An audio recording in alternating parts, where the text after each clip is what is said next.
together, they signed an agreement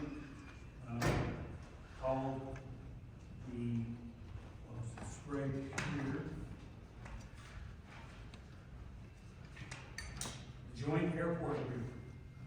And this joint airport agreement is authorized by the Nevada revised statutes, specifically NRS 496.220, which is entitled Agreements with Public Agencies for Joint Action.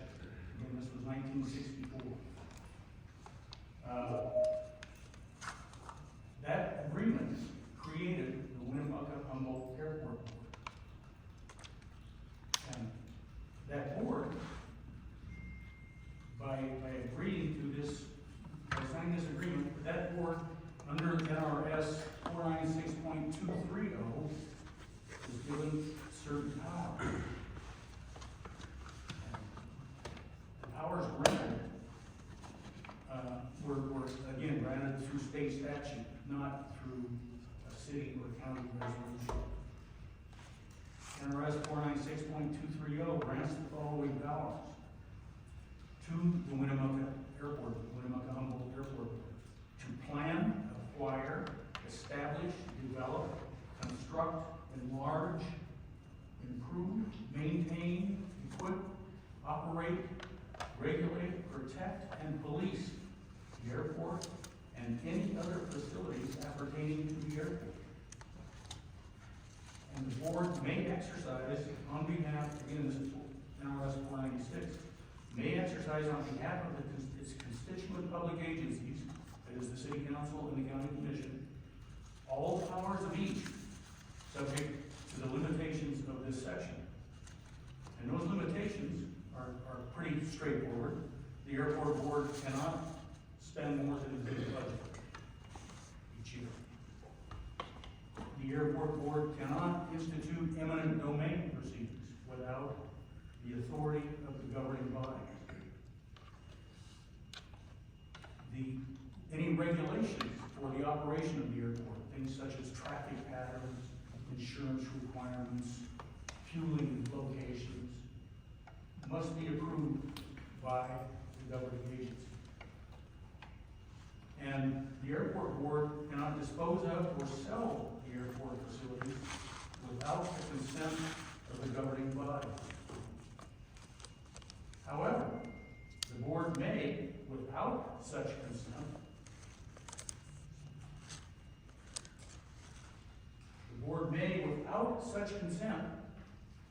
enter into contract and lease and other arrangements. So the airport board can contract for repairs to the airport and lease ground for hangars without the consent of the governing body. Then in 1974, there was an amendment to the airport board. So this lasted from 64 to 74. I don't know what happened in 74, but there was an amendment, a joint resolution of the city and county, that essentially took the power of 496.230 away from the airport. That amendment said that any action by the airport board could be vetoed within 30 days by either the county or the city. So they took away, or they attempted to take away, the power granted by state statute. Then in 1975, there was another amendment that increased the board membership on the airport board from 3 to 5. The original airport board was 2 members from the city and 1 member from the county. In the 1975 amendment increased it to 5 total, 3 from the city and 2 from the county. And then in 1978, there was another amendment that reaffirmed that the board had the powers granted by the statute under NRS 496.230 and also defined a quorum as being 3 members of that board. So it's pretty straightforward. I have copies of all of those, that agreement, and all of the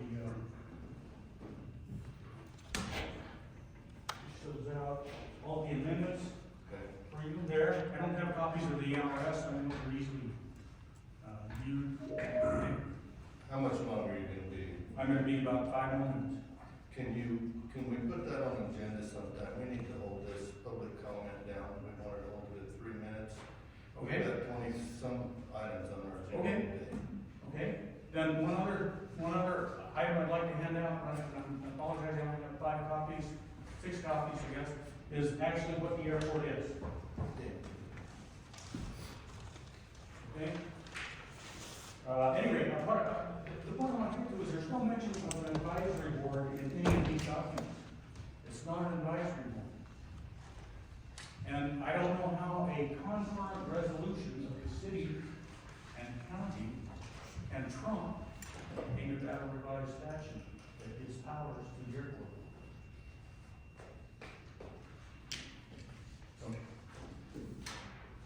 Okay, thank you. Yep. Any other public comment? Any public comment online?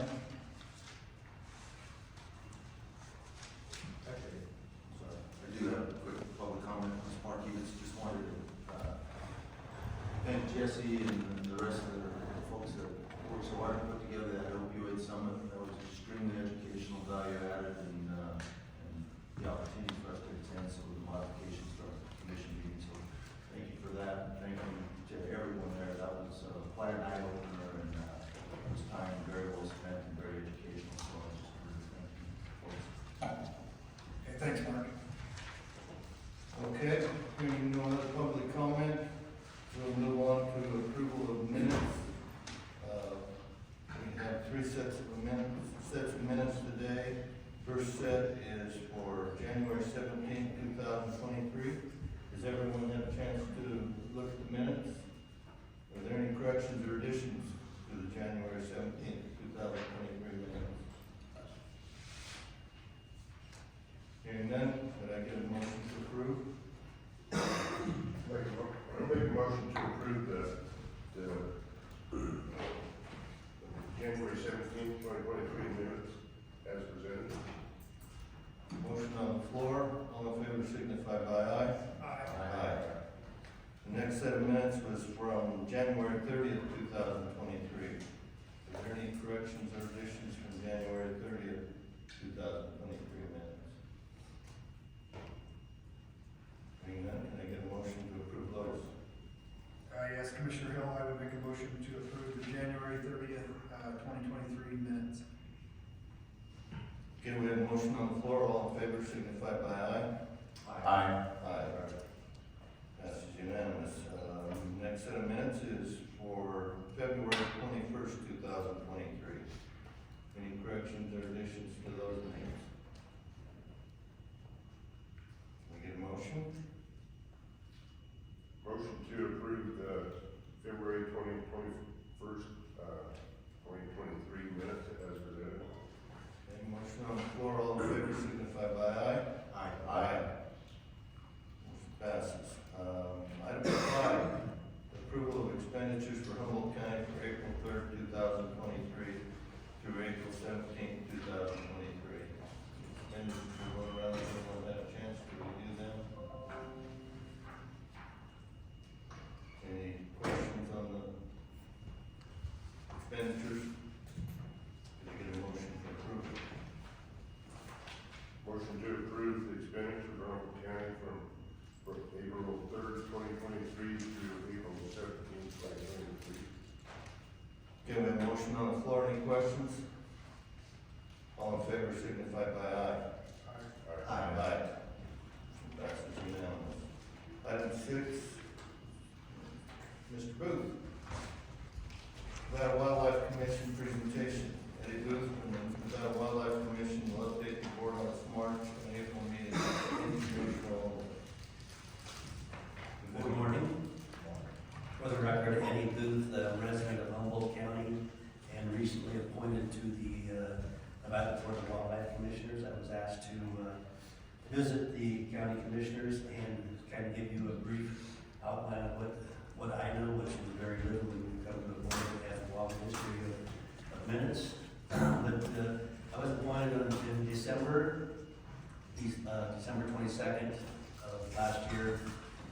We had 4 meetings since then, and it's a new learning experience for me.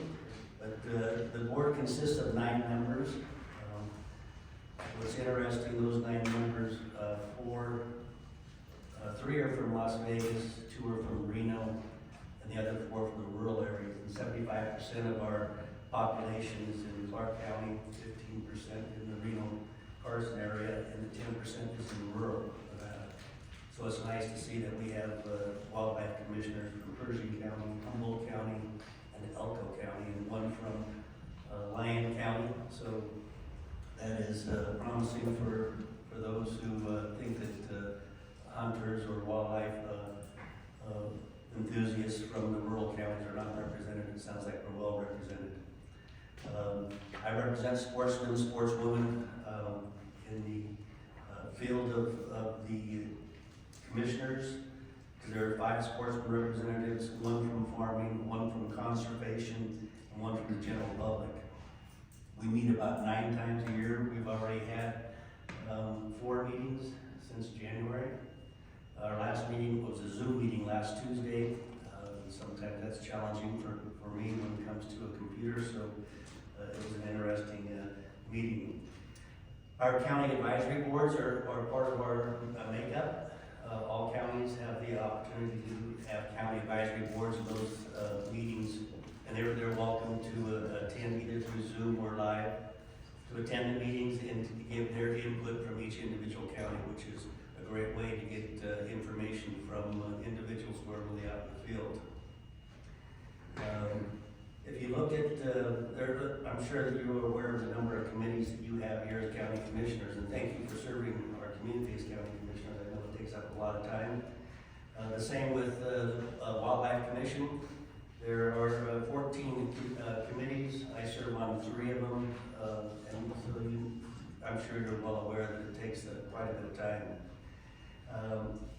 What I've handed out to you is the recent Mule Deer Enhancement Summit that's been recognized by Pat Jackson, a biologist for the state of Nevada. And he has scheduled a Mule Deer Enhancement Summit here in Winnemucca, August 17th through 19th. The reason being is I'm sure you're aware, you get public comment longer than 3 minutes when you're outside the commission meeting. And Mr. Jackson has had quite a few concerns and complaints and suggestions and ideas from fellow hunters out in the state of Nevada. So he has organized this Mule Deer Enhancement Summit to bring experts in to help answer some of those questions the public may have. And you're welcome to attend the convention center, so I think that'll be a very well received summit for our department. Also, you see here the tracking of legislation for issues with legislature. We have a legislation committee, and what they do is we have one of the department's employees tracks the items in the state legislature that may affect or have an effect on our wildlife commission decisions, and they go through and track most of these for us. And then that's our Zoom meeting last week was primarily in regards to legislation being brought up at the state legislature in Carson City. Any questions? Questions? None? No questions? Well, thank you for your time. I do have one. Okay. What are you seeing at deer die-off with the winter storms that we've had? I haven't seen anything. That was a question that was brought up at our March meeting. They didn't say much about it. I know I've read a lot of material in Wyoming and other western states about the impact the weather has had on wildlife. But when we had our tag allocation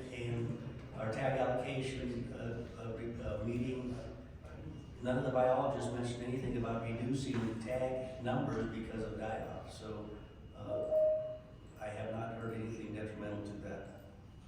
Good question, though. Any other questions? I look forward to the Mule Deer Enhancement Summit in August.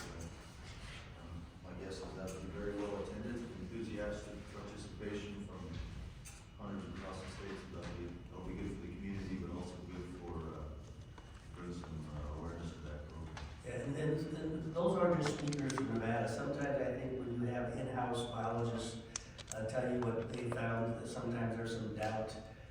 These are some scientists from outside our state that are well versed in mule deer data and what their studies have shown, so I think it'll be something worthwhile for everybody.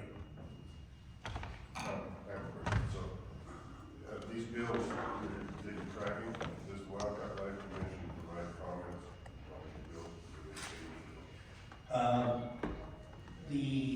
Pretty much we stay neutral. If there's a decision, I mean, if there's an issue that the director of Alginate, if there's an issue that he feels that is important for us to address, then he'll let our chairman of the board know, and we'll discuss it with it. Usually, from what I found out, the legislation committee handles the majority of those issues. They bring it to us as a whole, and at that time, we'll either oppose, stay neutral. My feeling so far is they try to keep a political neutral stance on a lot of it. Sometimes I think that, in my opinion, I think there should be a stance made so that they know how the board stands in them. Sometimes that doesn't happen. They stay neutral on the coyote hunt? Yeah, yeah.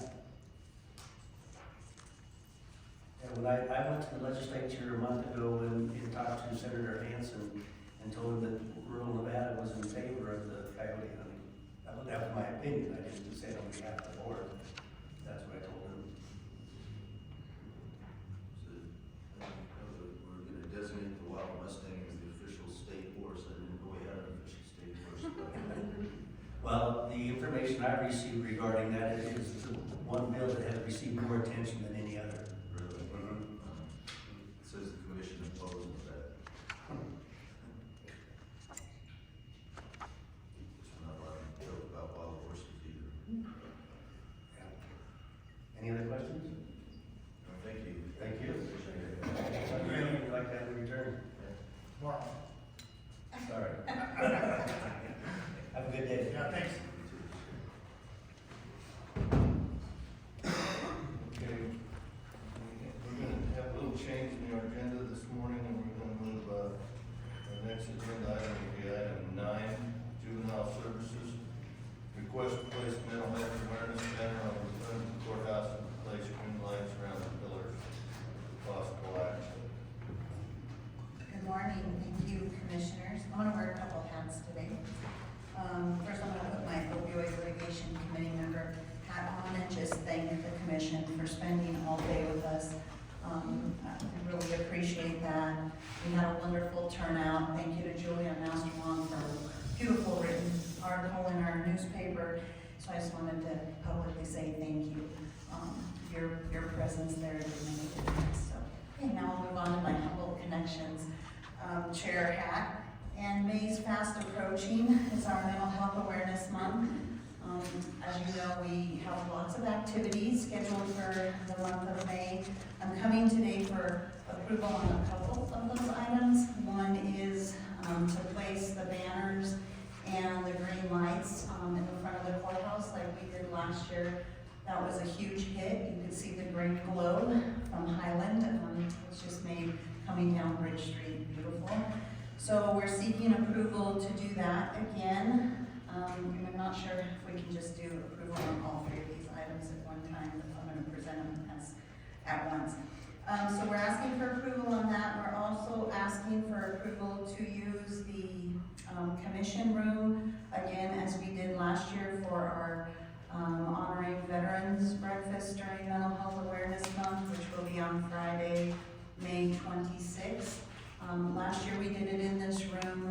We began serving at 9 a.m. and we served until we didn't need to serve anymore. So we had a lot of people who attended that. We had a lot of veterans who came so that we could honor them and say thank you.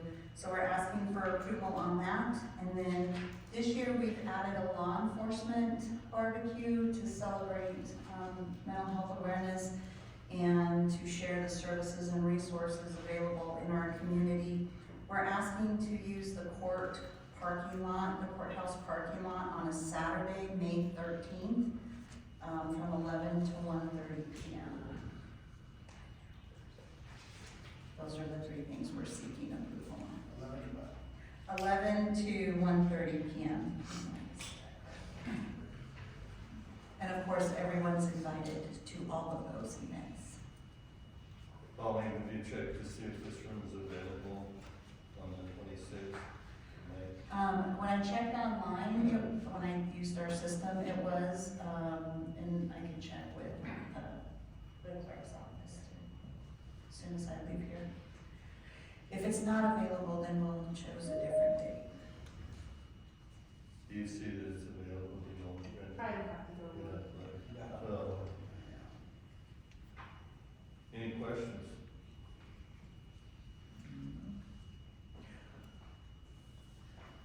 Do you want a Motion? Do you want a motion, all of them, or do you want to do, Can we do all at once? Can. Okay. okay, I'll try to do this.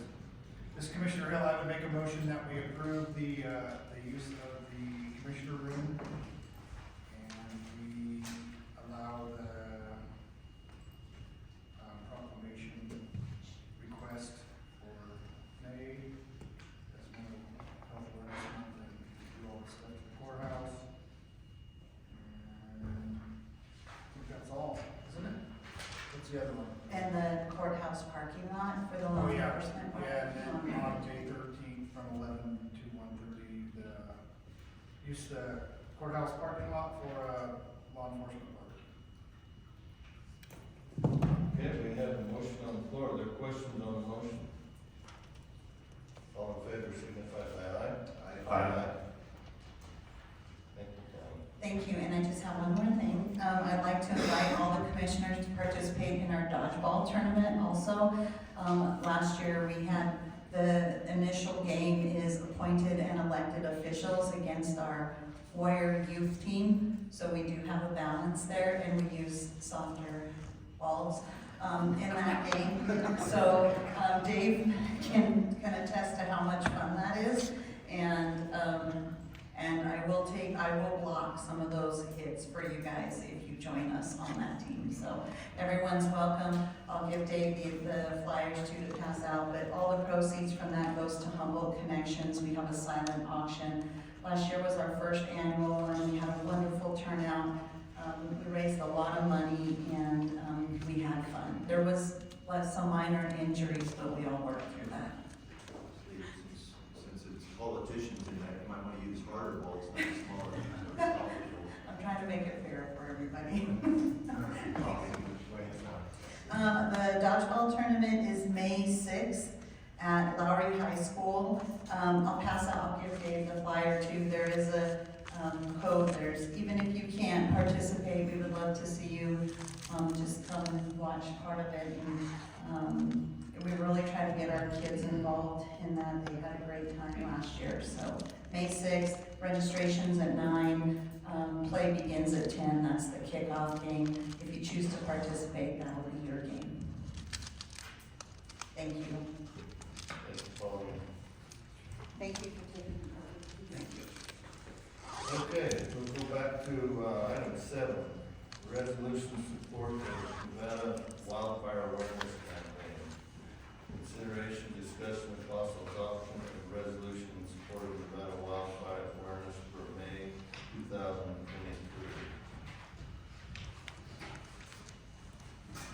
You have that? There. I'll do that. Yeah, right here. There we go. Good morning. Good morning. For the record, Brad Byron with the Bureau of Land Management and Fire Mitigation Education Specialist. I'd like me to read the proclamation. Yes, please. Okay, so for the Humboldt County Proclamation in support of wildfire awareness campaign, whereas wildfire significantly impacts Nevada environmental, economic, and social well-being, and whereas residents must prepare to survive wildfire by ensuring proper management of vegetation surrounding the home and appropriate home construction and maintenance to resist ignition. And whereas residents need to work together to prepare their homes and communities to survive wildfire and commit to being fire adapted. And whereas residents can save precious time in an evacuation by preparing a go bag and a family evacuation plan in place. Any questions on the resolution? Does anybody care to make a motion to adopt this resolution as read into the record? I'll make that motion, to adopt, the Nevada wildfire awareness, appointment for, to support the resolution for the Nevada wildfire awareness for May 2023. Okay, we have a motion on the floor. Any questions? All in favor signify by aye. Aye. Thank you. All right, thank you.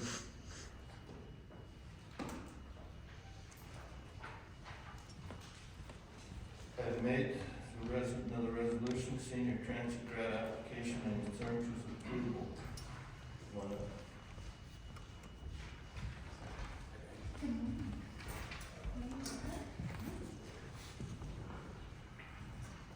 Brandy Pettis. I am the director of Pleasant Senior Center, also known as Senior Citizens of Humboldt County. Here to talk today about our NDOT 2022-2023 application for transit. And I do have the actual federal application, which does need signatures, and I can give that to Mr. Mendiola. And I did leave a link in the thing, and I also wanted to tell you guys on the agenda, it says 2021, it's 2023.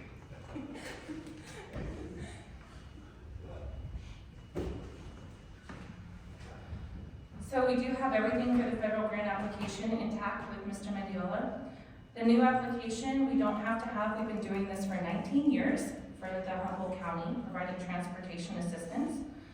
The capital assistance that we do have until 2025. So the only thing that I'm adding to the 2023 capital assistance is for first aid and CPR AED training for all of my NDOT staff.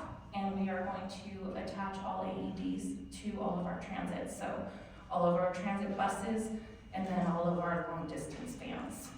So that will be the only thing added to capital this year.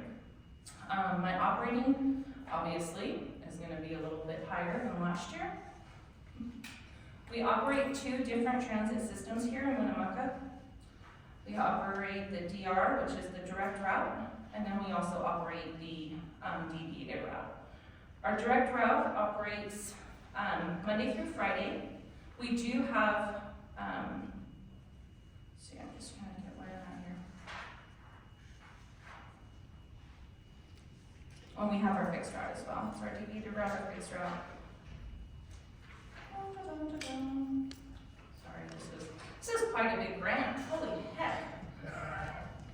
I'm not as long-winded as my predecessor. I do apologize. We've been doing this for 19 years, so I'm just going to keep it simple. All right. So our goals for 2023 are actually pretty great. We have a lot of fun things happening. I do have 2 full-time bus staff right now that are transit in Winnemucca. We do provide a transit for every person in Humboldt County.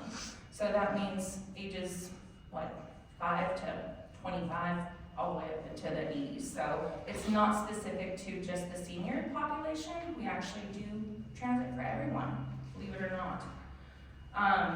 We have our routes that do Tuesday, Wednesday, and Thursday are all to our shopping areas. And then Monday, we are going to be adding an Elko route. And Fridays, we'll be adding an Elko route in 2023. And then we do Reno Wednesdays and Thursdays. So that's every week we do operate that. And with our capital that's good till 2025, we will be purchasing a new transit van. It will not be ADA accessible. We want one that's more commuter friendly. So we're gonna try to make it to where it's not just our population that needs wheelchair accessibility. So we'll be able to transit more people. We're finding that our Reno trips don't need a whole lot of our the handicap accessibility van. So to help with cost, obviously with fuel, we're gonna get something a little bit more economical in that aspect for 2025. We are going to be adding, I know that there was a there was something previously that was stated about an Orvada route. Are any of you guys familiar with that previous conversation?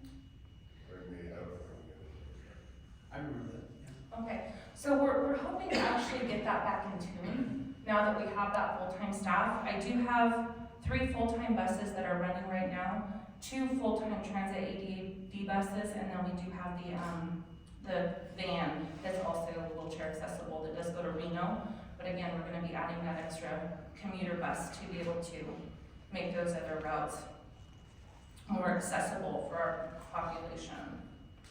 I know in the previous years, there's been a little bit of a lack of marketing, what we do and how we do it, and really getting it out into the community that, hey, we have a transit program here in Winnemucca. It's not RSVP. RSVP is a completely different entity than what we provide. They do provide for seniors and they do provide for disability, but we are for everybody. So knowing that and having that knowledge, I think, has been a lack of getting it out there. So I think that that's my goal for this year, is really marketing that and getting out there and saying, hey, we do have this accessibility. And we're also doing, we're hoping to get more longer hours. So doing a 7 a.m. to a 7 p.m. route for people that are commuting to and from employment, or that are just starting with employment, that don't necessarily have like their vehicles or insurance to start out, to be able to actually have that accessible here in Winnemucca, which I'm hoping will be something we can implement. My budget definitely has changed for 2023. As you know, the cost has gone up. Inflation is huge. So last year, we did have, sorry, 2 years ago, our FTA total assistance request is going to be $654,878, and that is for operations for 2022 to through 2023. And that is, again, running a full bus system, and that's our plan for 2023. I do have the warranty, the sectional warranty that does need to be signed by Mike McDonald. So I'll give that to you for operations. If you want. I don't have anything else. That's pretty much it for me. If you guys have any questions? Questions? yeah, I have a question. Is there any services for the McDermott area? We have not yet explored McDermott. I think if we can find an increase in going to Arvada, and that being something coming through with the new mine coming out, that might be something we can establish later on in the next year. But right now in 2023, that was not in my plan. Because we haven't even actually established the Arvada trips yet, because of the marketing lack, that we haven't been able to really get out there. I want to really focus on getting out into the outskirts, and once we can lock that down, then we can start moving forward next year and having more goals getting out there. Well, they may have some transit ability right now. I don't know that maybe we can work with them. And I can find out too, what they have up there, because I am working with the Lovelock Senior Center to, kind of find a location for us to grab their seniors there, or anyone who would like to go into Reno. So we're trying to transit that right now, but yeah, I'll check into McDermott. I would love to explore it. I'm not opposed to it by any means. Questions? Okay, I think we should take this probably in order, the NDOT senior transit grant. Maybe a motion on that? Approve that? Yes, Commissioner Hill, I would make a motion that we approve the NDOT senior transit grant. Sign on the Motion on the floor, any questions on the motion? All in favor signify by aye. Aye. Motion passes. We have to have, the resolution? You wanna read that into the record? The resolution, let me find it.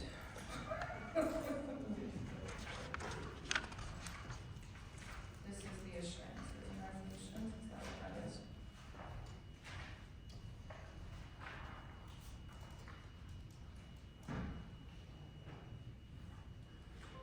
I don't have the resolution on me.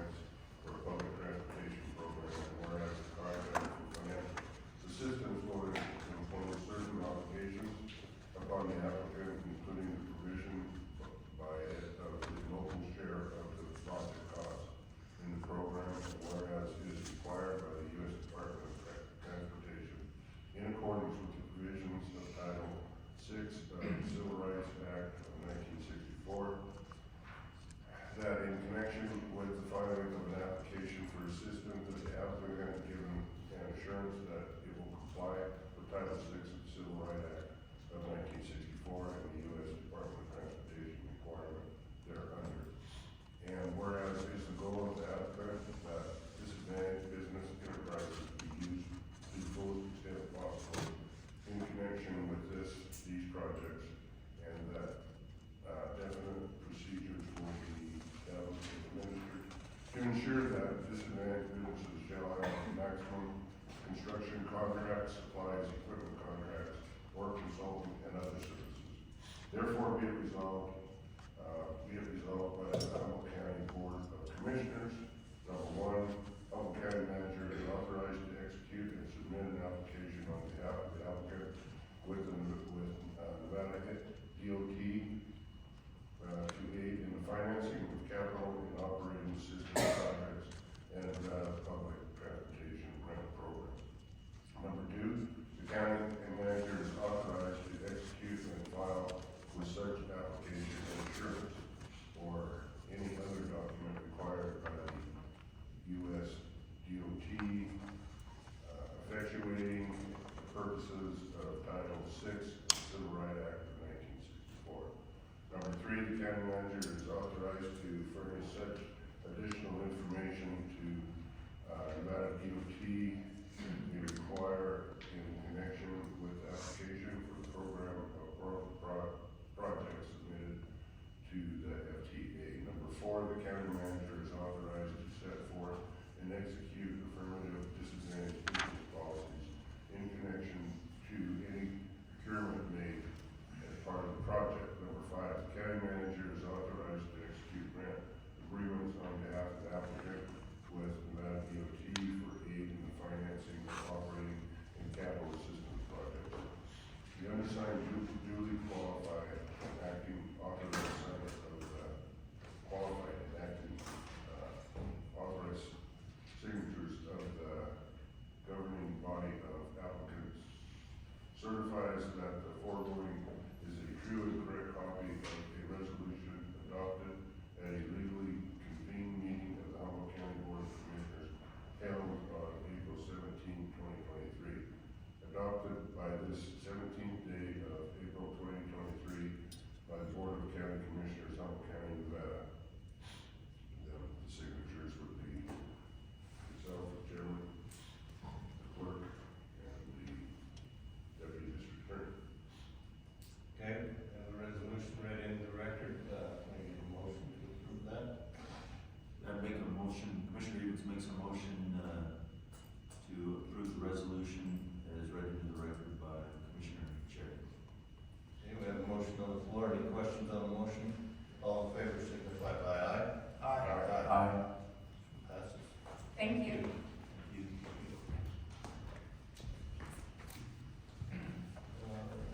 Item 10, Planning Department, set public hearing, possible action. Consideration, discussion, and possible approval to set the public hearing for a future date to be determined by the county clerk for the following. RH 2319, zone change request submitted by Regional Planning Commission on behalf of Danielle DeLong to change the C's commercial zoning designation to GC general commercial zoning designation on property located off East Winnemucca Boulevard, APN 10-0244-01. Is that, can we do both these set twos at one? Identify them by the application number, but it can be in one motion. Okay. The other one is RH-23-20, zone change request submitted by Regional Planning Commission on behalf of the name belong to change the C commercial zoning designation to M1 industrial zoning designation on property located at 4835 West Winnemucca Boulevard, APN 13-0052-09 and 11. Any questions on those? Can I get a motion to set to? This is Commissioner Hill, I would make a motion that we set to RH-23-19 and RH-23-20 And, as read into the record. have it at the time probably be May 15th, but we will set that once I confer with her. You can amend that, Yeah, I would amend it to May 15th, as set by the clerk, To be determined. to be determined. Okay, we have a motion on the floor. Consent two is read into the record. Any questions? All in favor, signify by aye. Aye. And we have a 9 o'clock public hearing, so it's 9:15. We'll go ahead with item 11 then. Consideration, discussion, and possible approval of the following.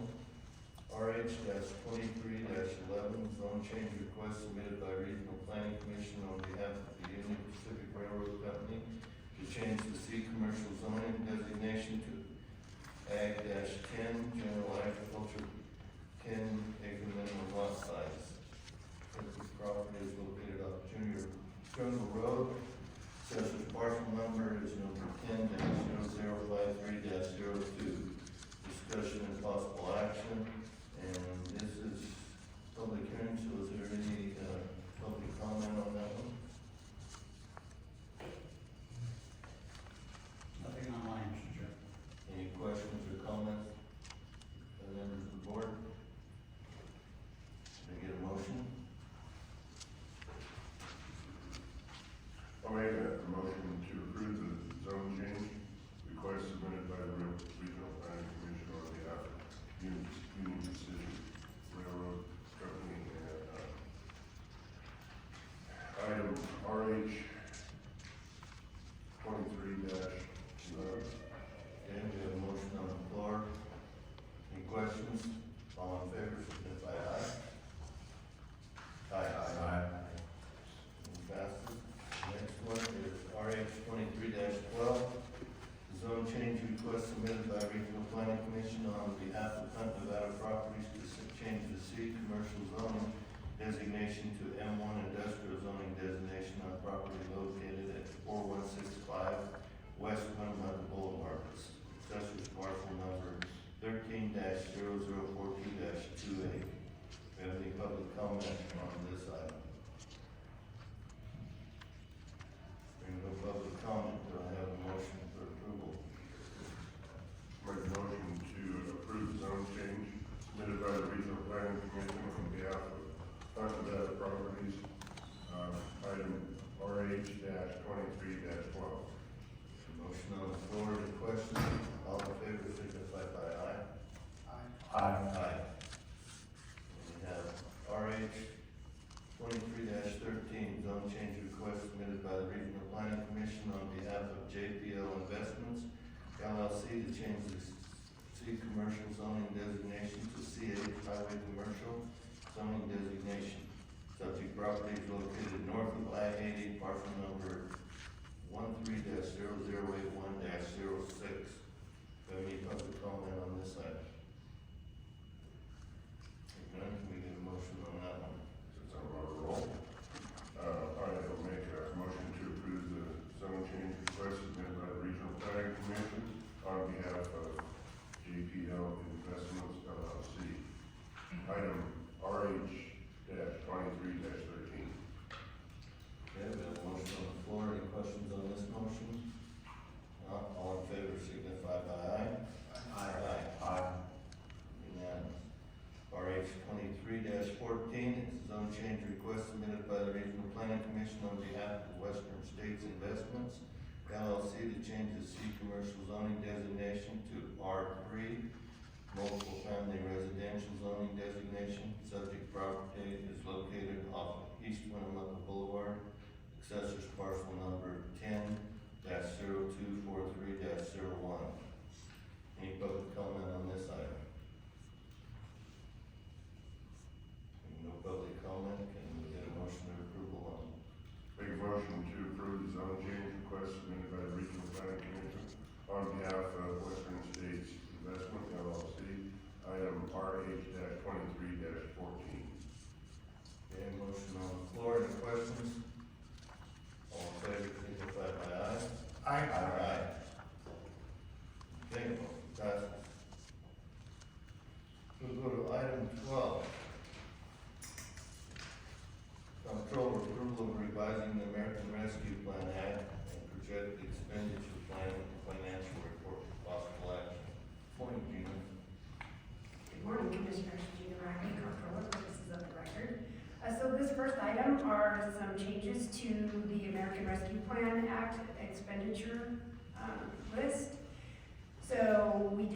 from the Nevada community, and they have requested HVAC for their community hall in the amount of $178,821 and ceiling fans for $6,690. This will improve ventilation and allow them to continue to use the building in parts of the year, the summer when it's warmer. I think that number is a little low. I did share that with the representative that turned that in because the quote for denial came in at $326,800. So if, once they go out to bid, that number does come in higher, we'll probably have to bring this plan back to you. They've also requested some touchless bathroom fixtures and some bleachers. So the committee has reviewed that, and we were glad that Arvada has finally submitted something, as that was the only community, rural community we hadn't heard from. Paradise Valley has requested they need a new hot water heater in their community hall. Letters went out, and they have requested 4 picnic tables for the RV park and surveillance cameras for the RV park.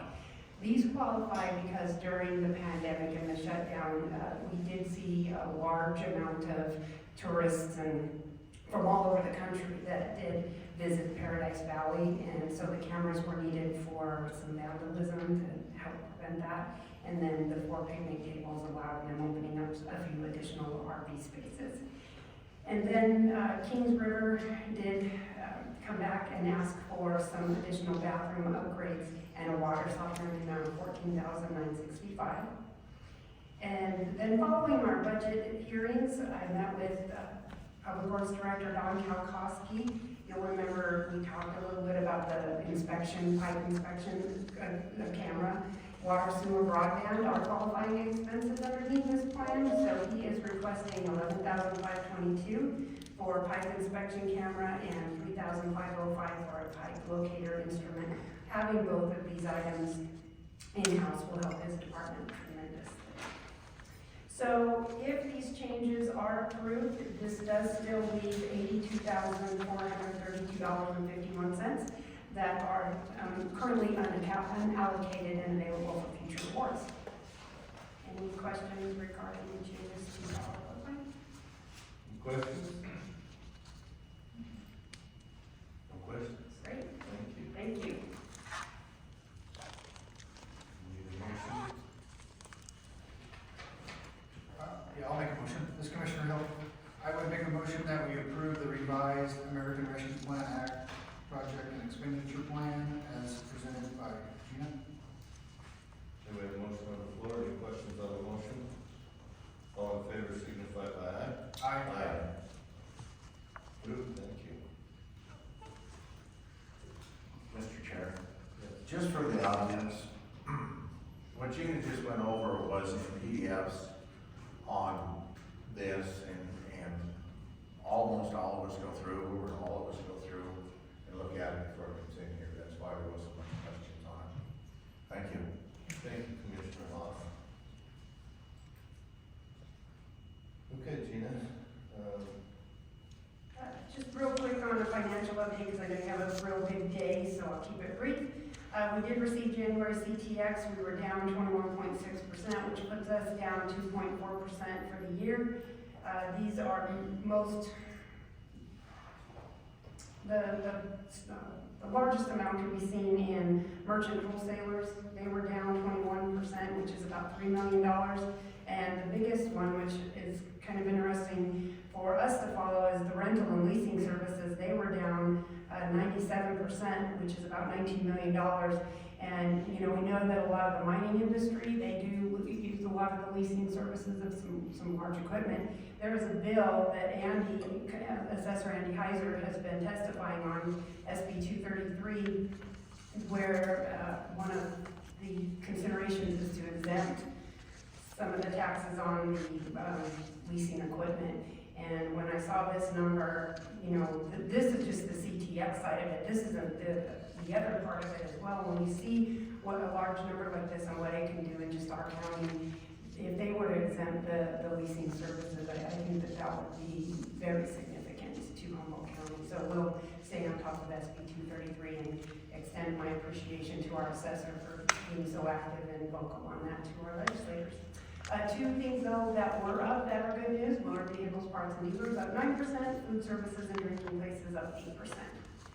And then just real quick, so you can kind of know on our timeline here, what's coming up at your next meeting, May 1st, we'll be bringing back a few of the departments that have some changes to their budgets.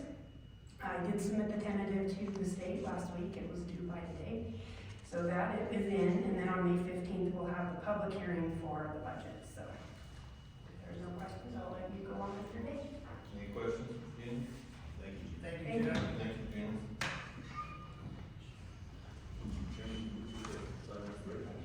Sure. I'm gonna take a 5-minute break, and we'll reconvene approximately 9:30.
How far down?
Did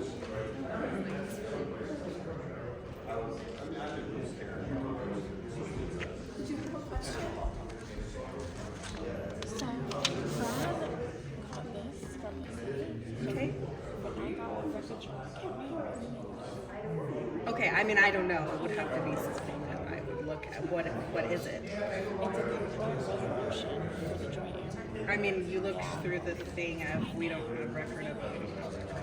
But like goes against state law, so at some point they realized it didn't. And they, what? And if you need the girls to look for something, you'll have Oh, to yeah, go grab another, well, you'll have to just fill out another public records request. Okay?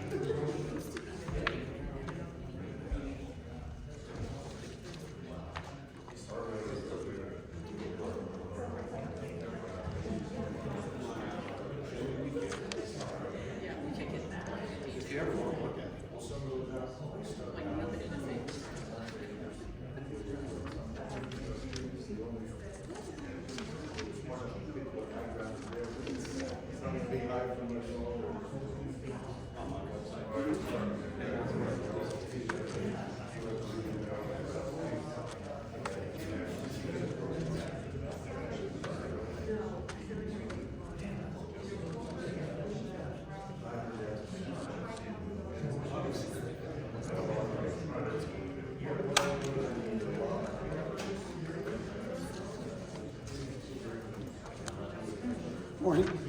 How are you? Good, how are you?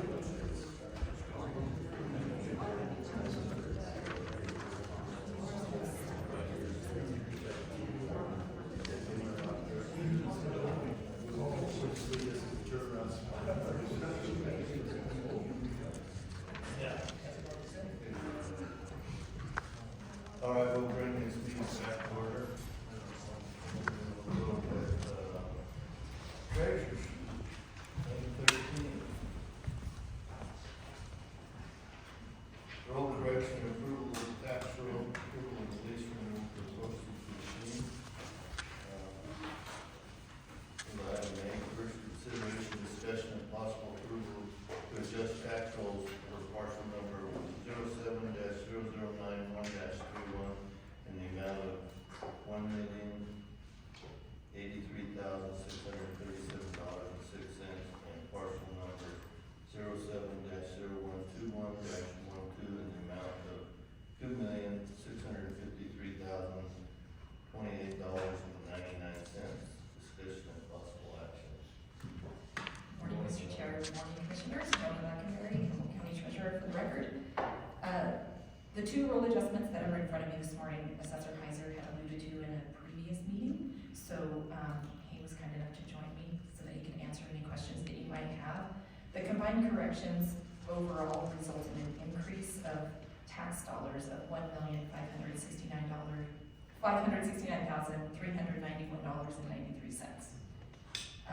The adjustment, to my understanding, is due to the oversight of merging the mining transmittals from the two sites that combined, when we combined the Twin Creeks and Turquoise Ridge sites. Question? So, you add those together, it's over $3 million, things happen. Part of it goes to state, part goes to county, or that one ours is going to be, you say, 1,000,005. So one is an increase and one is a decrease, so they net out to the 1,000,005. Oh, I can check. At least it's an increase. Yeah. Thanks for finding that.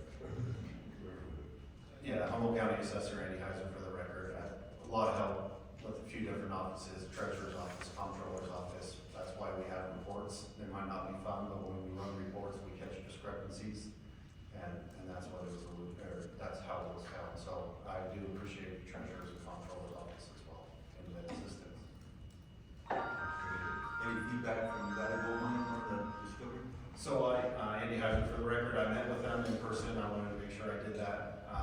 And when you lay out the year-over-year total paid between the two accounts and previously it was two accounts, the state merged them to one. And when you look at the total net taxes, year-over-year, it fits right in the middle of the average. Some years higher, some years lower, but that net tax is right in the middle. They said it made sense and we're very easy with getting the payment process. Any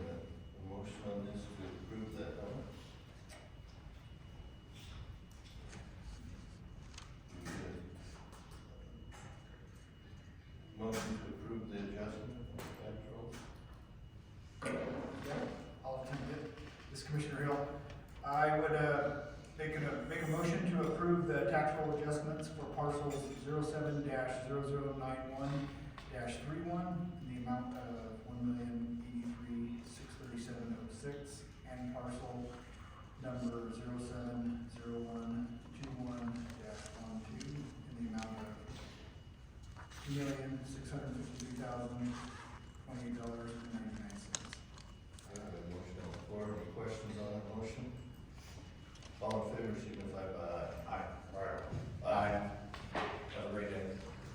Mr. Commissioner Hill, thanks Andy for finding that stuff. You know, as you guys know, this is not the first time I've seen Andy come up with some pretty awesome stuff that is saving the county a tremendous amount of money. So as a commissioner, I want to say thank you for doing your due diligence, looking at the reports and making all that stuff make sense and essentially doing your job to the full. So thank you.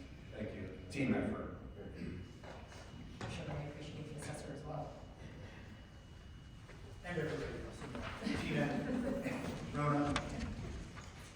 Item B, consideration, discussion, and possible approval of a lease renewal with Quadient Leasing USA through MMS West for 60 months in an amount not to exceed $469.20.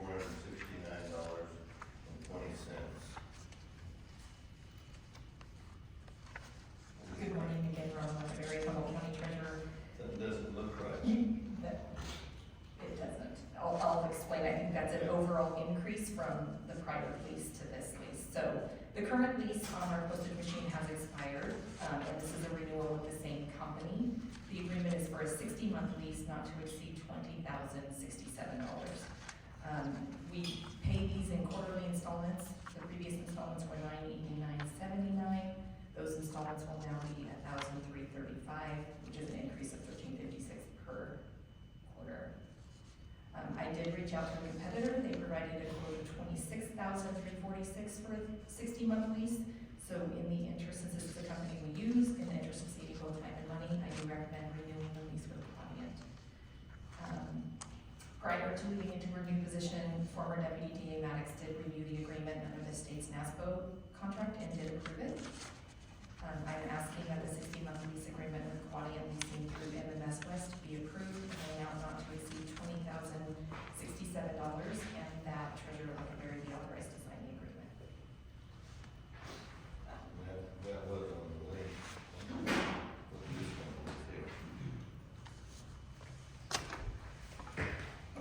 Okay, so if you have any questions, Treasurer? Does everybody understand what this is? We get a motion for approval? Yeah, I'll make a motion that we approve the 60-month period of leasing, through Quadient Leasing USA through MMS West as presented by our treasurer in the amount of $20,067. Okay, we have a motion on the floor. Questions on that motion? Hearing none, all in favor signify by aye. Aye. Motion passes. Thank you, Rona.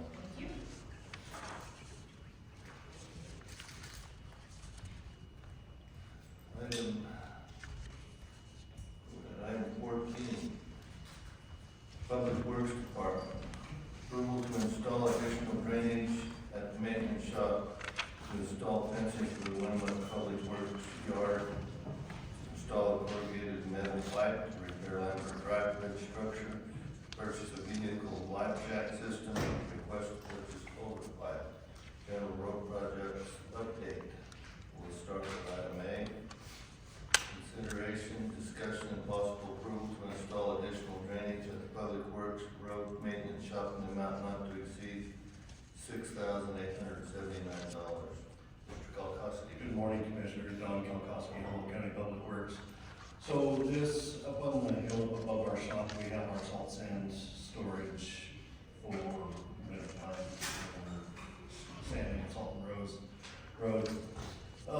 When we get pretty decent precipitation, everything just turns into a mud pit out there because of the lack of drainage.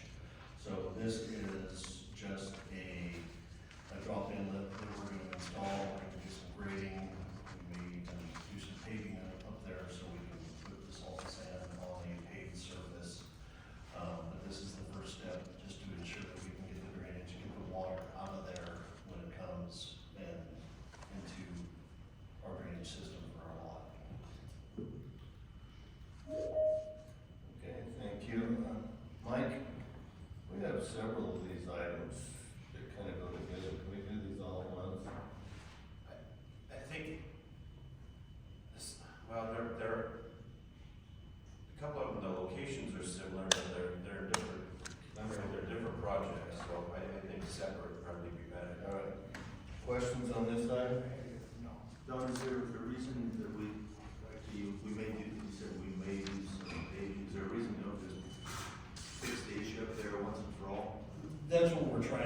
trying to get a hold of a local contractor, and working with some of our more veteran operators to, I'm trying to cut costs with that portion and see if my guys would be confident enough to do the finished grading up there, because we gotta make sure that everything is sloped to this drain, and then we don't have a paver, but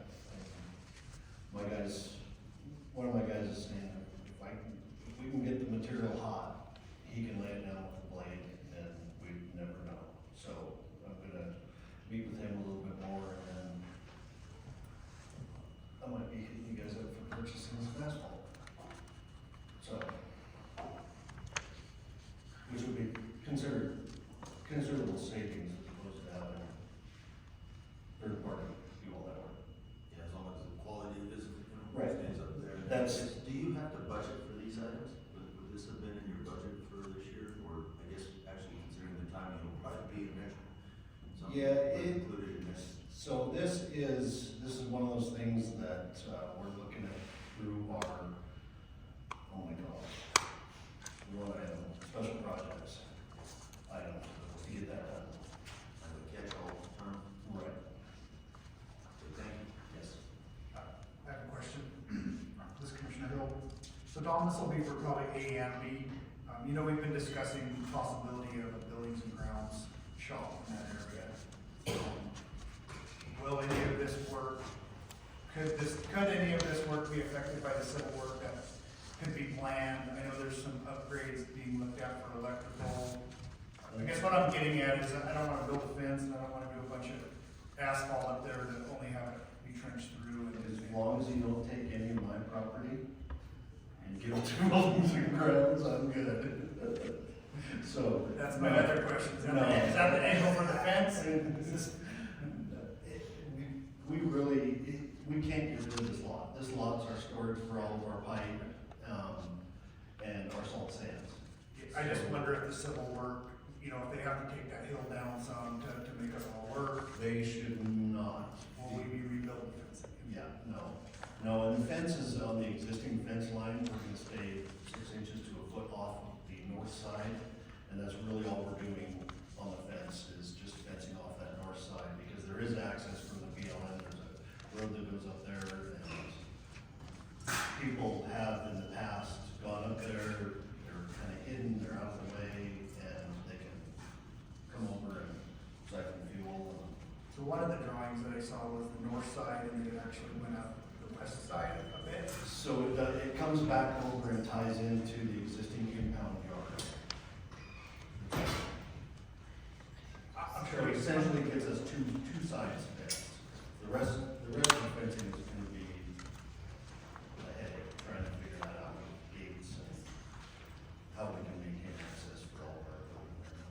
So this is the easy part. Yep, I just wanted to bring that up, make sure that we're not doing things twice. No, Okay. no. I still would suggest that under item A, you do a comprehensive approach to fixing up your drainage, which if it needs to include paving, it does. Instead of piecemeal and putting together, we just do one big project called, comprehensively work through or make a shop. Work pads, great refuge. And I guess with that too, I think it's great to try to save money with having somebody lay asphalt down with a blade, but that also, in my mind, may take away from the services that we're supposed to be offering the residents grading their roads, and we gotta spend a little extra money to take care of our facility, but make sure our guys are out doing what they're paid to be doing. Right. That's probably It's one of what we my need to look at. It's one of my big concerns, so that, you know, typically this probably wouldn't happen until after we get done with our dust control program, because then it kind of relieves the guys, because those roads should be good for a little while, and the guy that has addressed possibly doing this, he's getting quite a bit of the mag in his area, so he should be free enough to do this, and it honestly shouldn't take that long. Don, could you come back with this, with some numbers of what it would cost to run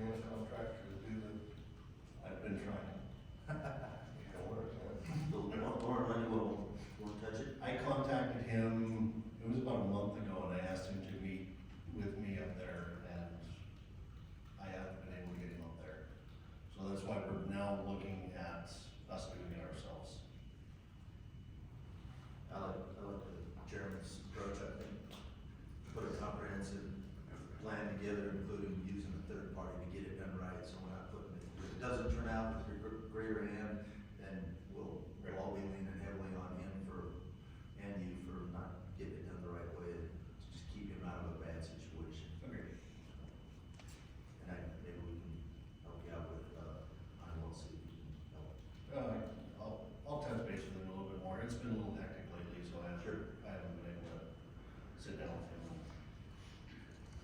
Well, it is, and I like Commissioner Hill's comment about, I like to save the money, but there again, if you've got a blade operator that's gonna pull off for the amount of time to do this, when we're not taking care of roads, with that blade operator, maybe it makes sense to get it out. Well, at any rate, whether we pave it now or, you know, have another third party pave it, we're gonna need this item, this drainage structure, no matter what. So whether we Let's purchase just it, secure the actual. yes, Drop- yeah, this is drop- drop inlet, yes, that's. It sounds like the whole shebang. No, this is just the drop inlet. Okay. We have the piping, well, pipe is coming later, but, this is just the drop inlet. Okay. So, So is this something on this happens where all, the, every year it turns into a mud hole up there. It's in a little hole depression up there on that hill, and it just, with the piles of material that we have for the salt sand, it just retains all that moisture up there because it acts as a dam. It doesn't let it run away, so it, my only concern is I would assume if we're gonna look at building the comprehensive way, that mark price is gonna go up considerably. And we have budgeted for it. I actually, next year's budget under the $550,000 line item would more than cover. well, the other thing too, we need to be aware of is, you know, the special projects also helps out when we have the flooding of the roads and rebuilding the roads and stuff like that. And right now, we're having to rebuild one section out in Paradise Valley, we've got a section out in Denali that we're gonna have to redo. It's a small section, and again, in Kings River at this moment. So we're just at the beginning of this whole runoff thing. Yeah, I think under the concept that this is for the asset, the drainage structure asset, then that makes sense. It did your red, like, tying the drainage in there too, so I think that would address getting it now, so we're not incurring a higher price due to inflationary pressures. Yeah, at any rate, we're gonna need this structure, and that's all this is just for that DM, that drop inlet structure. Okay. Want to do the motion at a time? Yes. Okay, I'll make a motion that we approve the, purchase of a drainage, engineered drainage drop structure, to address the drainage issue at the public road maintenance shop.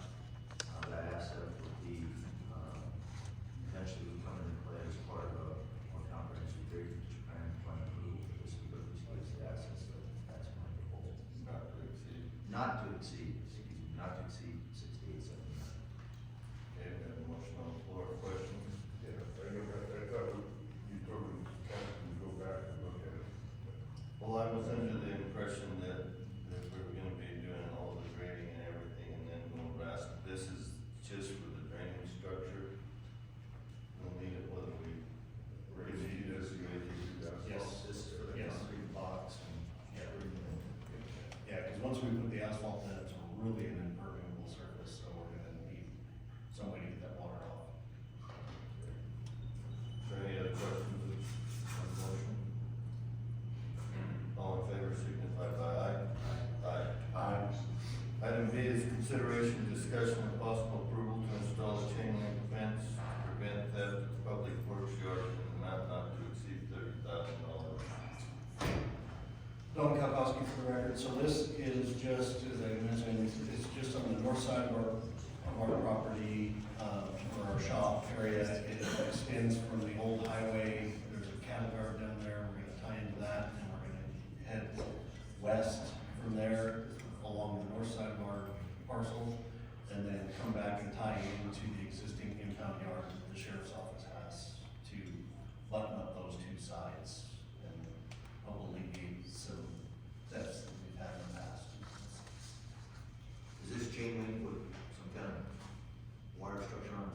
chain link, we didn't put any wire structure on the top right now. We're just trying to be a little conservative, price wise.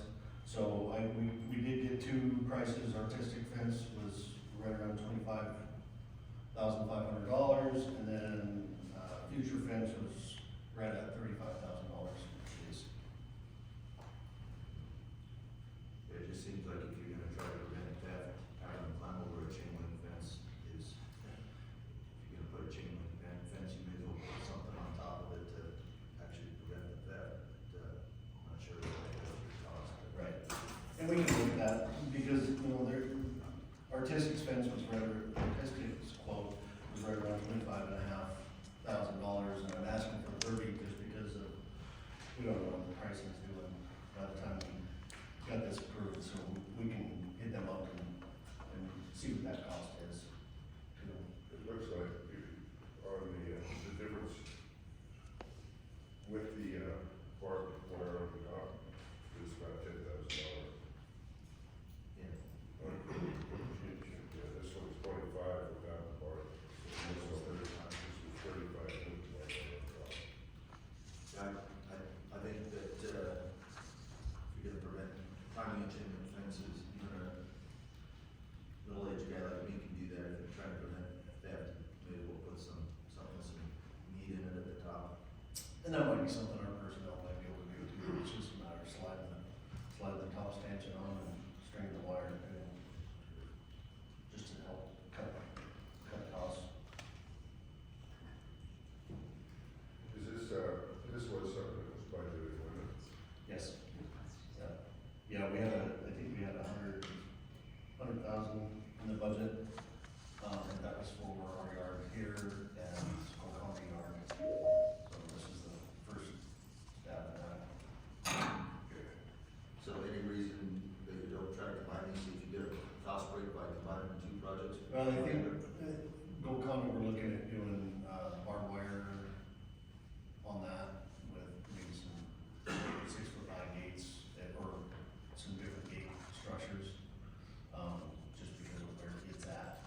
And we may be able to have the, conservation camp do a lot of that work for us. So that would be just us buying the materials and then having them address the install. So it's not like there's plenty in the budget to Yes. do this promotion out there.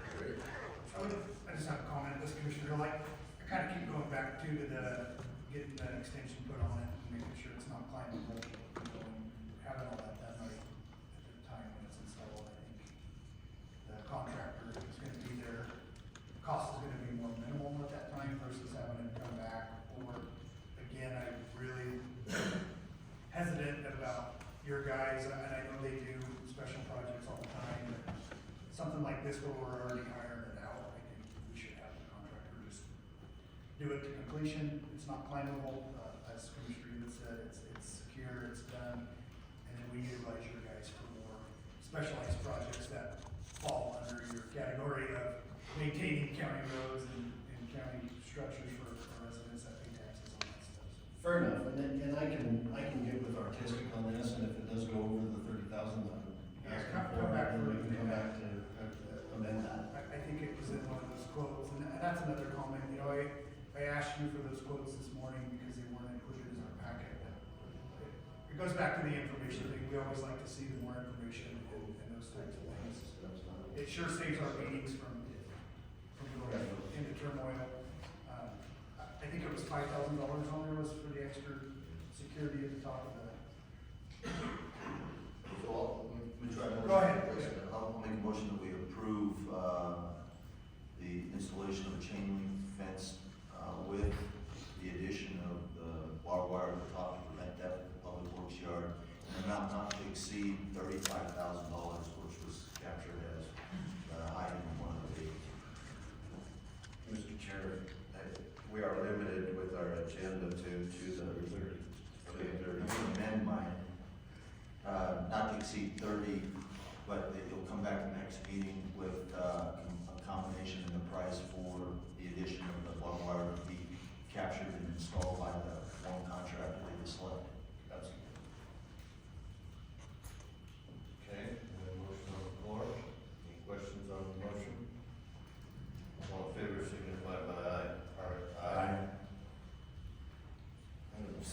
consideration, discussion, and possible approval to purchase and install corrugated metal pipe in the cells of the Lambert Drive Bridge in an amount not to exceed $48,000.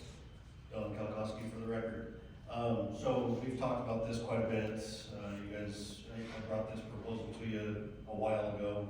I've got the price quotes back. I utilized Ferguson and Western Nevada Supply for those, and they both were right around $40,000. With the changing cost climate and trucking costs and everything, I'm requesting $48,000 to get those pipes here. To do that project. So this is purchase and install, does that include grout? No. So it doesn't include install? Yeah, we'll slide them in there.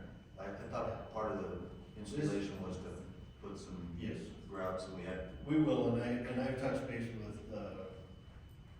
Kenner here about that, and they're good with producing that grout for us, and so. I don't think the costs for the grout are gonna go that high. So this $48,000 is to Just procure the pipe and get it delivered to the Just site? procurement of the pipe, and Is that delivered to the yard or delivered to Lambert Drive? I gotta work that out. I gotta find a place to stage it out there that won't get it destroyed. So, it's either gonna go to the yard or to someplace out there, yes. Okay. Expensive culverts. Your big culverts. What's the board's pleasure? I get back to some of these are just not, they don't fit the whole thing, and so you'll come back next time for some grout from Kenner, and I'm not sure why we don't just put this all comprehensive. The way this reads is install, which it doesn't, this is really just to get the pipe. So, if that's procure the pipe and have it delivered FOB or yard at $48,000, that's how it should have read. Is that correct? Probably, yep.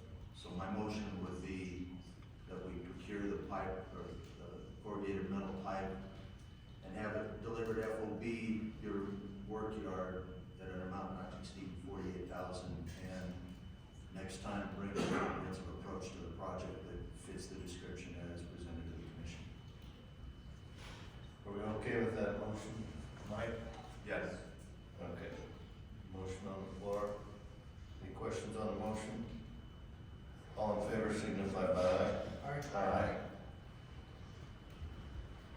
Item D is consideration, discussion, and possible approval to purchase a vehicle lift jack system in an amount not to exceed $12,000. So this is for our 4-post lift that we have in the shop right now. This is the one that the small vehicles drive upon for services, oil changes, brake jobs, whatever. The whole procedures behind how we were lifting them with jack stands and then lowering the lifts was brought to our attention during our SCATS inspection back in December.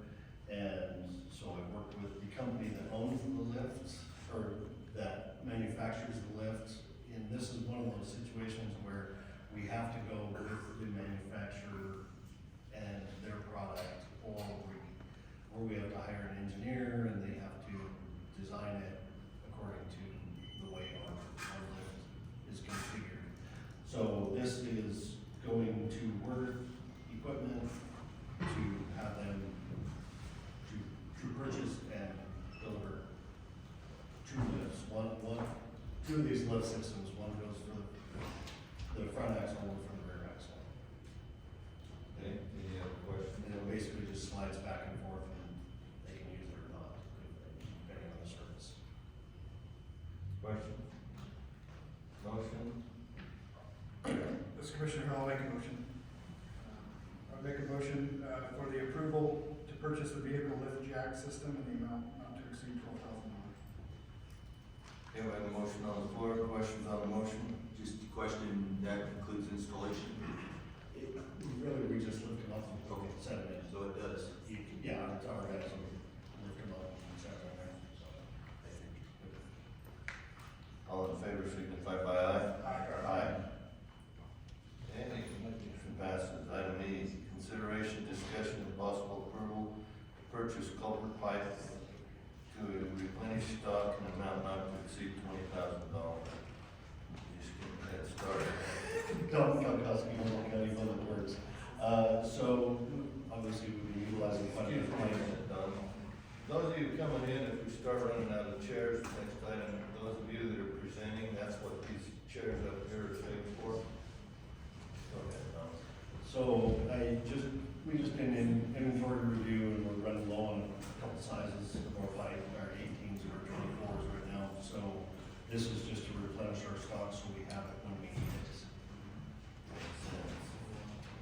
Makes sense. I'll make a motion that we approve the purchase of culvert pipe to replenish stock and place it in the newly secured. Sorry, I'll take that out. Purchase culvert pipe to replenish stock in an amount not to exceed $20,000. Okay, we have a motion on the floor. Any questions on that motion? All in favor signify by aye. Aye. Item F, presentation by Humboldt County Public Works Director Don Kalkowski to update the board on road projects within Humboldt County.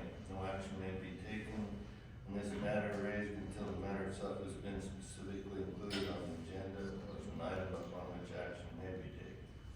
Again, Don Kalkowski, Humboldt County Public Works. That's the problem with waiting 2 months or a month before we do it. So, I got a lot of stuff. So as you guys are aware, we've had some flooding throughout the county. Chimney Dam Road has been closed just outside of Paradise because we kept getting, it was flooding every night. Friday night, it started last week, Tuesday night, Wednesday night, and then it kind of tapered off after that. The guys are looking at maybe trying to put that road back together for a few days right now. We've got some pipes staged out there that we were planning on putting in last week. Well, flood waters hit before we could do that, so.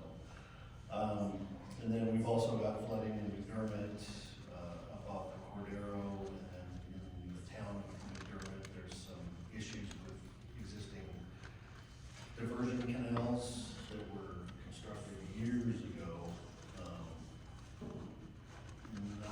Not so much our issue, but we're noticing some problems that we may be able to help the community with on that. Oconda, we've had some issues, that was the irrigation canal breach as well. Denio had a couple issues, one down towards Battle Creek and one off Sheep Camp Road. Sheep Camp Road is impassable at the moment. And then Kings River on Horse Creek Roads and Bangola. Bangola not so much this time, but Horse Creek had some issues and we kind of trench it. We allowed it to be passable, but it was a slow go to get through there, so. And then the other crews have been working on, local crews have been working on tons of rolling and sand dunes.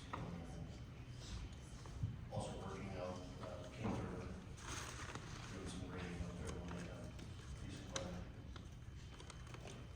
Any questions? Questions? I did receive some calls, and, related on, in McDermott, we'll have to check that.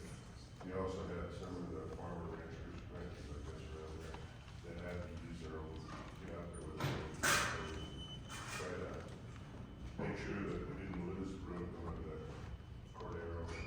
That would be, helped on that a little bit on that, because he stretched with equipment. We don't have so many backhoes, he's got a couple of them, but they're all right now. Yeah, so that was the other thing, I've got two big backhoes right now, we just picked me up the second one up on Thursday, and we staged that up in McDermott.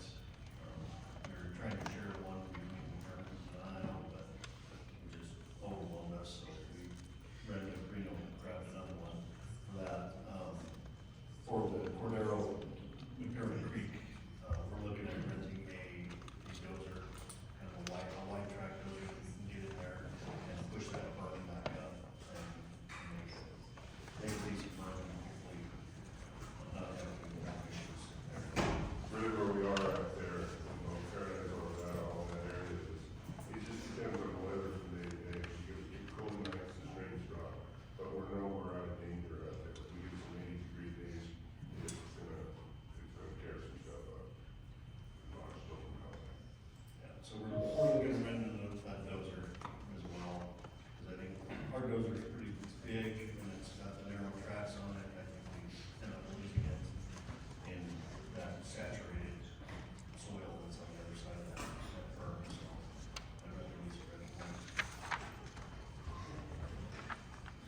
Commissioner Hill. Yeah, I appreciate the emails over the weekend and stuff on that to keep us updated on when you're throwing resources at it. As you can imagine, we throw a lot of calls on that stuff. So the more information that we can have, the better to ease people's minds. Yep, and don't hesitate to call if you guys got any questions or concerns. I think you guys all have your cell phone, so.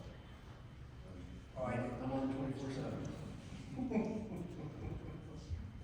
Thank you, Bill. All right, thank you. Okay, item 15, Sheriff Liquor Board.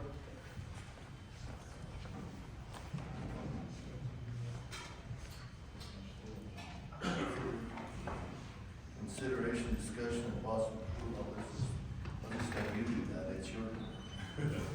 Hey, good morning, County Commissioners, Captain Sean Logan for the record, and I'd like to call the liquor board to order on April 17th, 2023 at 10:10 a.m. So we have a new liquor license to be issued for Ike's Market on behalf of the applicant Jennifer Mayo Scott. Ike's Market is located out in Wakanda. The Sheriff's Office reviewed the application, has interviewed Mayo Scott, and recommended approval for a new license.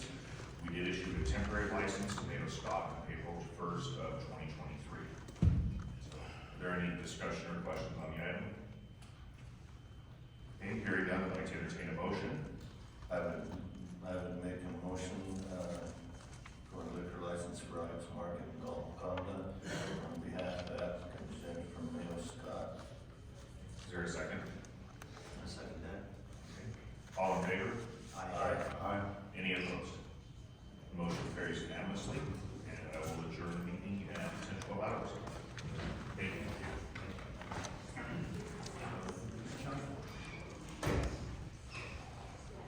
Item 16 is technology services approval of the denial of communication release, approval to purchase EMR radio equipment for phase 2 public safety communications upgrade project, approval to purchase EF Johnson mobile radios. Item A, consideration, discussion, and possible approval of BLN Communications use lease for the Now Summit Westfield Communications Site, serial number N53338, and to authorize the chairman of the board to sign the lease document. Good morning. Good morning, Commissioners. Rick Rankin, Technology Director. This is a lease from time to time from BLN sites that we have to renew the lease documents. Basically, this lease will be renewed for 20 years. In the past, it was for 30 years, so they've done a little bit of changing on their documentation. This site's been changed over to the Public Safety North site for denial. Questions?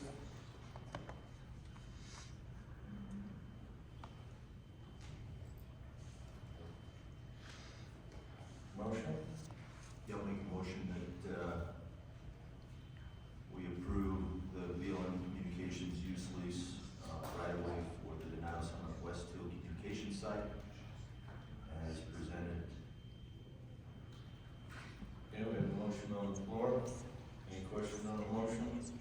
All in favor, signify by aye. Aye. Motion carries unanimous. Item B, consideration, discussion, and approval to purchase BMR radio equipment for phase 2 public safety communication upgrade project at Denali Summit, Eagle Creek, Double H, McDermott, and Saipan Peak, and the amount not to exceed $18,588 plus shipping to be determined. Rick Rankin for the record. Yes, these are basically the inline filters that we use at the public safety radios. They'll be located at these sites and also the high-level sites. And hopefully this spring, once we have access to the mountains, after these are ordered, we'll get them installed.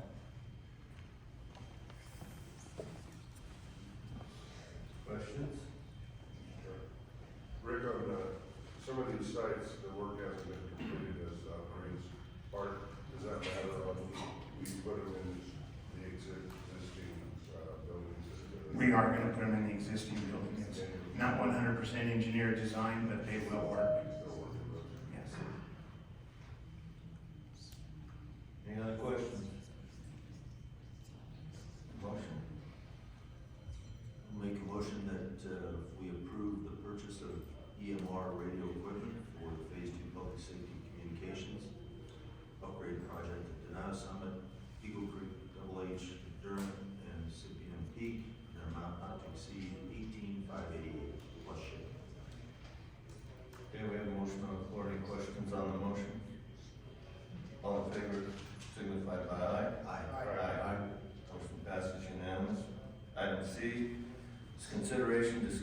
and possible approval to purchase two E.F. Johnson VM700 Viking mobile radios from Epic Marketing Company in an amount not to exceed $11,711.68 plus shipping. And amount to be determined. Rick Rankin for the record. These two radios are gonna replace existing radios in our vehicles, and we'll be taking the existing TK5710s offline for spare parts. The equipment is no longer supported, it's been end of life for several years. So we're gonna try to keep the rest of the sheriff's department and our districts up and operational as their failures come up. So the two new radios will go into our vehicles for future testing and keeping the system up and running. Makes sense. Any questions? Yeah, just semantics, but when you say plus shipping, how come we don't know what shipping is for a couple of radios? Same on the last one. It seems to vary for some reason. One time we'll get them for $100 and some odd, the next time they show up, $150. I'll make the motion that we approve purchase two E.F. Johnson VM700 Viking mobile radios from Epic Marketing Company, Inc., in the amount not to exceed $11,711.68 plus shipping. Okay, we have a motion on the floor. Any questions on the motion? All in favor signify by aye. Aye. Thank you. Thank you.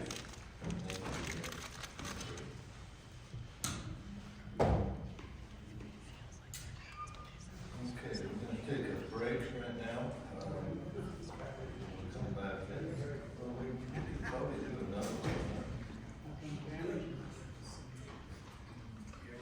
You do 18.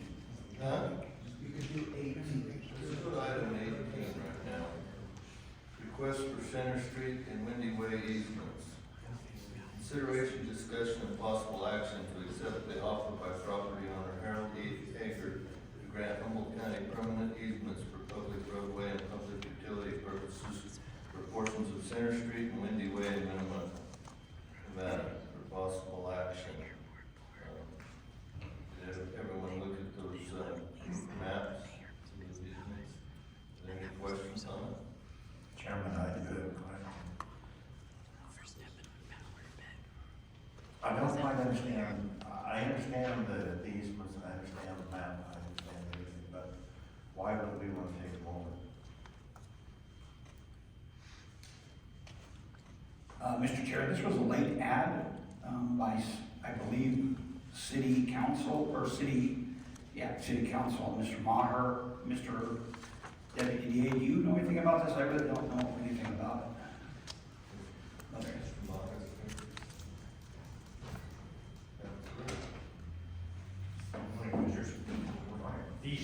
These streets are already put in, maintained by the county, have been for multiple years. This is just a formality to actually get the right to use them in the county's name, that's all it is. I mean, they've been county roads since the 1960s, as far as we can tell. And we don't know why the easements were not granted, or at least they're not recorded if they were granted. Oh, I saw that.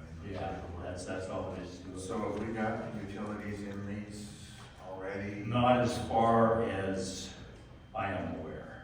They're utilities, they're just roadways. Like Windy Way, that roadway is paved, so is the portion of Center Street is paved. Is there any problems with Windy Way or any of the rest of them? Well, the width of those easements conform to the existing roadways right now. So the property line is actually fenced on the edge of the easement, on be the north side of Windy Way, south side of the properties. Fence line runs right along the easement line where it should be. So obviously new, but there's just the lack of a formal grant. And so basically, the property owner could grant the easement, doesn't necessarily meet the county's acceptance. Until I need to be on. Mr. Miller, could you mute yourself, please? Never like to give a public entity property without them saying, yeah, we accept it, so that's what we accept. So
I didn't have a lot, on the Nickel Ledge meeting from Friday. They're continuing to follow, bills along. Friday was the deadline for them. Friday at midnight was the deadline, so, we'll be going over all that on this coming Friday, what's been pushed forward, so. Yeah, we'll have a lot more to report on May 1st. Did anybody else, following these bill drafts, Gina, did you have anything? Thank you, Mr. Chair. Yes, Gina Rucker, Comptroller. The one that we have been watching closely did not make it to its third hearing on Friday. It was SB 51, which is the elected official salary bill. It did need to be heard a third time. So we are kind of hearing, though, that Senator Gokachia is trying to maybe work with his committee members and see if maybe there's a way to attach something to the bill, but right now, it is looking dead that our elected officials would receive any type of increase greater than the statute currently in effect that hasn't seen an increase since 2018, 2019 fiscal year. Thank you. There was a couple of my SLUPAC pack meeting that were of concern, and I didn't hear if they made it through or made it to the midnight deadline. But one of them was, AB 314, adopting the regulations of home-based businesses, which in County County would have some significant impacts. Quite a few people try to save overhead by running some of their small businesses, landscaping, catering, those kinds of things out of their home, and trying to introduce regulations of how they do that. And then the other one was SB 432, that's economic development, the Tahoe Regional Development, and it has to do with Tesla and the funding or the tax abatement they received, and trying to, when they finally do start paying taxes, being able to take that tax out of Story County and apply it, somebody, other county gets their hands on it, so that's a big concern.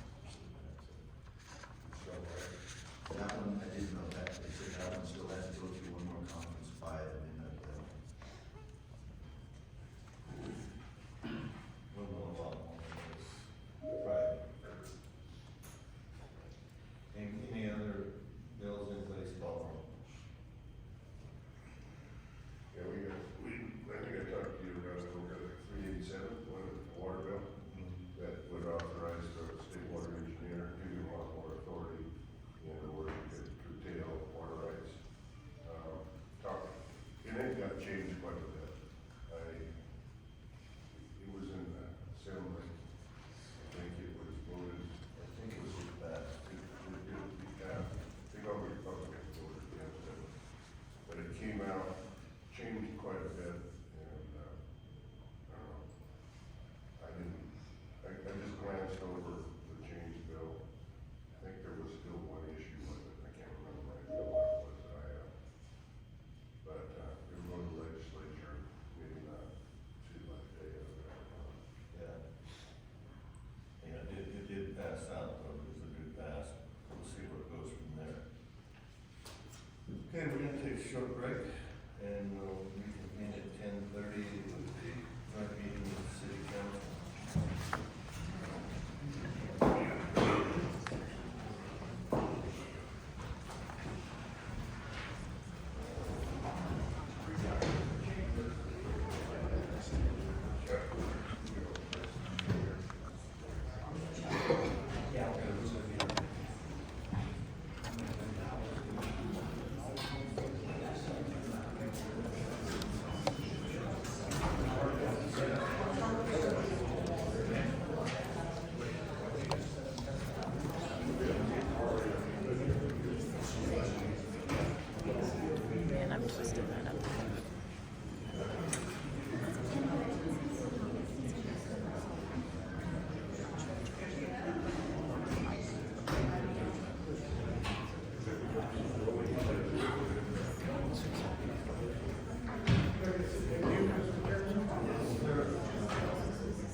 I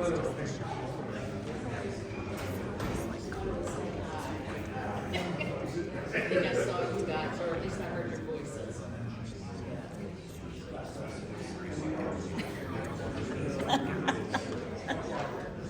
I don't want my face. I want my face on it. What? I said, I'm nice. So what are you gonna do? Do what? I didn't get to hear that. Yeah, I'm not saying it louder.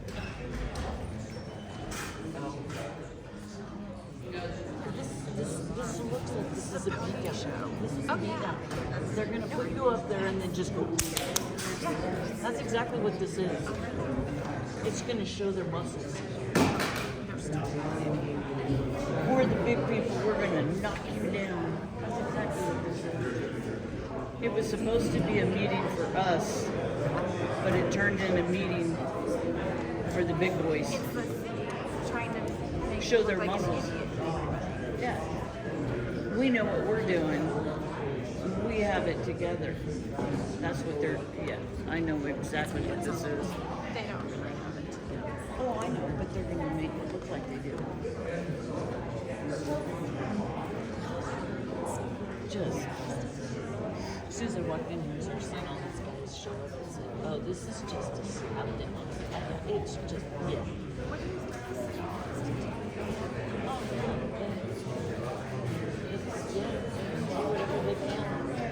They're showing their muscles right now.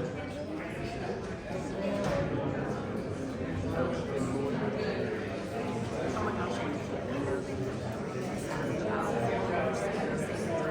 Every time. Oh, this is working on a contract card. So Savage is, what's her name says Savage is gonna be great. Then why is that a contract?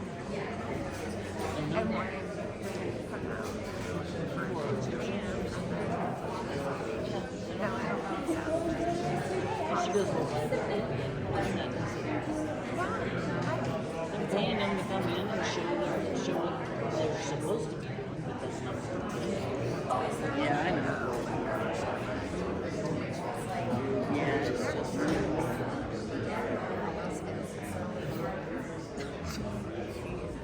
Someone's failed to do A dog functional? It is. It's a dog functional.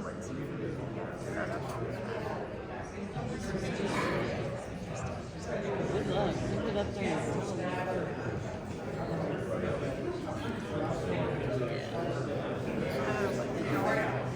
Just sit back down.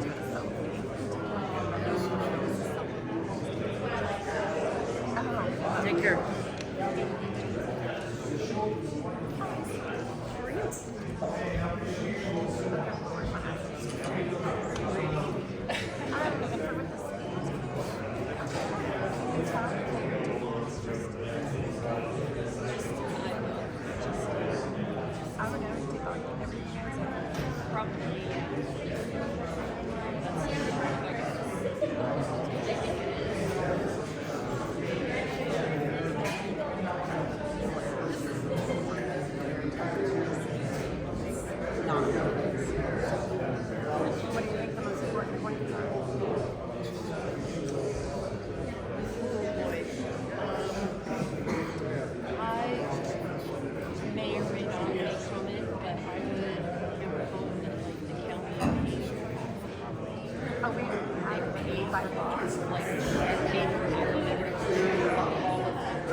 And now, the city, we just go ahead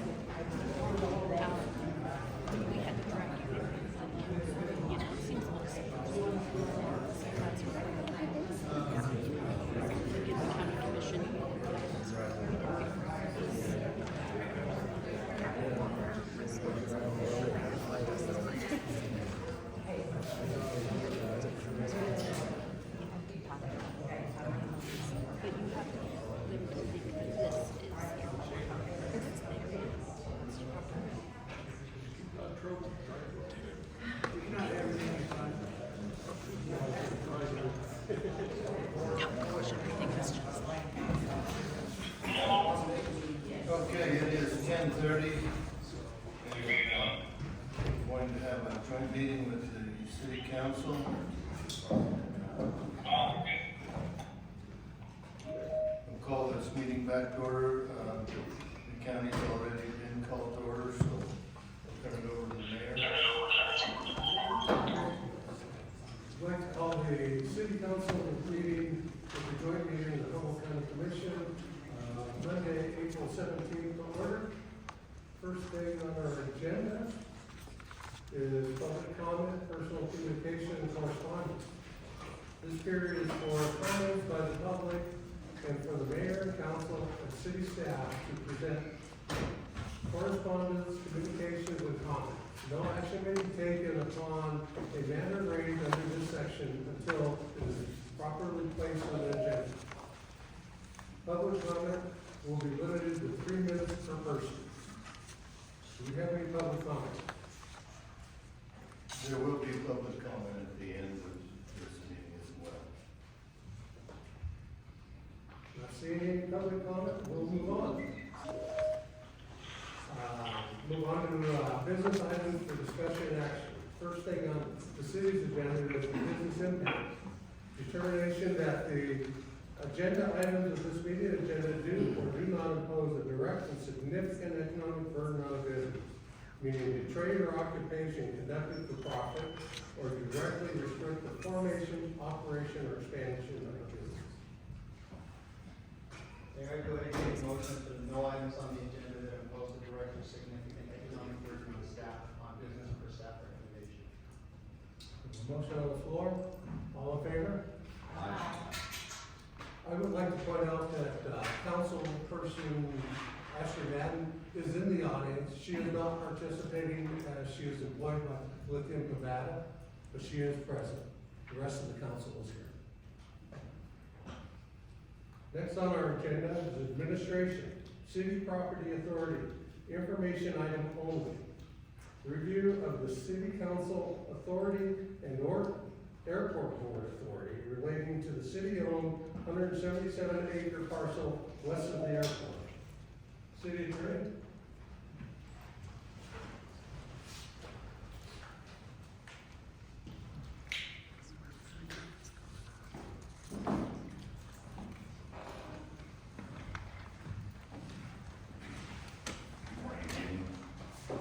Commissioners, councilmen. Basically, the city has a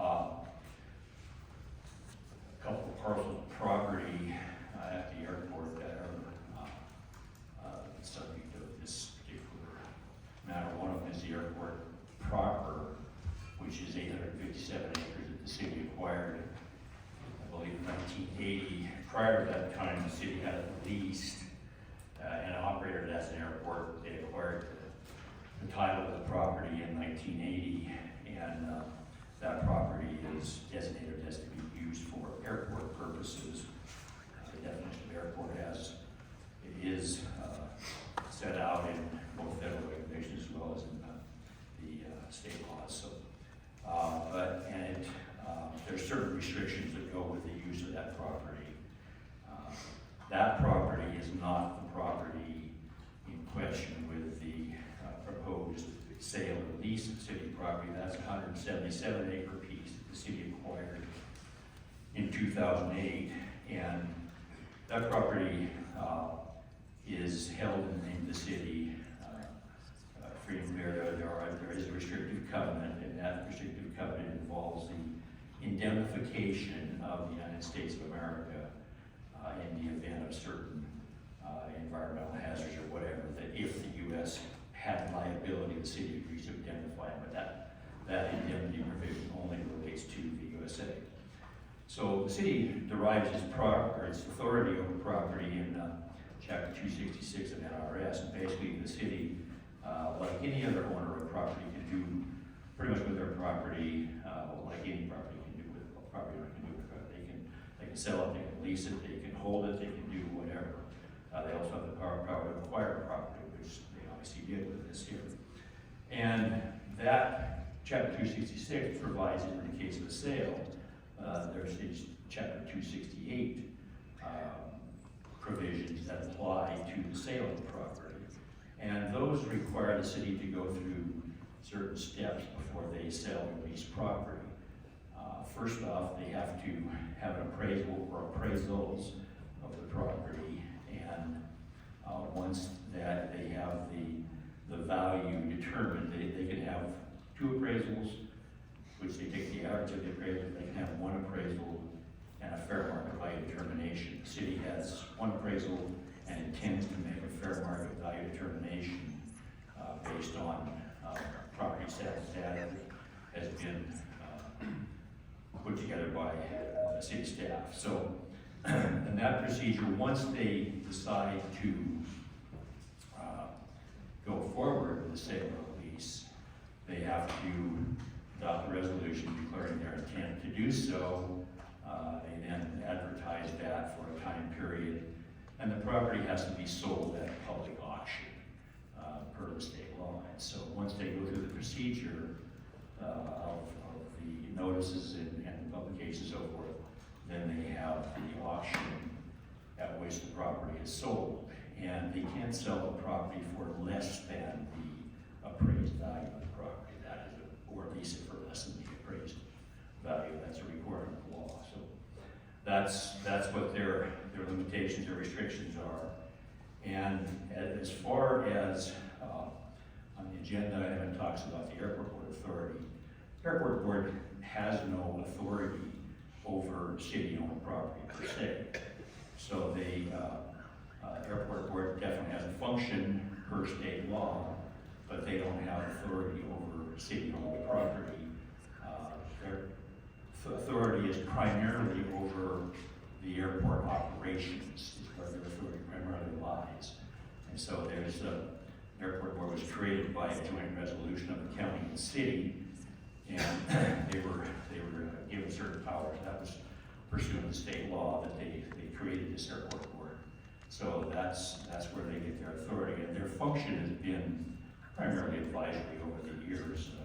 They've been in existence since 1964 was when they were established. The law authorized their establishment in 1847, but their function has been, like I said, primarily advisory, and they don't have any jurisdiction over the sale of city property.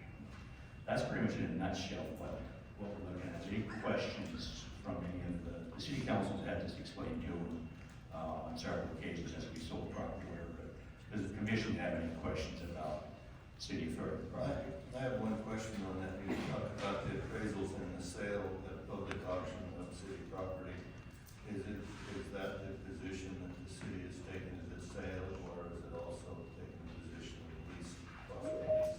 There has been no decision made, but I can tell you this, that the comments of the council Winfield made the decision. Comments are that the desire is to lease the property, not to sell it.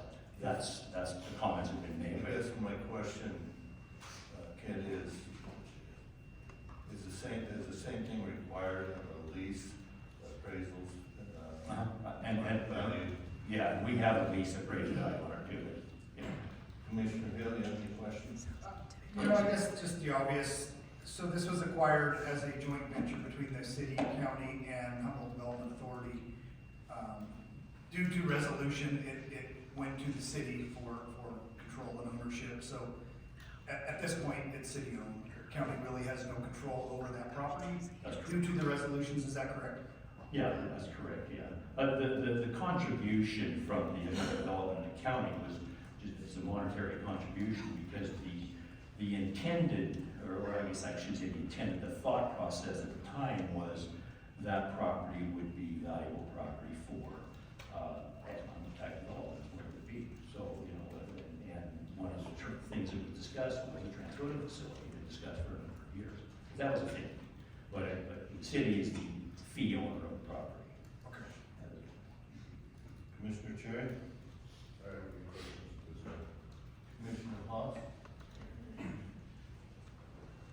Mr. Chair, there's some questions on, who bought the property, how it was assumed that the city has all the power over that property, and I think some good information in the audience today that I'd like to listen to that also. And my opinion of what I've seen, there's 3 entities involved in the property, and we need to figure out who actually owns it. So further on in the meeting, I'm sure we'll get more information on that. Commissioner Evans? Yes, question on that. So you talked about the 857 acres of quote airport proper. Would that be the piece, back to the airport board's oversight or involvement? Would it be theirs more associated with that area of airport proper governance than? That's primarily what they have dealt with over the years, is that piece of property. Because airport board functions as kind of the boots on the ground, I guess, if you will, right? And the city and county aren't hands-on, the airport board is. The city manager is also the airport manager. And so the management of that property is done, basically on recommendation of the airport board. Understand that the city and county have veto authority over anything the airport board does. That's by state law and by the resolutions. So the city and county have veto authority over whatever they do. So the city-owned property that's tangential to the 857 acres of airport proper is outside of the governance or involvement of the airport? The direct involvement, yes. Now, understand that part of the FAA requirements with airports is that there be an airport layout plan, which is basically, it's not cast in stone, but it is a plan for airport operation. This 177 acre piece of parcel is listed in the airport layout plan. However, it is shown as non-aeronautical commercial property, is what it's shown as. And the FAA has already determined that they do not have authority over that property as far as exercising control over what happens to it. Thank you.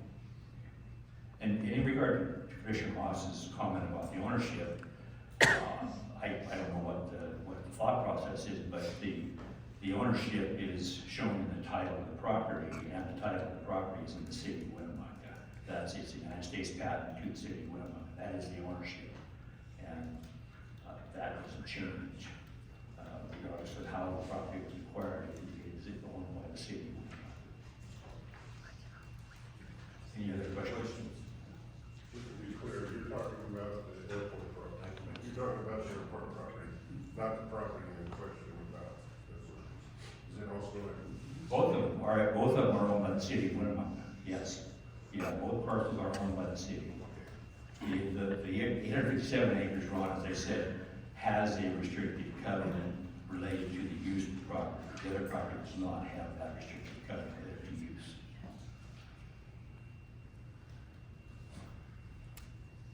Any other questions? Next on the city agenda is administration. City property authority, information only. Review of the city council authority, excuse me, I don't know where I went. County authority for city property, information only. Review of county commission authority and/or airport board authority related to the city-owned 177 acre parcel west of the airport, and this is from the district attorney's office. Mike? Good morning, Mike McDonald, Humboldt County Chief Deputy District Attorney. The District Attorney's Office agrees with the City Attorney in that the property is clearly from the U.S. patent that was received, is owned completely by the City of Winnemucca. And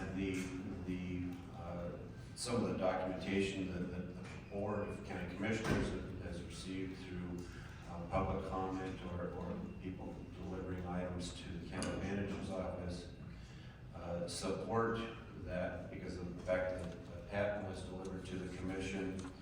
There was also minutes from the meeting back in 2007, October 1st.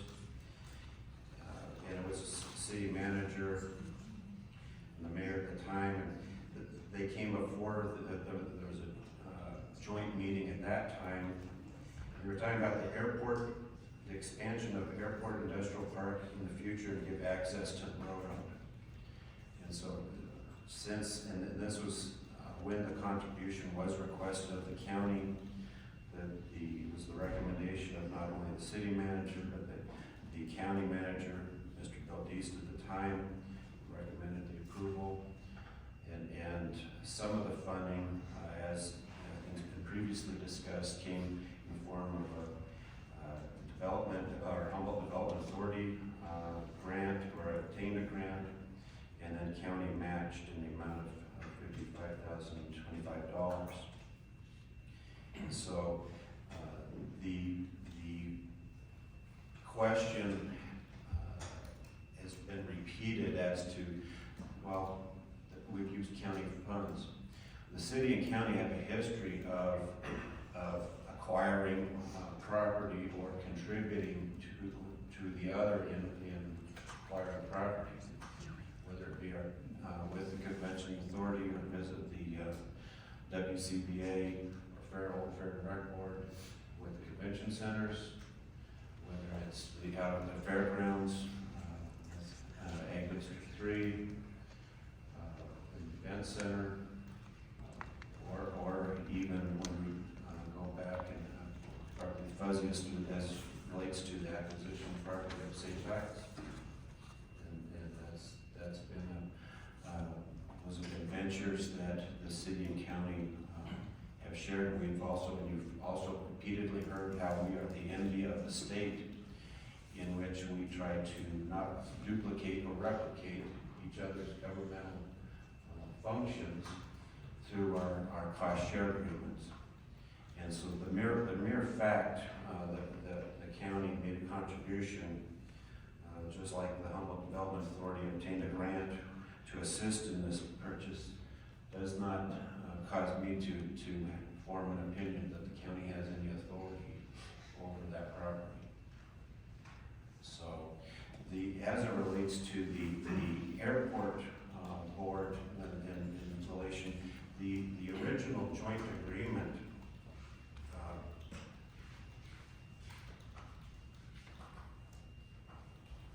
in the original document in 1964, it talks about how the all land improvements facilities owned and hereafter acquired by the joint board. So this contemplated that the board, the joint airport board would acquire property, shall be the property of the city. So even back in 1964, when they're saying, when this document or agreement came about, is that all property acquired even by the airport board shall be city property. But in this case, and with this property, the airport board did not acquire this 177 acre property from BLM. That was the city. The airport board does not own any property, the joint board. They never held property in their name, so. That agreement does discuss, though, the maintenance of the airport and airport property. And the airport, as Mr. Maher indicated, when you're looking at chapter 496 of the Nevada Revised Statutes, the definition of the airport, really we're talking about the operational properties. It does not contemplate other commercial properties outside the business of the airport. It specifically is 496.020, subsection 2, airport means any area of land or water which is used for the landing and taking or takeoff of aircraft and any appurtenant areas which are used by the airport buildings or other airport facilities or right-of-ways, together with all airport buildings and facilities located thereon. So I think it's very narrow to airport activities or airport operations. Is what's contemplated in the even the NRS chapter 496. Well, the joint resolution also says the board's duty is the objective is to provide the city and county with adequate public airport facilities. That's the objective. So that was what the joint resolution 1964 provided. That's also what the statutory.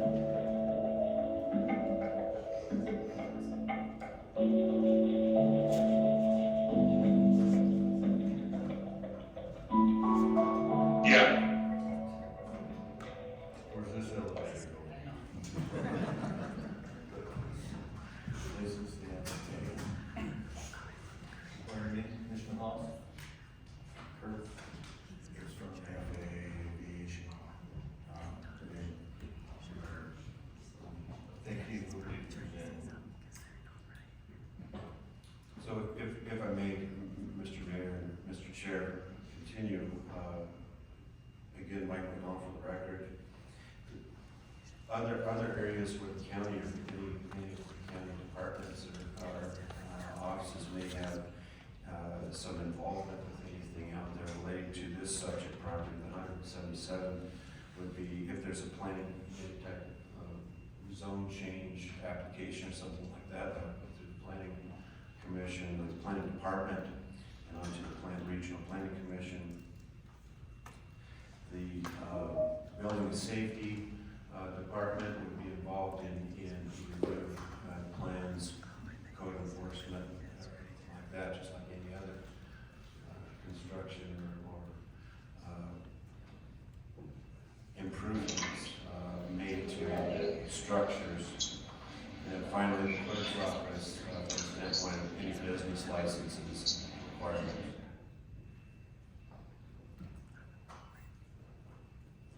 Just for clarification too, those things that Deputy Attorney Donald referenced, those would all be things that would happen at a later in time point when whoever was going to use the property would be using it. So those aren't city concerns. The only thing the city is dealing with currently is whether or not to sell this property. That's the only question for the city and what those terms would be.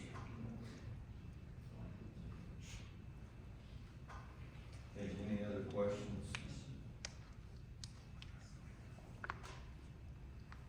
Not seeing any other questions. You know, I have a question.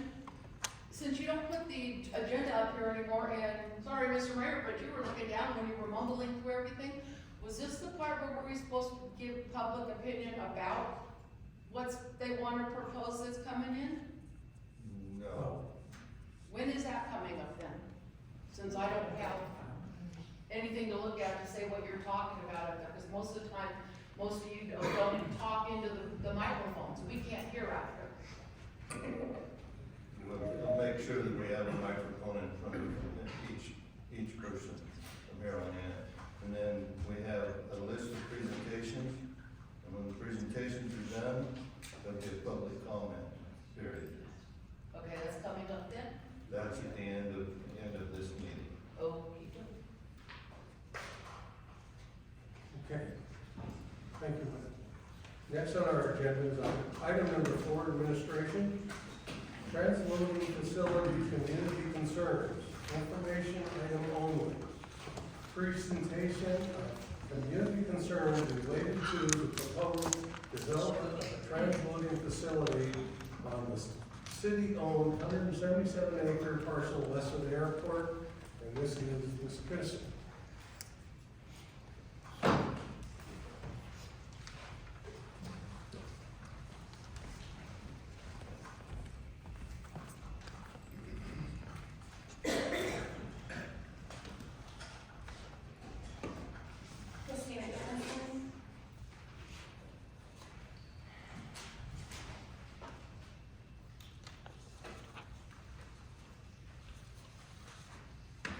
That was very, very interesting. Just for the public to know, this is a great prime example of the Double Boys Network.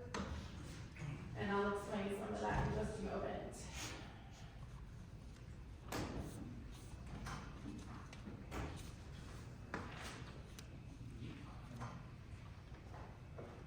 Mr. McDonald actually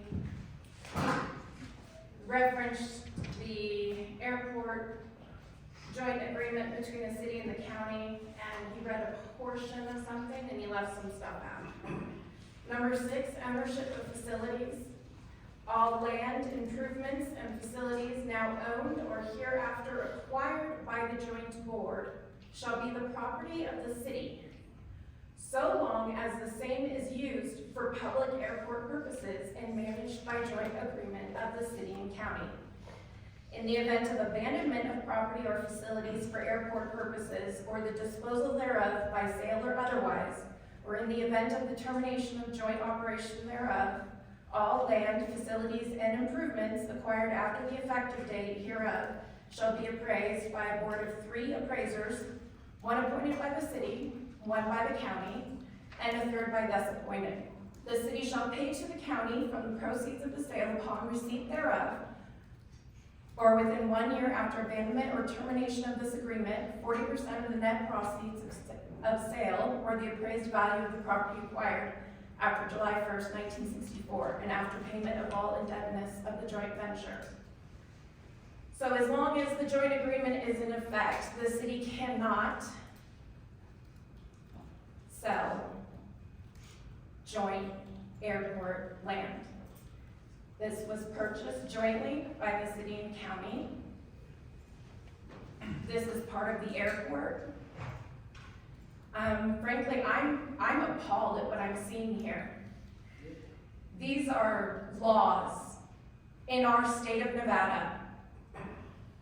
You are elected officials. You have a responsibility to your constituents. The airport sponsor is supposed to be the airport owner. It's very clear everywhere that the county and city both own the airport. There has been a complete lack of care or concern, which goes against everything that is supposed to happen with airports. You have a very serious responsibility. The federal government will tell you, you have a very serious responsibility. As an airport sponsor, with all of the federal grants, millions of dollars in federal grants, have they been even applied for legally?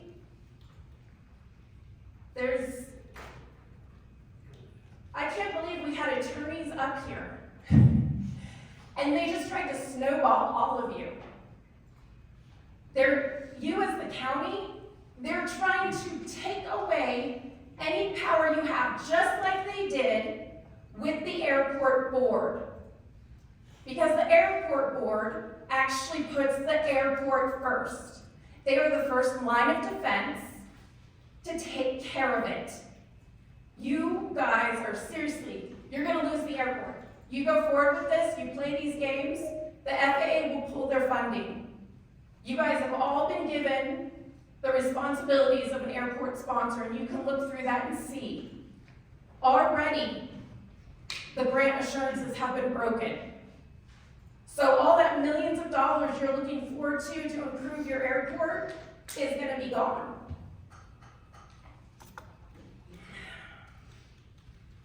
Frankly, you both should be investigated. You are the epitome of corruption. It's disgusting.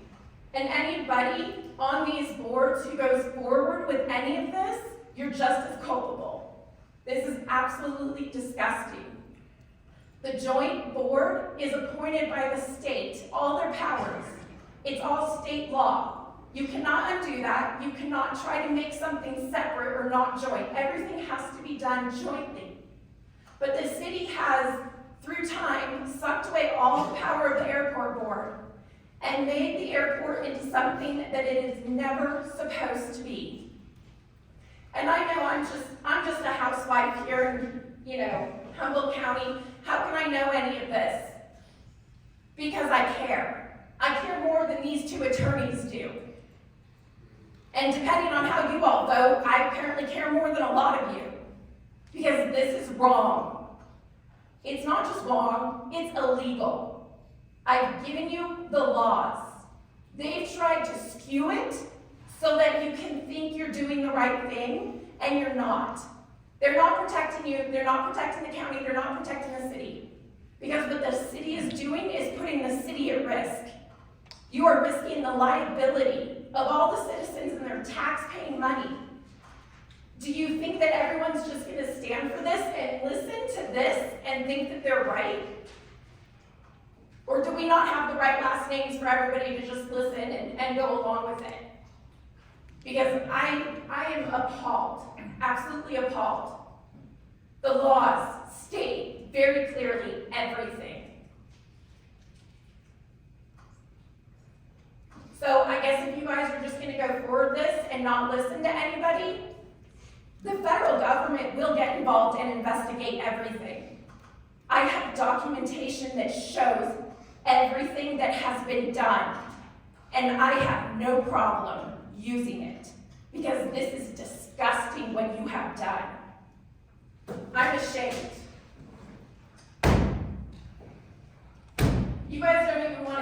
roof. It's so obvious. Just so you guys know, they've paraded out a whole bunch of officials here for you. Savage is gonna do their regular, oh, we're working on a contract with Lithium Nevada, ha ha ha. This is really, this might hurt our contract thing. How many years have they been saying that out to the public? They're literally parading out what they think everyone wants to hear, and these people are going along with it.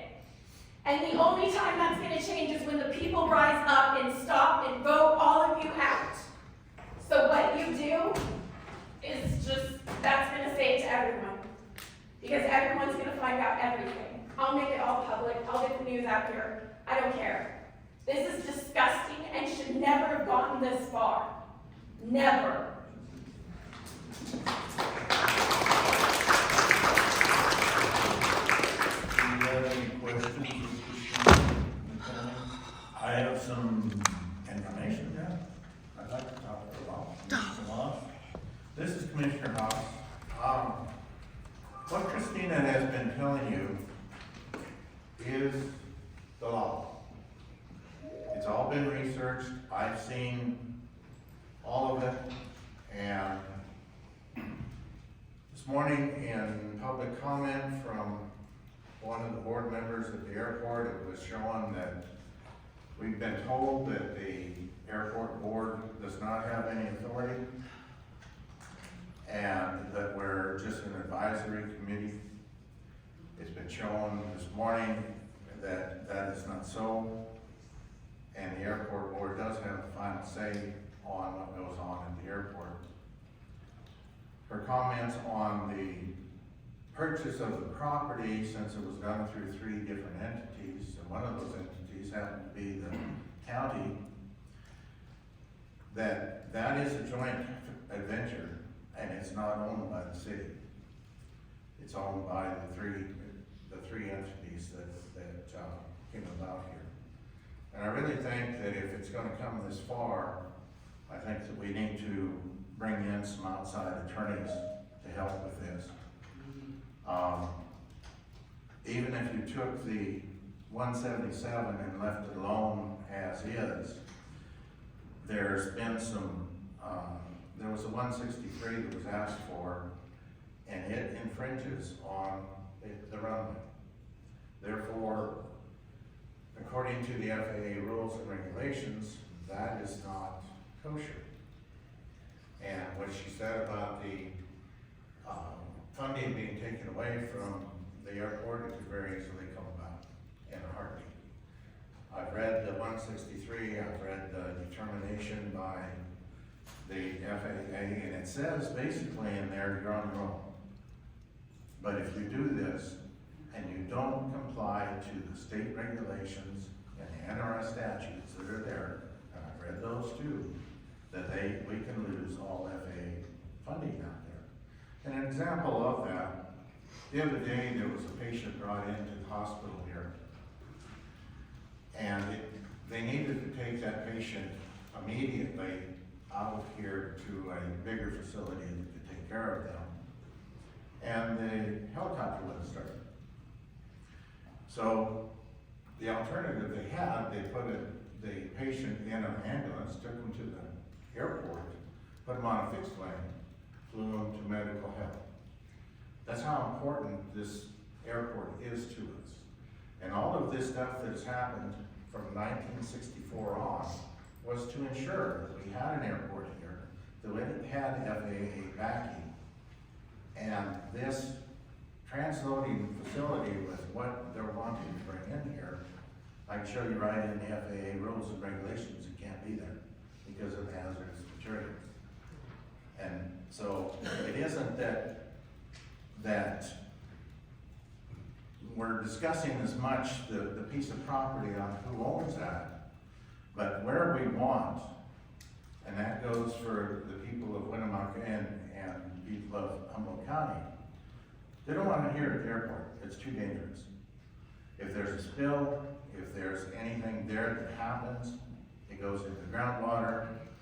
Take a look at what happened in Ohio. I don't know that they'll ever have that town back again because of what happened. There's been At that time, there was 62, I think, and it's well over 70, maybe even above 75 derailments this year alone. Why? We're still debating the fact of why that's happening. But when we're dealing with all of the hazardous materials they want to bring in here, it's very, very dangerous to our community. And if you think you leave on the other side of town, sulfur in itself will go 4 miles just on a spill, on its own, without any wind. And of course, we don't get any wind here, right? I mean, there's pretty seldom we get wind, except every day. So the whole area is going to be affected by anything that happens out there. And the major one in there is the sulfur, and sulfur smells. So that's all I have to say at this time. To add on to that, there's an elementary school downwind less than 3 miles from the airport. Has anybody even thought about that? Children, hundreds of children. You're gonna have to show if you care or not, because the public is paying attention. Commissioner Hill, do you have any questions? I don't have any questions right now. Commissioner Rivas? It sounds to me like, so we listened to the district attorney, we listened to the city attorney. I don't know you personally, but are you an attorney?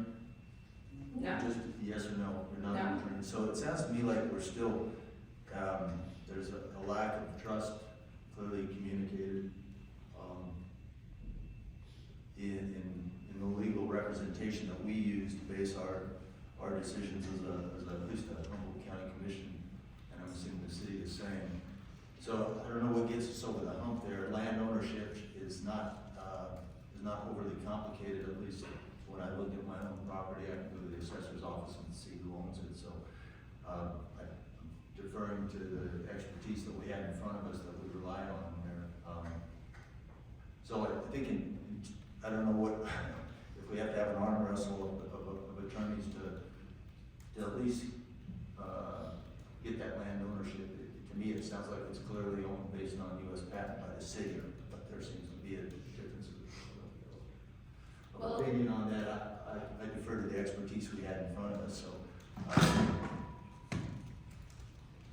with that said, I don't have any other questions because that kind of seems to be the lead domino before you go any further in terms of decision making around who can make a decision or controls or has the decision making authority on what happens to the land.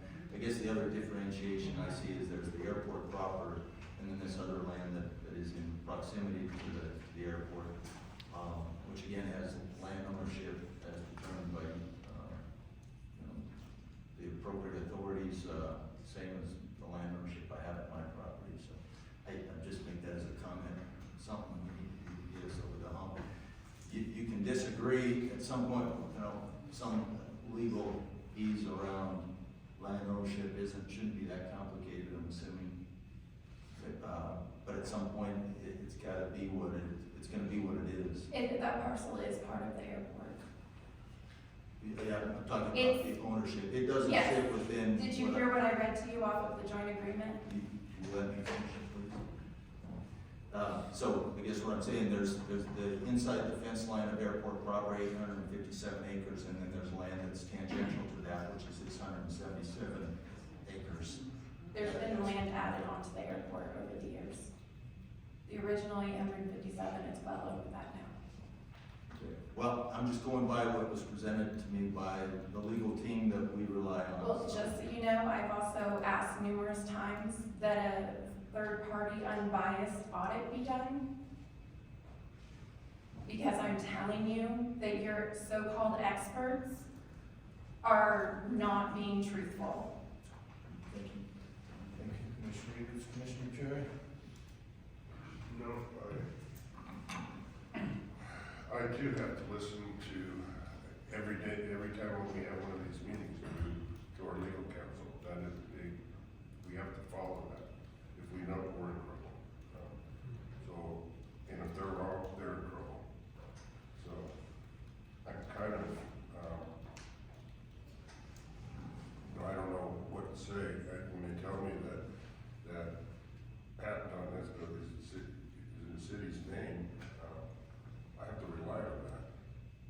Everything that the airport acquires is supposed to be in the city's name. The joint airport agreement says that they can do just what they want with it, that it has to all be done jointly. So it has to be voted on jointly. That is the difference. So when I tell you that they don't legally have, so they are the legal owners, but so is the county. Nothing can be done with that land without it going to joint. That's what I'm saying. That's what the joint agreement says. It says that every piece of land that is acquired for the airport is to go into the city of Winnemucca's name. So that's not unusual at all. It's actually supposed to. All the original, all the things that have been added on, city of Winnemucca. It says right there in the joint agreement from 1964 that it's supposed to go into city of Winnemucca's name, but that they are not supposed to do anything with it unless the joint agreement is going to be voided out or there's something voted on jointly. But even then, if it's part of the airport, you have to look at the FAA and what they say. Because one of the things with being an airport sponsor, one of the responsibilities is making sure that there's compatible land use. So you're not actually supposed to sell or give away any of the land, you're supposed to keep it so that you have that control of protecting the airport and all the land use around it that you can. And that's why that's made that way. I appreciate your insight, don't get me wrong, and your view of things. I will have to listen to the rest of those today and try to make an educated I do want to clarify that who they have speaking about FAA stuff is not an FAA employee. It's actually Armstrong Consultants that has been hired and paid to consult. Just keep that in mind. I guess I do have a comment. This is Commissioner Hill. So, as a commissioner, my job is not to tell a business that they can come or they can't come. My job is to take all the information and make the best decision I can for the whole county. And that's it in a nutshell. We have opinions. Some people like things, some people like businesses, some people don't like businesses. But our job's unique up here. We have to try to make the best decision for the county. And to hear that we could possibly be making illegal decisions, this is a huge proposal. This is not something that we just want to take and say, oh yeah, come on in, let's take your money and let's just roll on. There's a lot of valid concerns here. I would be in agreement that, we have some great lawyers on our team and on the city's team. I'm not going to take that away from them, but maybe their specialty isn't land. Maybe their specialty is tax. At this point, I would be in favor of looking, are we doing anything illegal? Is the city doing anything illegal? The last thing I want to do is come up here and make an illegal decision for the county that can potentially cause us to lose an airport or cause us to lose funding. We spend a lot of money on things every day, and I think this is a pretty small contribution to get an independent person that is specialized in land and these types of agreements to go back and look at the facts. We can go back and forth all day long with opinions here, but what I really want as a commissioner is I want facts. I want to know what we're doing is in the best interest of the whole county and the city of Winnemucca. So that's what I want. Council, does anybody have any questions?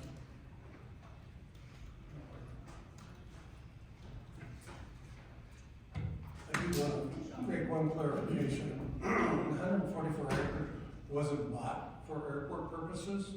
It was bought by the three entities for economic development, and the purpose was a transloading facility way back when it was purchased, and I think in 2008, 2007. Intentions. That was the Make things intent of legal. that purchase. So. Yeah, but nobody in the community knew about any of that going on. If anything had been done properly through the airport board, it would have been on a public agenda and made public. It was on public agendas. For I served on the HDA as a city councilman. I made the motion to move forward.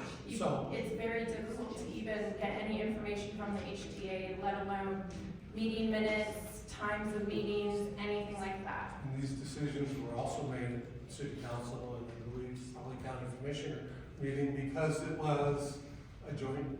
So does the HDA have more authority over the airport than the airport board? It has no authority over the airport. Then I think it would be important to But we talk bought to the the land airport. as economic development, so. And do you know the That was the intent, responsibilities of that an was airport the intent sponsor? there. So, you know, we're just looking at what it was intended for. Sorry. Well, the public's looking at who seems to know how to do the job and who doesn't. Thank you. Do you have anything else for me? Nope. Thank you. We'll move on. Thank you, Christina. Next item I have is a presentation by Mike Eaton, Chris Knox, and Justin Peach, Armstrong Consultants, to provide information related to Winnemucca Regional Airport's airport layout plan and general overview of the FAA approvals that may be required for the proposed transloading facilities on the 177-acre parcel west of the airport. And that's the same one on the city agenda. Good morning, Commissioners and council members. My name is Mike Dicken. I am the Western Territory Manager for Armstrong Consultants. We are an airport-specific planning, engineering, and construction management firm. We're located in 4 western states with the home office in Grand Junction, and I'm the Western Territory Manager of the region. A little bit of my background. I have been involved in working on airports since 1987 and actively involved in airport management for over 27 years. And I've worked for Armstrong Consultants now for about 5 years. So I'm not an airport engineer, I'm not an airport planner, I was an airport manager. And I want to lay out a little bit, there's been some things stated, and I want to make some clarity with regards to my experience and what the FAA does and doesn't do. So in 90 to 95% of the activity that the city of Winnemucca or the county or whomever else you think is responsible for the airport is with the airport district office. The FAA has multiple branches of oversight with regards to aviation safety in the United States. The FAA's primary goals are safety and efficiency and self-sustainability with regards to the aviation system. The ADO is the airport district office, and they are, in essence, they manage the airport system. And that's called the NIPIAS, it's the National Plan of Integrated Airports. It's a system, and it's funded through the federal government to the tune of billions of dollars a year. And the comment was made about the grants and losing grants and all those things. Every time the city of Winnemucca, which is the sponsor in the FAA's eyes, it's the city of Winnemucca signs the grant applications. Grant money is assigned to the city manages, gets reimbursed for what they expend on the airfield for airport capital improvements. So regardless of the status of the governing body or anything else, in the FAA eyes, the sponsor of the Winnemucca Municipal Airport is the city of Winnemucca. The airport district office, they are basically a planning department. They exercise the plans that are created through the master planning process. The master planning process creates an airport layout plan.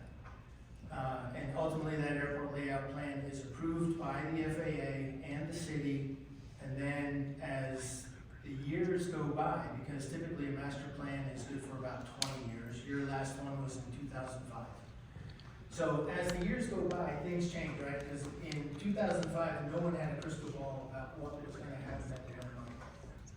So the planners, both the people related to the city, the public input that is required in all master planning processes, and ultimately the consultants, they assess that planning process, they assess the existing facility. They determine what is there, what's the condition of what's there, what length of runways are there, what's the load bearing capability of the pavement on those runways, what kind of airplanes can be supported, what's the future crystal ball saying your aviation activity is gonna evolve into? Is it gonna grow? Is it gonna shrink?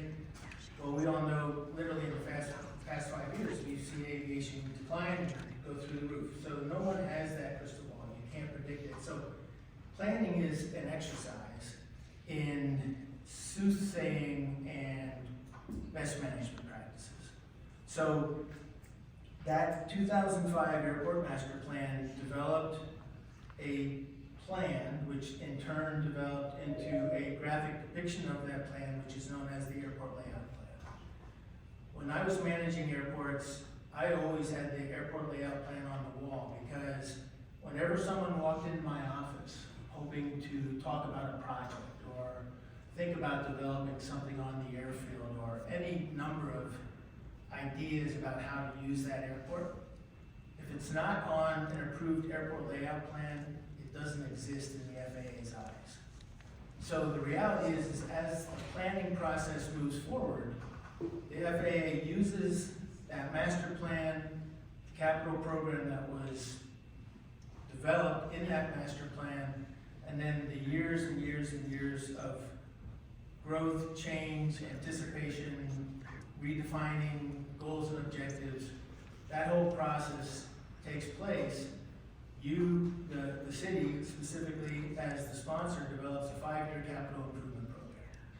Every year, the FAA looks at that, identifies what they think they can and cannot afford, prioritizes it, and then ultimately, if the city is fortunate enough, they will actually receive a grant for something to improve your community's airport, but it's technically still the city's airport. They signed the paperwork.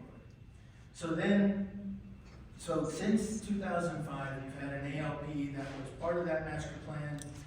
In 2008, you acquired the BLM land, that 177 acres. The patent specifically states that is to the city of Winnemucca. It became part of the airport. It is part of the airport. It's on the airport layout plan as of 2010, which the FAA reviewed and approved, and it's designated as non-aeronautical development space. Non-aeronautical and aeronautical are very different in the eyes of the FAA. If it's aeronautical, it has to comply with all federal regulations, including environmental review and other aspects of that.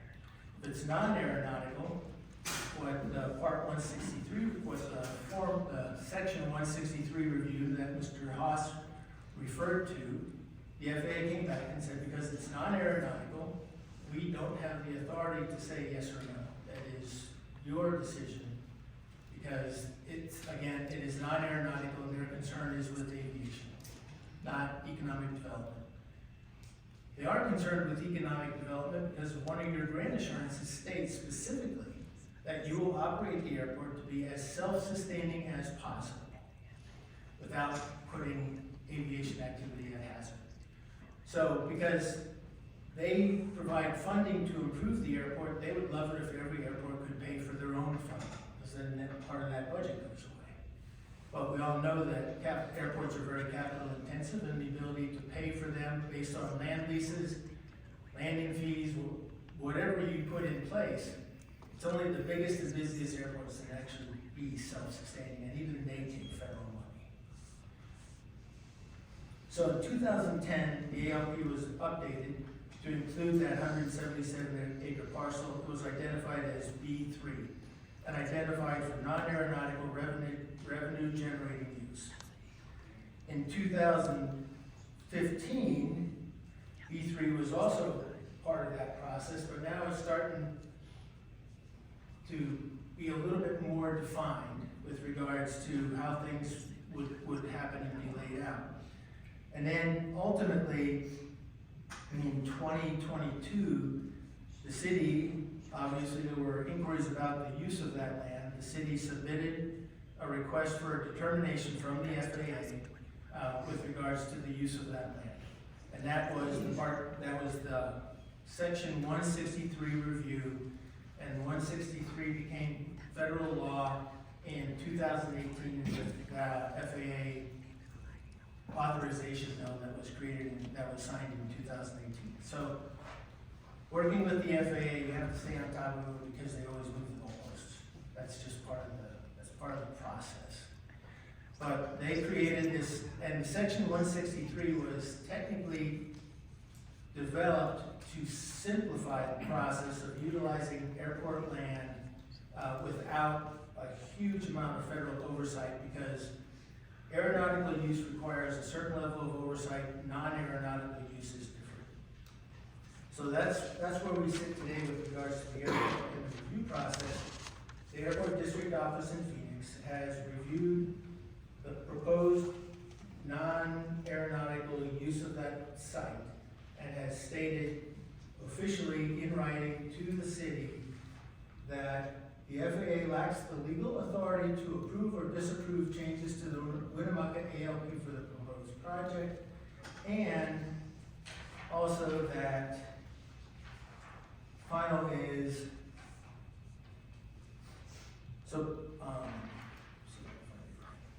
the FAA lacks the authority to regulate the use of the land associated with the project.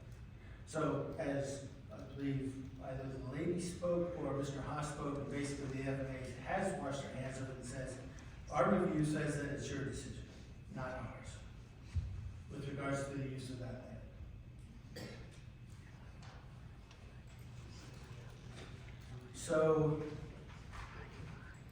that's where we are with regards to the ALPs, why they're so critical, because like I said, that is a graphic depiction of the planning process that the FAA holds the airport sponsor to. And no project can take place on the airport unless it's on an approved airport layout plan. And then the determination is it aeronautical, is it non-aeronautical, what's its impact, where's it gonna be located, how high is it gonna be, a lot of other things come into play. But right now, you folks are literally just in the very beginning stages of this process. And that is, you can use the land as it's proposed. What you can build on that is determined by what is proposed to be built, and a lot of other things, which gets into the airspace considerations. And airspace is, your airport, the airport layout plan actually has the airspace configuration. You have to be a PhD engineer to actually understand it, because there are multiple layers, multiple angles, multiple approaches. But it is all designed to protect aircraft in flight to safely approach and depart from airports. And all of those imaginary surfaces are not allowed to have penetrations, because flying an airplane while we think it's an exact science is not necessarily an exact science. And I speak to you as a pilot. So the reality is they have all these imaginary surfaces. So the next step in this process for you to consider and ultimately to bring the FAA back into the picture is if and when a decision is made to lease this land and allow a building to be constructed on it, then the FAA will want to know what that building is what its highest points are going to be. And that is part of the airspace analysis that will determine whether or not the building that's proposed to be constructed in its location based on proximity to all of those imaginary surfaces. So the FAA can come back and say, you can't build that because it's too tall, or they may come back and say, we have no opposition to this because it complies with all of our requirements. That's yet to be determined, because no one knows what's gonna go there, how high it's gonna be, or what it's gonna look like. And then the other part of this is basically, just again, I want to make it clear that in my role as an airport manager, in accepting grants and doing many, many things, the FAA really wants the airport sponsor to do everything they can to generate revenue on the airfield so that they don't go to the FAA for continual handouts. That's in the grant assurances. The grant assurances, you specifically state, you will do everything that is feasible to increase revenue on the airfield or on the airport. I need to clarify. So the FAA supports and encourages revenue generation on airports. And they require you by law to sign a document that says you will do that. Well, self-sufficient as possible, as I said, that's part of the grant assurances. So self-sufficient in my mind, kind of equates to economic development, which is why you went together with the Economic Development Board, the county and the city to acquire this land. Because it's outside of the aeronautical sphere of influence of the airfield, but it's still an opportunity to generate revenue. The 2005 master plan and original ALP had a rail spur coming onto the airport property. But it actually came into the airport property prior to the acquisition of the 2008 ELM. Forget what it's called. It was a patent, right? So it was acquired through patent. So you acquired that land to generate revenue, and it's on airport property, so by law, that revenue stays with the airport property, which, excuse me, again, to my understanding, is to everyone's benefit, because my understanding is the county helps the city, oh, thank you very much. The county helps the city with those AIP grants and meeting the local match. So it's to everyone's benefit to see revenues increase. By seeing revenue increase, that reduces the amount of money that the general funds put back into that facility, which you all know is a very valuable community asset. It's not a city asset, it's a county asset, even beyond. So self-sufficient is equated to economic development, and economic development requires growth. Growth requires change. These are things that airports deal with all the time. We live on the edge of a double-edged sword. The more successful an airport is in generating revenue and economic growth, the bigger it gets. The bigger it gets, the more impact it has on the local community. The more impact it has on the local community, typically, has resulted in airports being required to reduce activity because it creates noise. So, but that's part of what happens is success breeds less than happiness in some neighborhoods because they're directly impacted by that growth and that change. So NIMBYism is not unique to communities in general, but it's certainly not unique to airports. Airports exist with it. If the more we succeed, the more we face challenges because it creates other impacts on the community and the neighborhoods. So it's always a challenge to balance those divergent interests. It's just the reality of the world we live in. So I'm more than happy to answer any questions that you may have with regards to the airport, the FAA, the rules and regulations that we all live by. Does the council have any questions to ask? So, at what point when, whether it's this community or these boards that acquire land adjacent to airports, what leads to the determination of aeronautical versus non-aeronautical land use? Well, I believe, again, I'm not a planner, so please understand that I'm going to give you my opinion. It's not necessarily gospel. But basically, my experience has always been that if I can afford to put access to a parcel for airplanes to be able to get to those parcels, it makes sense for that to be designated as aeronautical use. So if it's within a certain distance, and bigger airports, the distance gets bigger, but it's because you have to build a taxiway to get to whatever it is, a hangar or a maintenance facility or whatever. And those are all considerations that the FAA has, because if you want to put it 3 miles away, they're not going to pay to build a 3-mile taxiway. So everything is proximal to the runway and taxiway system for aeronautical development, because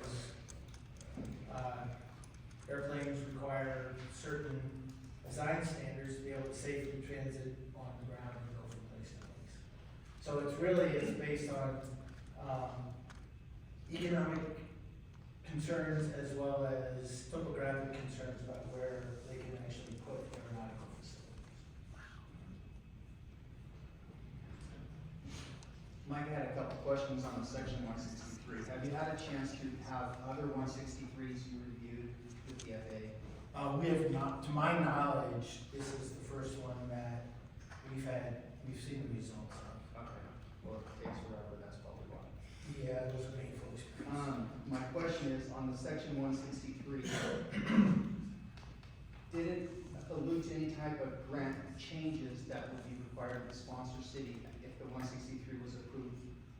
Meaning, it's approved, but we're gonna change some of your responsibilities as a sponsor. No, the only thing that I saw in the 163 is they basically, if the concern is only parcel B3, which is the 177 acre parcel that you're talking about for non-aeronautical revenue generating, they have no issues with that whatsoever. I know that the preliminary plan that was sent to them included a roadway access to this parcel that crosses an airport-owned parcel that is actually designated as aeronautical use. And they indicated that if that design stays in place, that it will generate federal action with regards to environmental review. Because that is the way they work. If it's aeronautical, they are very involved in your business.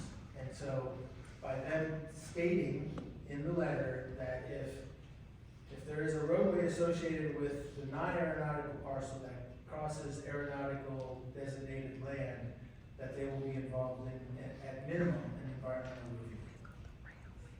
All right, thank you. But there's no discussion of grants or grant compliance or anything like that. It's just, if it goes to aeronautical, they're gonna want whatever they say. Sir Pam?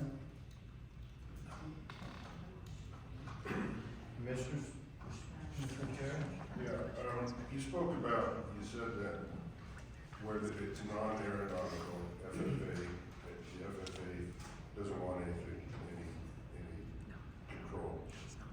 But yet, they do, if, on height requirements and that stuff, they do have a say on that. Right. In this case, we're talking about potentially hazardous materials. So would they have any say over what types of businesses, with, like in this case, could be potentially hazardous materials? Typically no, because it doesn't affect aeronautical activity, and they're staying in their lane. Their lane is aviation safety, and this proposed project would not affect aviation safety.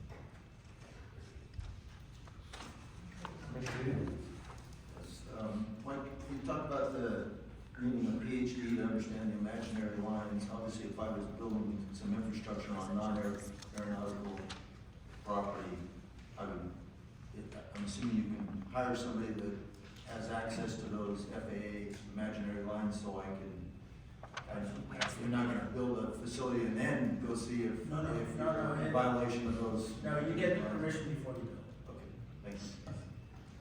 Mr. Chair, this is Commissioner Haas.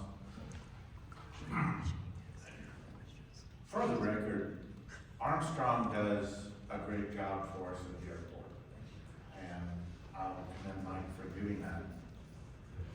I have some questions on the 163. I have a map right in front of me. I don't know, you can see parts of it here, parts of it's blue, parts of it's a different color, and then there's a blue strip right here. Well, in order for this piece of ground that we're talking about, 177 acres, they have to come up with a roadway, and they want to come off of Airport Road. Therefore, they asked for a 163. And that 163 that they're asking for, I've been told, for 2.5 years on the airport board, that was simply just to bring a road in there. Well, it goes right through an aeronautical area. And in the 163, it didn't happen to say that we're gonna have great big trucks going through there, or about 50 a day, and they're going to be carrying hazardous materials. Now, you see the black line that's coming down here, that's the road line. And the runway is right here. The blue comes all the way over here, therefore it's impinging on aeronautical. So that's what Mike was bringing forth with the FAA in the 163. The FAA did say that if it impinges, they're going to investigate it. They don't know anything about it because it wasn't asked for in the 163. I read that and reread it.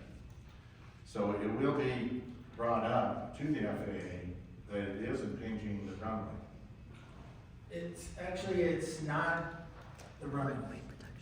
If you look at the same diagram that you're referring to, there is a trapezoidal box that is off the end of the runway. That is the runway safety area and runway object free area, both of which are in the aeronautical section that we're talking about, which is B2, but the roadway is out of all of those areas. So technically it's not impinging on runway operations or runway safety areas. It's simply in a portion of land that was designated for aeronautical use. So it's not specific to the runway. That would be a determination. By the FAA. By the FAA. That's correct. You know, I see it as an impingement. You may not, but That's what if I've all got- interpret facts do. if I've got trucks directly into the runway, I think there's a problem. Now, to again reiterate it, all of this discussion, all of this stuff that we're doing today has to do with the types of materials that they want to bring in. And I was sent the FAA roadblock, and I can show you where they don't want any of those hazardous materials around the airport. And it states right in there, and it was never asked about. 163 was never let known to the FAA that there may be hazardous materials this close to our airport. Well stated. Okay? Thank you. So for clarification, there's a list that you can provide us of these hazardous materials that the FAA does not want in proximity to the airport? Well, we might be able to find something of what they define as hazardous material. But again, it's a question of interpretation. So if and when the FAA wants to be more involved in this process, for instance, if the road remains within the aeronautical use, then there will be more information that's made available to them. Again, in my 27 years of experience, I'm not aware of any specific limitation on what can and cannot transit through an airport with regards to hazardous material, other than requiring it to be identified as hazardous material and the proper procedures for handling that being addressed. But again, that's only through my experience. I do not know the specific rules. And I think Mr. Haas is speaking in basic generalities. I think it would warrant everyone's review of what is and is not considered appropriate for on-airport property. Thank you. Stephen, do you have any of that from the FAA? Would you call it up? Grant assurances, yeah.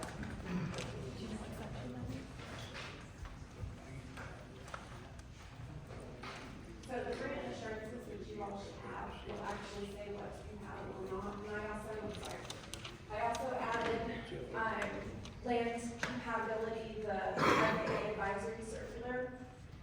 And I do have a map here, a draft, I believe, for that 2005. Do you have the 2005? I don't have the master plan.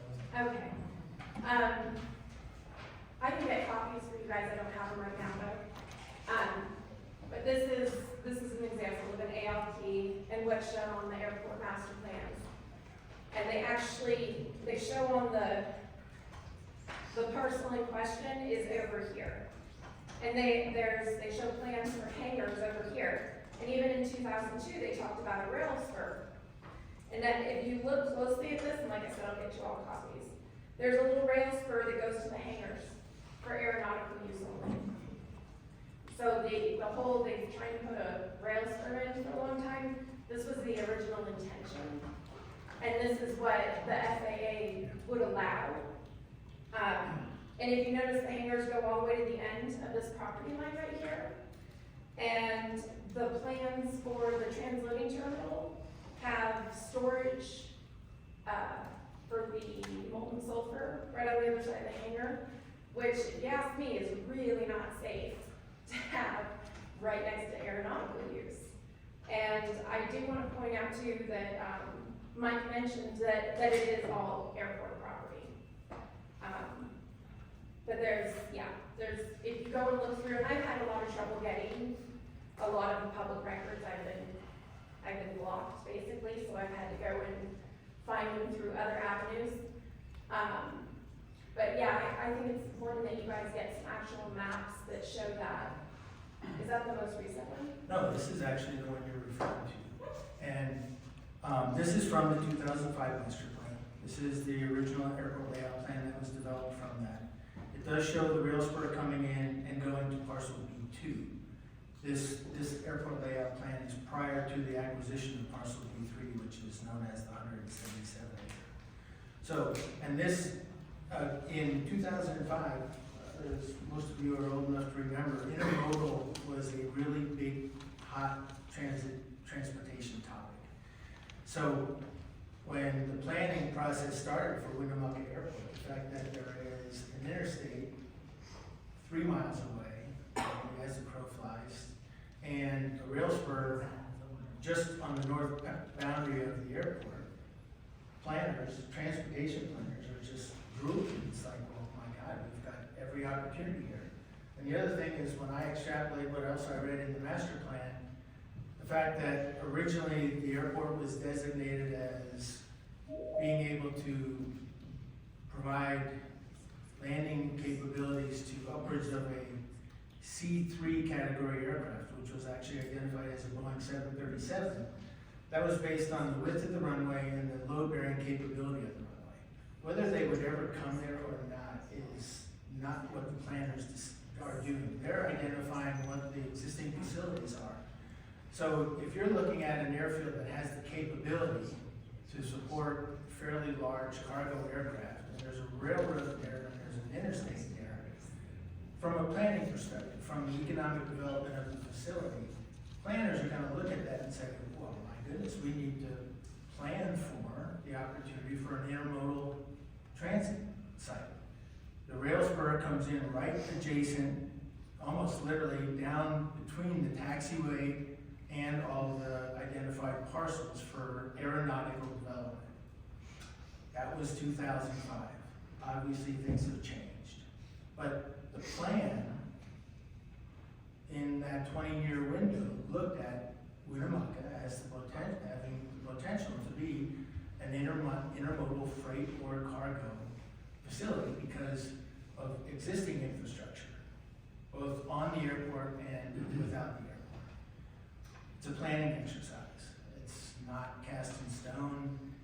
But if you don't plan for it and don't put it on the airport layout plan, and the community wants to do that, then you have to go back to square two and start again and develop an airport layout plan that shows that as part of the plan. And then the FAA would support building a taxiway adjacent to the railroad spur that the community paid for. But it's again, it's a long, drawn-out process. It's painful in so many ways. But the reality is they have a fiduciary responsibility to manage that money and manage how you want to spend that money. So they want the plan to be in place. I have another question. Mike, have you heard of airports getting shut down due to economic development and incompatible land uses? Incompatible land use is a very generic term. An airport, like for instance, the community of Santa Monica has tried to shut down their airport for years and years and years because of incompatible use, but that's basically because of community encroachment on the airport, ultimately resulting in confines of the airport's ability to serve as an airport. incompatible use with regards to actual facilities and such, per se, as a facility. I'm not aware of that. We have a client over in California that proceeded with building a fairly large warehouse off the end of the runway without getting FAA permission. And they were told that wasn't a good idea, but it was deemed to be not unsafe. So they ended up having to put obstruction lights on the building.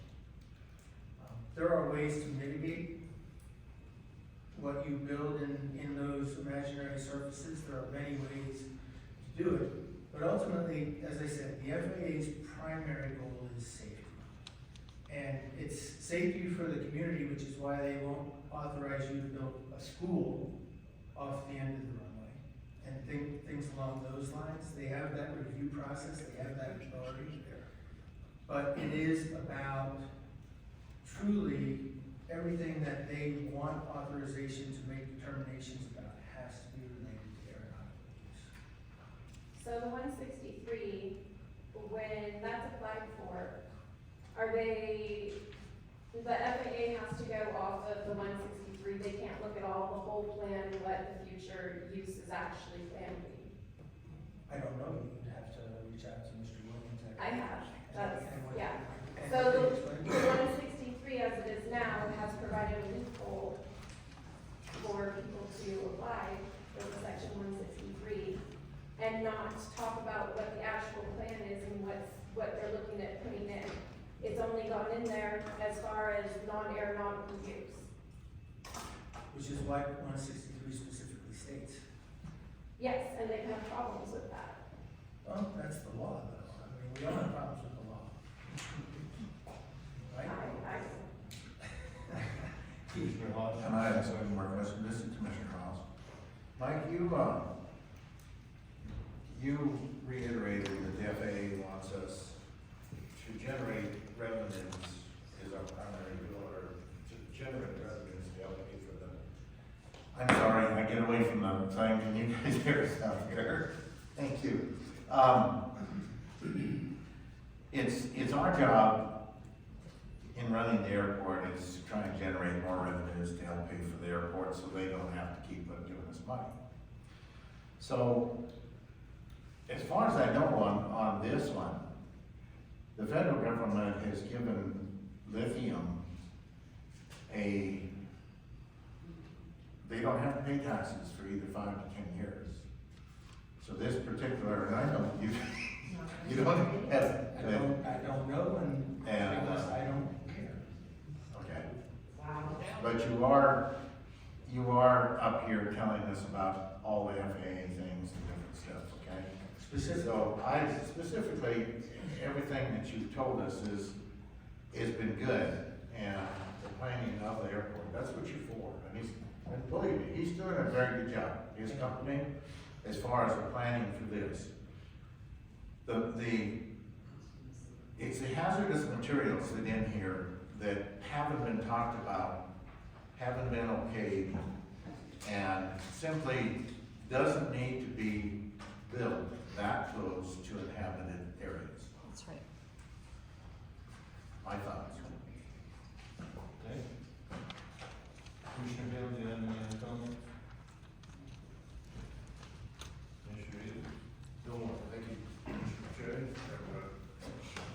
Thank you very much. Thank you for everything. Do you have any questions? Thank you. Thank you.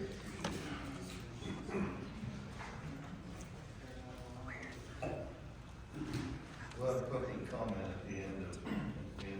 We have some more presenters for our last period. We're going to skip G, go to H, and then we'll come back to G. So we go to presentation by Glenn Miller, co-chair, Emeritus Professional, National Resources and Environmental Science Office, University of Nevada, Reno, regarding sulfur and other chemicals and materials that will be handled at the proposed transloading facility on the 77-acre parcel west of the airport. That's, same thing with the city. Thank you. I'm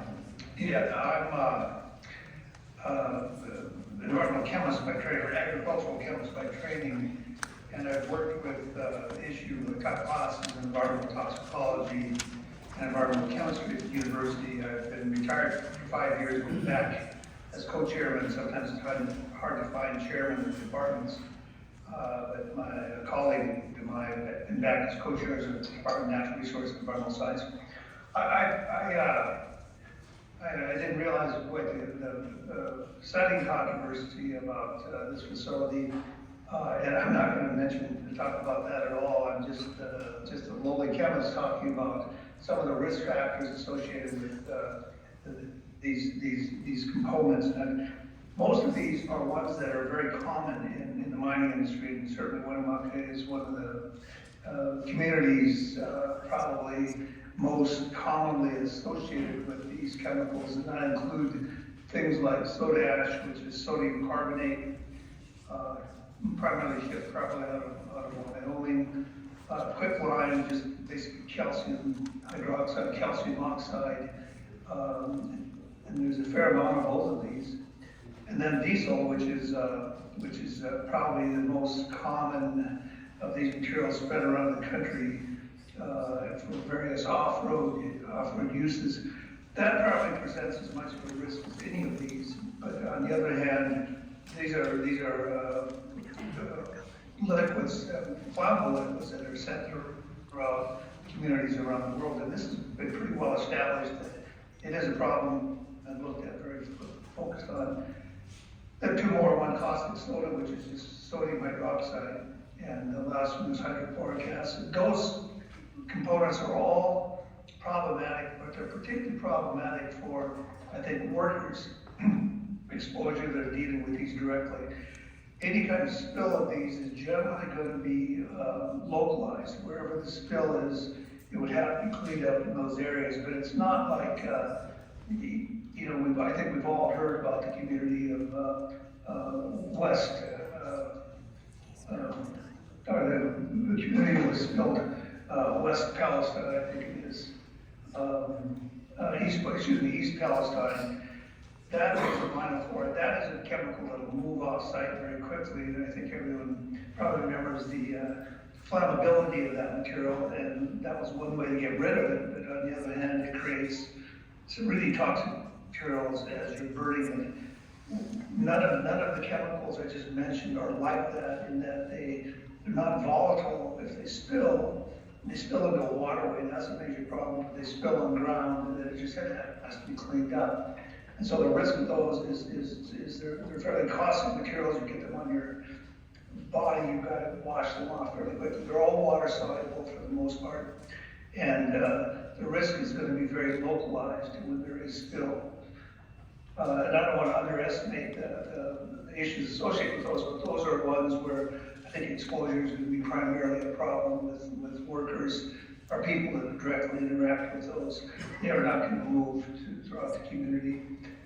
The one that I've heard most common about is sulfur. Sulfur is it used to be mined. We had big sulfur domes that would be mined, but they're almost all gone now. We get almost all of our sulfur, or certainly the sulfur that would go through this facility would be produced as a byproduct from oil and gas industry. It's called the Klaus process to get rid of.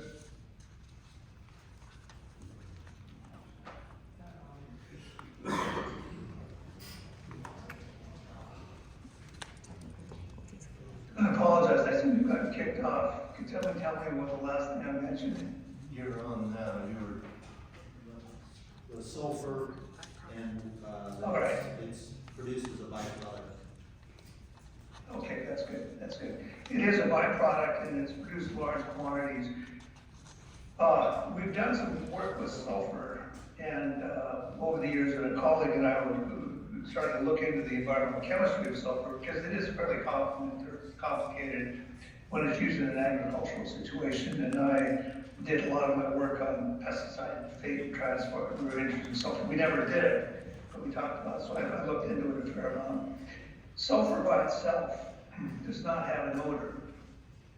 The odor that is generated from sulfur is from hydrogen sulfide. When we make elemental sulfur from the petroleum industry, you remove things like hydrogen sulfide and other sulfides and convert them to elemental sulfur. Hydrogen sulfide is a problem, and the sulfur that is transported and used for agricultural applications, and certainly this application would be de-gassed sulfur, and that means that the majority, whatever the majority means, is it 99% or 75%? Desulfurization does allow removal of 99% of the hydrogen sulfide, which is, I think, probably the primary problems. But the sulfur, the same sulfur is used, depending on whose number is used, somewhere between 6 and 11 million tons per year on agricultural crops. It's used, it has been used for hundreds of years on grapes as a fungicide. It's used on soils to drop the pH in soils, and it's also used on animals, cattle, pigs, sheep, to control mites. So it's a chemical that's used on animal species commonly. There's even some food uses for it directly, although not all that much. But it is used as an agricultural product and spread as a dust over fields. And it will be transported. It's sulfur. Just named sulfur is a solid, but it will be transferred as a liquid in molten. It's a molten liquid at about 247. It amounts at 247 degrees Fahrenheit, slightly above boiling point. And it will be used to transport about 270 to 275 degrees Fahrenheit, as I understand it, just to keep it in a liquid form in tanker cars.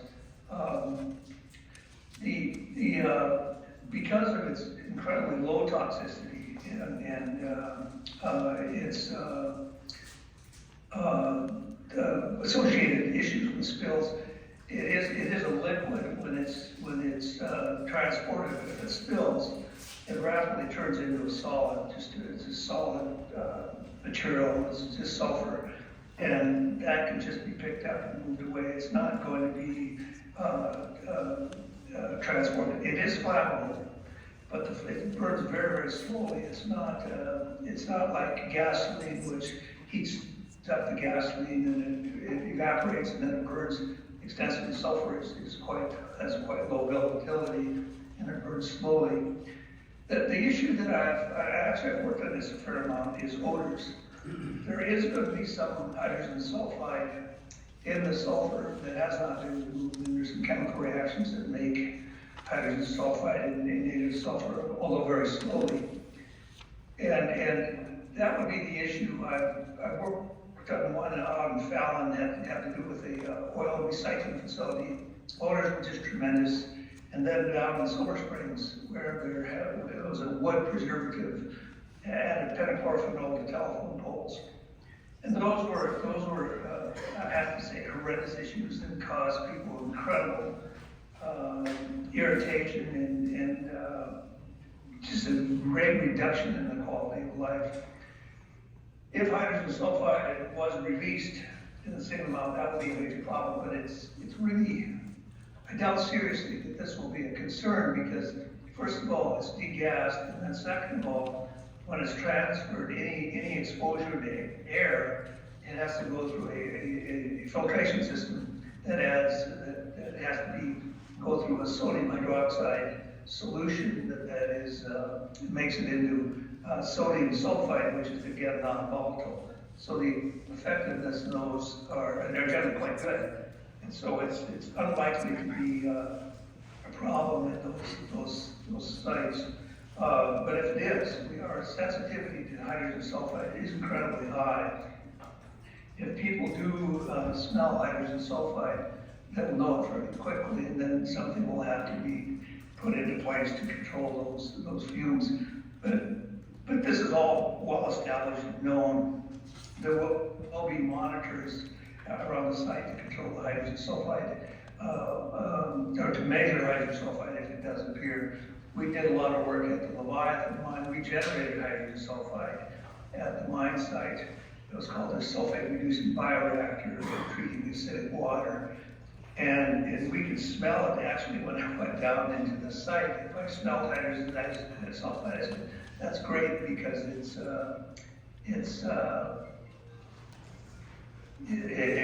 system was working. But we had to get within 100 yards of the facility to even smell it. It does rapidly dissipate in the atmosphere. My opinion is such, without, and I think this will come to pass, is that the hydrogen sulfide will be controlled sufficiently that it will not present a serious odor.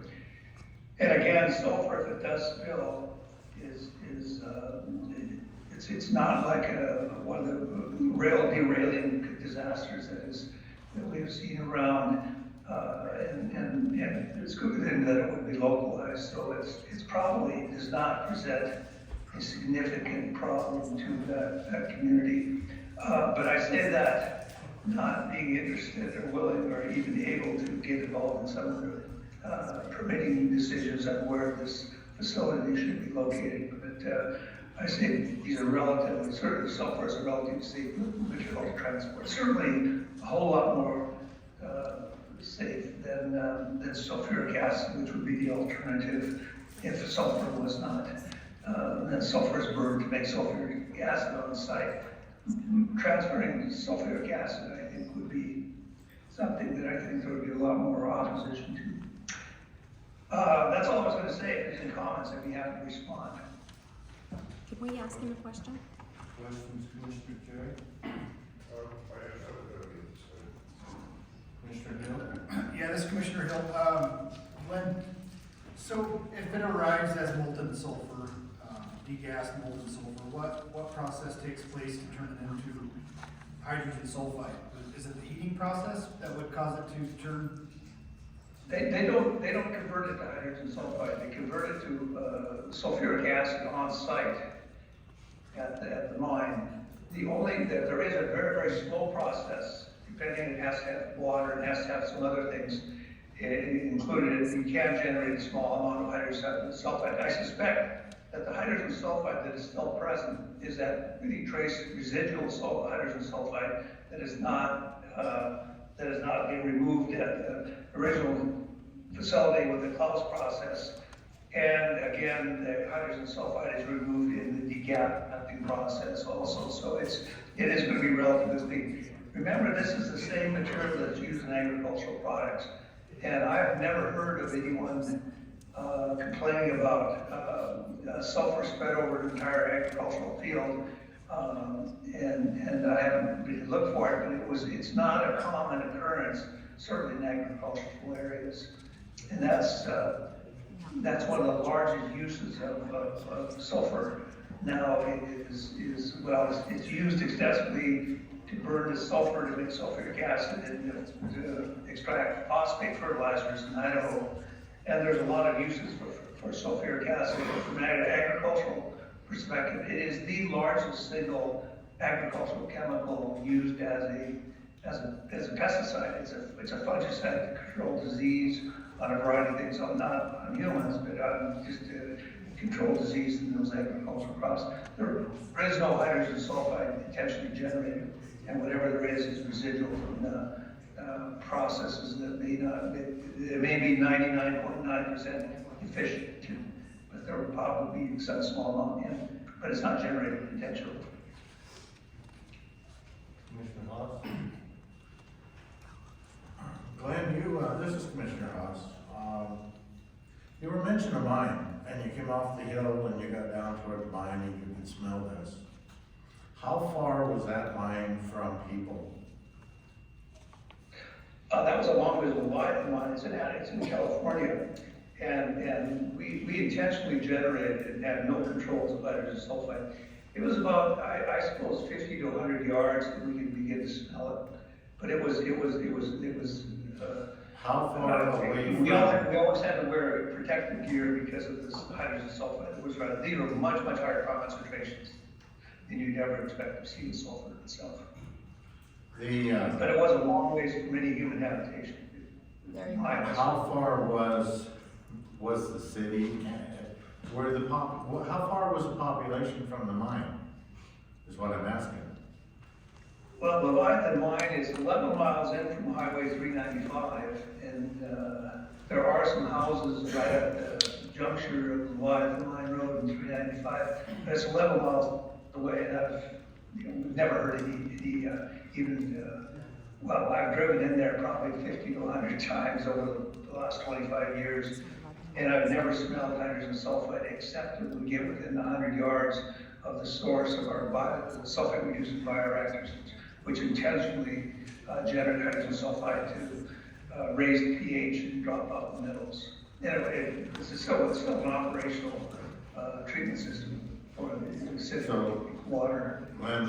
So what you're saying is that it was at least 11 miles away from many inhabitants. Now this sulfur they're bringing in, for whatever reason, we are told that it hasn't been degassed.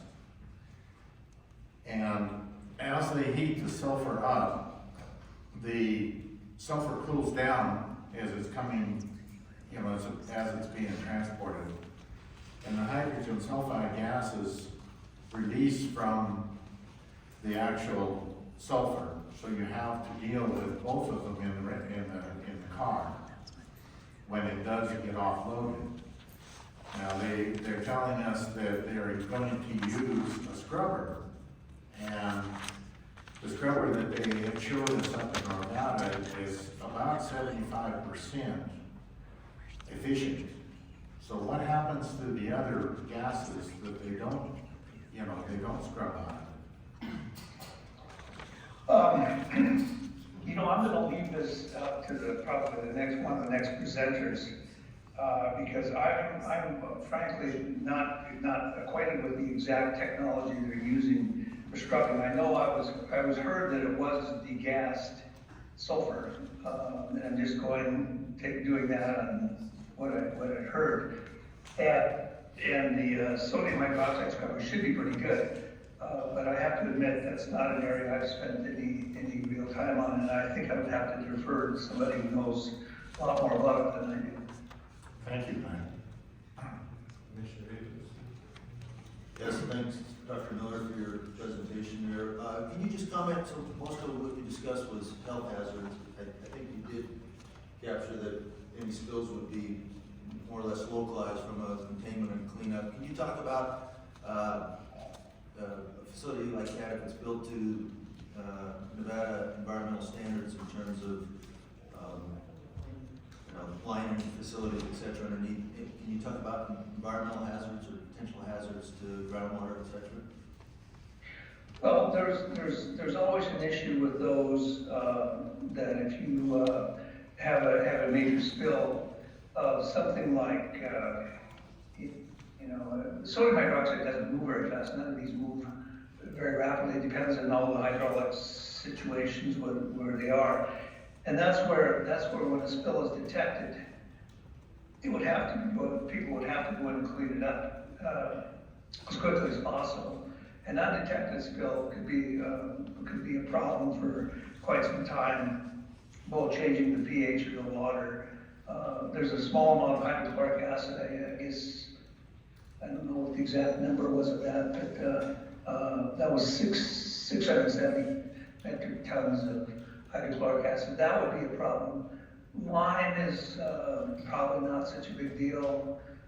Soda ash would be like sodium hydroxide. They're both basic materials, and they would have to be handled and detected in the spills, addressed, within a short amount of time. I mean, they're going to move only if there's water that's coming down on top of them until they saturate the soil. So these are all ones that can be mitigated fairly quickly as long as people are willing to do that. With the sulfur, on the other hand, it'll just solidify. It'll just be a solid cake on the surface, and very little. It just won't move. It's just like putting rocks out almost, and they aren't going to move anywhere. But the liquids are an issue that if there is spills, they would need to be cleaned up within hours and days, just like any spill is, in these situations. Railroads are always present a risk. I used to have an analytical lab, an environmental analytical lab. We like the military and the railroads because there's always something on all those areas that increase our business revenue. But you compare these with, it's one of the risks of modern society when we have a major industrial development is transporting these materials and being careful to make sure they don't spill. So I really can't say anything more about these other than the acids and bases that exist. They aren't going to migrate very much unless there's rain. And if they're undetected, they're just spilled and somebody doesn't do anything with them, that does present a significant risk to groundwater systems.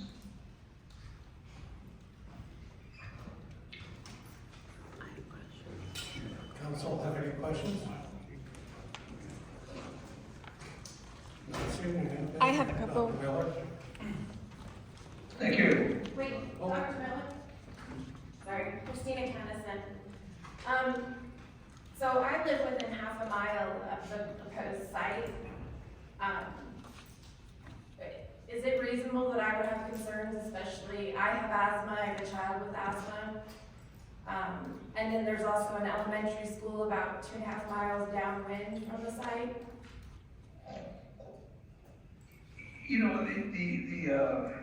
As far as the transfer station operating properly, I would say there's very little risk. I would not have a problem living 0.5 mile from there. If there's a fire, if say there's a railroad derailment and a fire that may not have anything to do with these, then there's a serious problem. If the fuel starts somehow, there's an accident, fuel starts on fire, that's a no problem. But it's the same problem that people would see within the city of Winnemucca or Elko or Los Angeles or San Francisco. Whenever there's a major spill of fuel that ignites, it's a serious problem. So that's one that is kind of the same as a variety of other places. Caustic soda, sodium carbonate, which is one of the ones, soda ash, they're all water soluble and they aren't volatile. And so, again, I would not consider these chemicals to be a serious threat. If you start smelling hydrogen sulfide, then I would definitely report that very quickly. For the whoever running the transfer facility, figure out where that's coming from. And you can figure those things out fairly easily. There's handheld detectors for hydrogen sulfide, and that's something that would be important to identify very quickly. But they are going to have, as my understanding, they are going to have sulfide detectors around the site, so that they would know that before. But again, the technology of this is something that I'm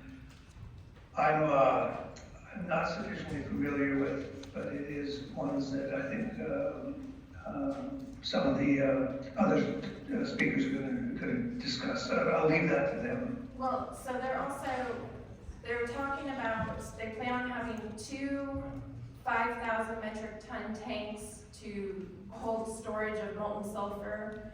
And then they've also talked about in their environmental study that if they overproduce the sulfuric acid, that they could be selling that and transporting it out of the transfer station. Well, there's no way to convert sulfur to sulfuric acid unless you have a sulfur burner that oxidizes the sulfur to sulfur trioxide and add water to make sulfuric acid. They aren't going to make any sulfuric acid, and I would really think it would be a problem if they were going to make sulfuric acid at the transfer site. They're only going to remove sulfur.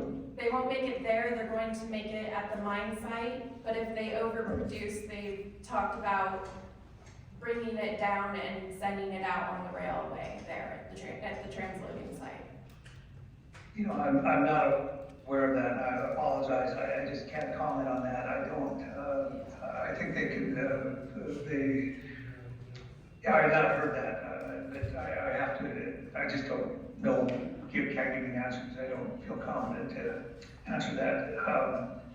Sulfuric acid is transported lots of places too, and it's the same issue as localized damage, but sulfuric acid is, that is a fairly caustic material, and so you would have to definitely be very careful. But I'll leave that to somebody else to discuss whether in fact they're going to bring sulfuric acid out of that. So I know Newmont has a sulfuric acid plant, and I have to admit, I don't know what they do with their sulfuric acid.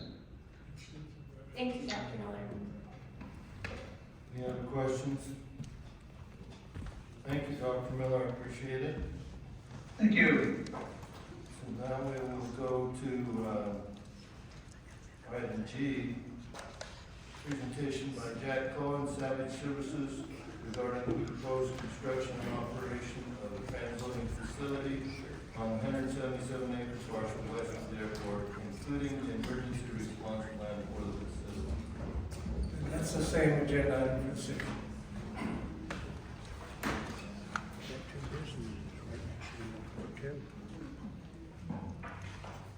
Good morning, Commissioners.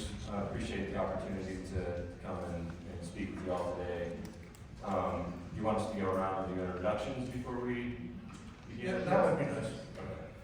So my name is Philip Hoskins. I'm with a company called Savage Services. I'm Vice President of Business Development. Jack Cohn, Senior Vice President. I manage sulfur-related businesses at Savage. Jeff Imus, Director of Public Affairs at Savage. Michael Atherley, Senior SHD Manager for Savage Services. I have over 30 years of dealing with people storage and disposal of hazardous waste and hazardous chemicals. Thank you. So what we thought we'd do this morning is just start off by giving everyone present just a little bit of an update on who Savage is and what we do as an organization, and then we'll dive into the specifics around the facility that's being talked about today. So Savage is a Utah-based company. We've been in business over 76 years. We're privately held. We've got over 200 locations throughout the U.S., Canada, and Mexico. We actually have operations in the Middle East as well. We've got over 4,000 team members that are spread throughout those operations.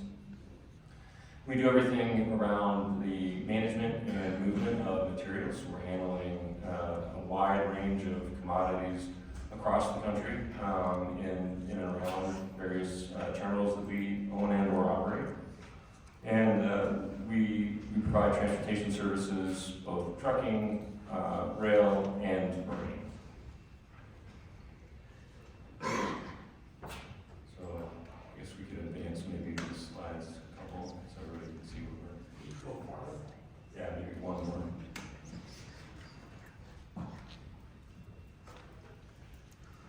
Okay, thank you.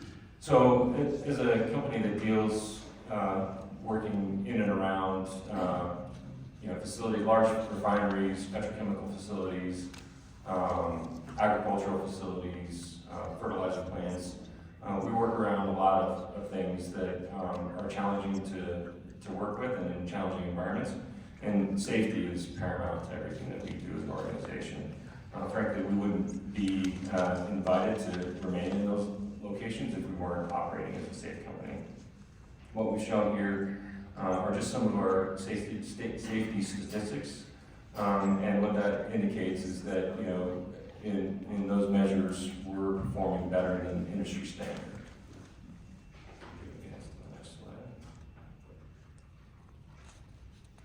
And again, I talked about this a little bit, but we're really in a number of different industries: the food and agricultural space, oil and gas, ports and terminals, railroads, power generation, mining, emergency response, chemical and petrochemical and construction, and we have operations throughout the country in all of these areas. If we could just advance the next slide, and then Jack will kind of speak more. So I'm going to notice a lot of focus on sulfur, so now we're going to kind of turn the focus to our experience in sulfur. Savage has over 20 years of O&M operating experience in the sulfur business. They came into the sulfur business 20 years ago when they purchased the sulfur business from my former company, who'd been in the sulfur business many years before that, including the mining phase of sulfur. So we have quite extensive experience in training our team members. Technical capabilities, again, we focus on the sulfur supply chain, so we're focused basically on almost every aspect of the sulfur supply chain, including permitting and construction, all forms of sulfur handling, vatting, melting, forming, filtration, scrubbing, transportation, solid handling, and conveying systems. I mean, some of these things that I just mentioned are not going to be at a facility like vatting, melting, where you're converting the sulfur from one form, from a liquid to a solid, solid to a liquid. Our current role, to be clear, in the Lithium Nevada project today, right now, is the terminal designer bringing out expertise in this area to this project, hopefully the best outcome for everybody. We were asked last time to talk about where are we doing all these things. This slide shows kind of the overview about history and current operations, as force handling and transportation. You can see by some of the statistics on the slide, we've been involved with handling millions of tons of sulfur and operating numerous facilities with significant capacity throughout the U.S. Current operating locations today, we operate a facility in Chicago, Illinois, with the capacity of 700,000 tons a year. We operate a facility very similar to the one that's being proposed here in Columbia County, Florida, with a throughput of 500,000 tons a year. Graham County, Arizona, a facility of 175,000 tons per year. We transport sulfur in Louisiana and Texas, combined to the tune of about 1.2 million tons a year. Transport sulfur in Palm Beach, California, and we also have a pretty robust marine handling business where we transport approximately 2 to 2 million tons a year sulfur to the West Gulf Coast. I'm going to start now focusing and switching to the transload terminal that's being proposed. Lithium Americas Corporation, of course, desires to build this transload terminal primarily for the procurement of the materials that have been discussed to produce battery-grade lithium carbonate at the Thacker Pass facility near Thacker Pass. The facility will receive these products from railcar, from the Union Pacific Railroad, where they'll be transloaded to tractor trailers for transport to that facility. Why transloading? Not all of the products can be procured locally in the volumes they need, so the rail provides a cost-effective mode of land transportation to haul products long distances. And of course, truck transportation typically provides better economics at shorter distances where rail is not available. So when you hear the word transloading, basically it's bringing together trucking and rail in order to meet the objectives here for the Lithium Americas Corporation. Next slide. This next slide just shows kind of a proposed aerial view of the facility. We're going to go to the next slide because it gets a little bit more focused here. Just the thing we wanted to highlight, this is not intended to be a refinery or a chemical plant. Again, the focus here is to take products from rail cars and then transfer them into trucks for the transportation to the Thacker Pass mine.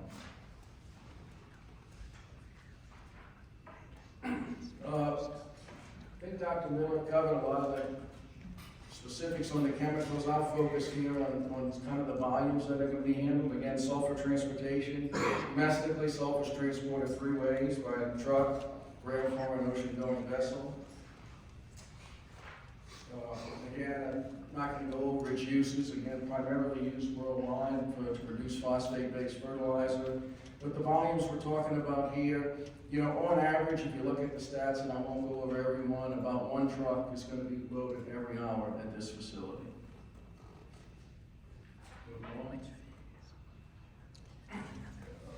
As far as the soda ash and sodium carbonate, about 136,000 tons a year. That averages, on average, about one truck every two to 3 hours that will be loaded at the facility. And you see a image of the type of trucks or tractors that are going to be used to haul the products to the facility. Next slide. Calcium oxide, about 78,000 tons a year moved through the facility. This on average is about one truck every 4 to 5 hours. And uric acid or hydrochloric acid, about 670 metric tons a year. On average, one truck will be loaded about every 12 days. And then, of course, we talked about diesel fuel. Everyone knows it's widely used, and about 2.8 million gallons a year, one truck every 24 hours. One of the main focuses we were asked to talk about a little bit is about emergency response and fire management at the facility. As far as spill prevention,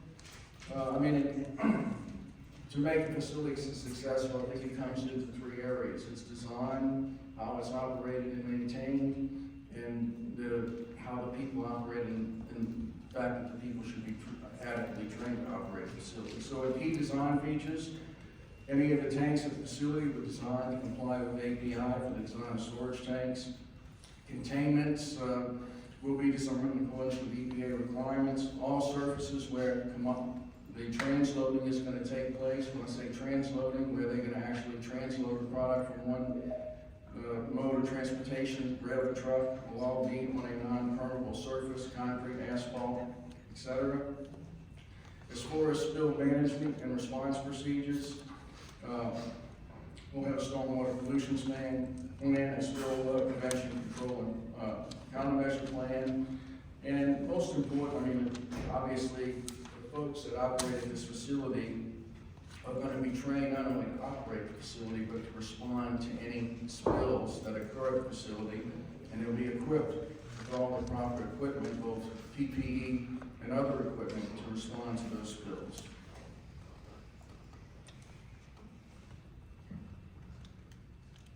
Yeah, and then last point, release material will be contained, and then of course, obviously, as Dr. Miller said, if it has to be cleaned up, it will be handled and disposed of in accordance with local and federal regulations. I know there's a lot of talk about, we're going to talk about sulfur fire prevention and management. Tank design, again, will be designed in accordance with API 650. As far as fire monitoring, one additional thing that when sulfur burns, it gives us SO2, so the facility will, the tanks will have SO2 sensing equipment, so that in the event that there is a fire, the operating team will know. The way you primarily extinguish a sulfur fire is with a steam suppression system. The facility will have boilers on site that will be fired by natural gas. Steam is used in 2 ways at the facility. One, when the sulfur comes in on the rail cars, it's going to be partially solidified because in its natural state, sulfur is a solid form. So the sulfur has to heat it to reliquefy it before it can put into the trucks. And then, so that's the primary use for the steam. And then the second use for the steam, of course, is fire suppression in the tank should a fire occur. If a fire occurs, the steam suppression system would be activated. As secondary fire suppression, in the unlikely event that you had a fire and the steam wasn't available, there'll be a water tank system on site that you can apply water directly to the tank to also extinguish a fire. Fires in sulfur tanks are very unlikely. As far as fire management response, the facility will have a documented E&HS plan that covers all E&HS activities at the facility. Training at the facility, and this is important, right? Not only the personnel at the facility are going to be trained to operate the facility in all aspects of the facility, obviously they're going to train to respond to any of these events that occur. And all the things that I'm talking to you about today, all the things that we do every day in all the facilities in the previous pages that we operate. As far as secondary fire monitoring, What we do in our facilities is hourly observations are made on tank vents, where operators go around the facilities and they check in with an electronic system to make sure that they're making the rounds, so we know what's going on with venting operations. In any unlikely event that we have thing, I mean, we're always gonna have a spill response contractor that we're under contract with, should a significant spill occur for response and cleanup efforts. And the facility is gonna be equipped with all of the needed equipment to respond to a fire should one occur.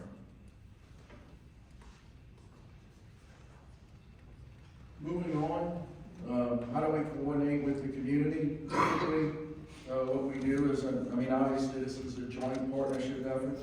Pre-startup and operation activities are typical. During the design and construction phase of the project, meetings would be held with local response agencies to coordinate response protocols and requirements should they be needed.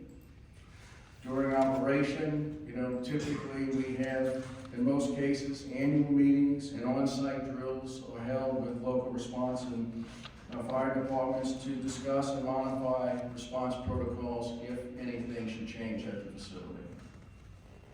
And that was the next slide. I don't think you got advanced.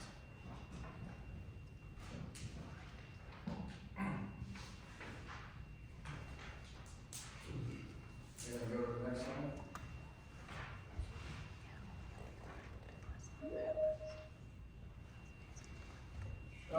Again, as we talked, the commodities are very common at the facility. Talk a little bit about the response training equipment.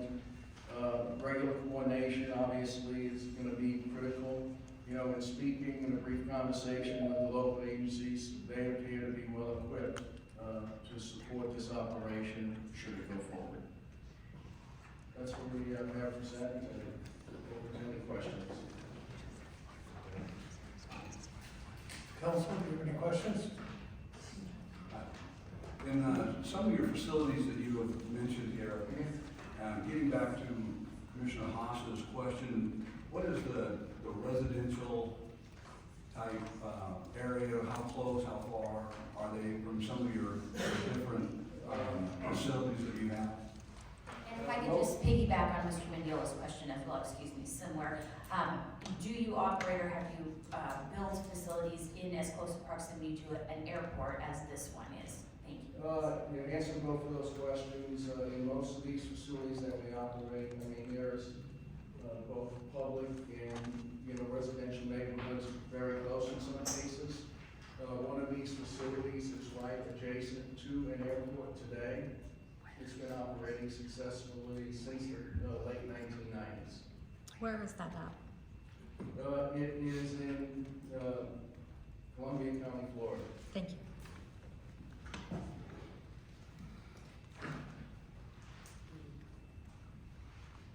Mr. Chair, Mr. Mayor, I'm back here. We do have Jordan Kohler from Humboldt General Hospital and also Carol Lynn, our emergency manager for the county. If you've got any questions about HGH and what they do, and or Carol from more of a statewide perspective, they can come up and comment on that as well. Then I had a question. As these rail cars are dropped off and stored on the facility, do they become your responsibility the minute they are pulled onto off the rail? What's the process? Yeah, they would be the responsibility of the facility operator. So the safety, everything that you're talking about, everything becomes, Once we get the rail car on the facility, anything related to the handling of the rail car, the transfer of the product, handling the product at the facility is the responsibility of the operator. Any other questions from council? Commissioner Chair? Yeah, you talked a little bit about having a response team, emergency response team around the facility, but what about those trucks that are on the highway, and if there was a spill there, will you be able to respond, will you be responding to those? Will you be educating or training? We have, be at least 3 that I can think of, rural fire departments in that 50 miles that you'll be. Yeah, we would work, our goal would be to work with everybody in case something like that occurs.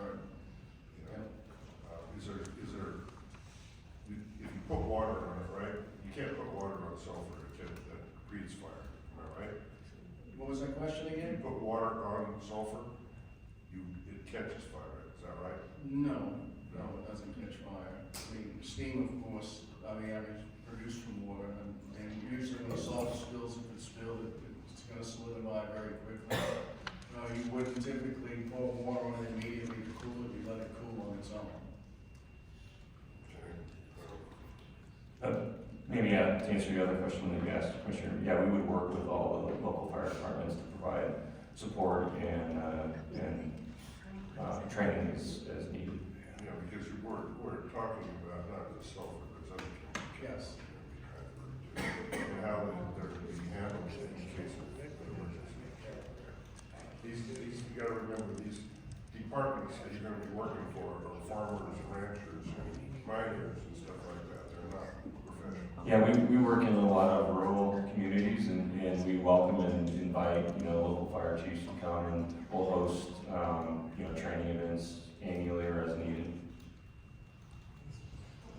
When you have your transloading building, I guess I would say, where you're transloading from the rail car to the truck, is there more than one of them, or are they all done through that same facility where you've got diesel being fueled?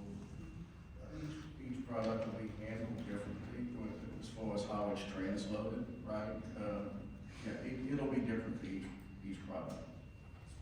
And to further on that, there'll be a separate area for each product too. Okay. Commissioner Evans? Yes, and I tried to get this out of Dr. Miller, but the facility, would it be built on an engineered lining, dual lining surface for containment of any spills in terms of getting in the groundwater, or how do you handle that in your other locations? The facility is, by different locations, it's all different applications. Is it over concrete? Not in every case, no, not every case involves lining underneath the facility. So, this facility obviously still in the design phase. I can't specifically answer the question, but obviously know for sure, anywhere that product's gonna be transferred, it's gonna be on an impermeable surface. Thank you. And then, can you talk a little bit about your interaction and coordination? It seems to me that the critical handoff point is between the light rail and the transload facility. How do you work with the railroad providers to ensure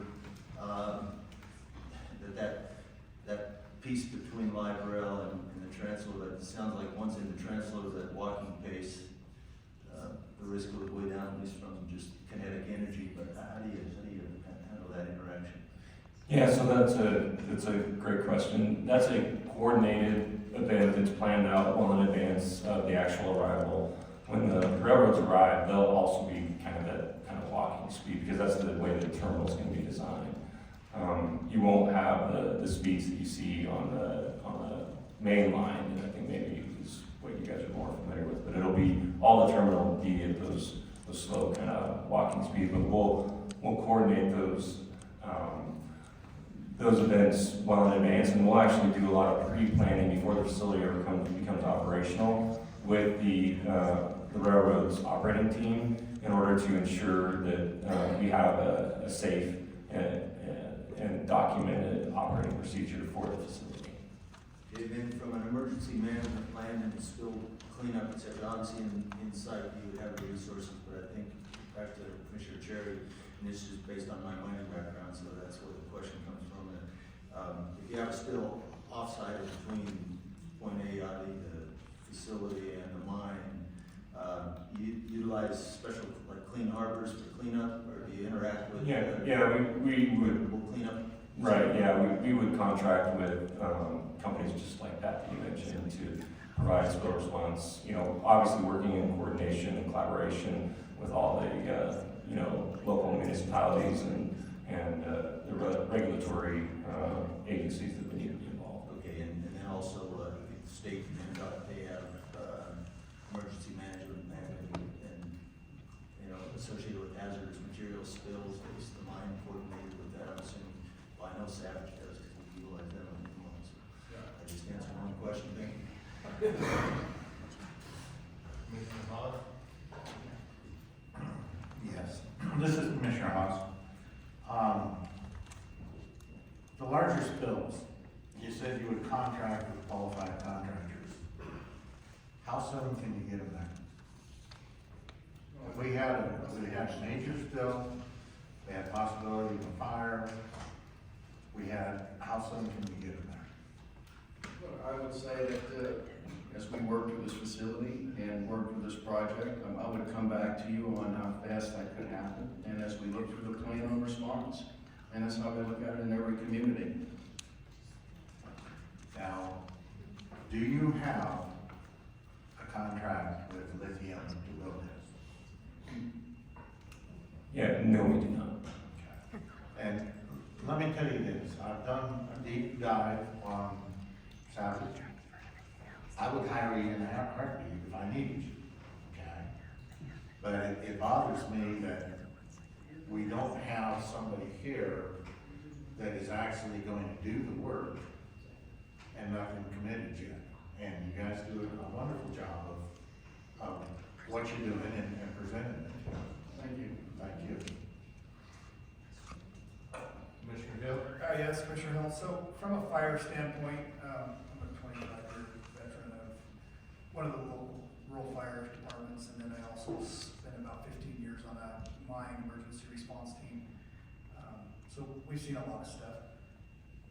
Really, the molten sulfur, if a tank is breached on the highway, what are we dealing with? It's gonna solidify pretty fast, the off-gassing is gonna be minimum. Maybe it'll start some sagebrush on fire residually from the 180-degree molten sulfur.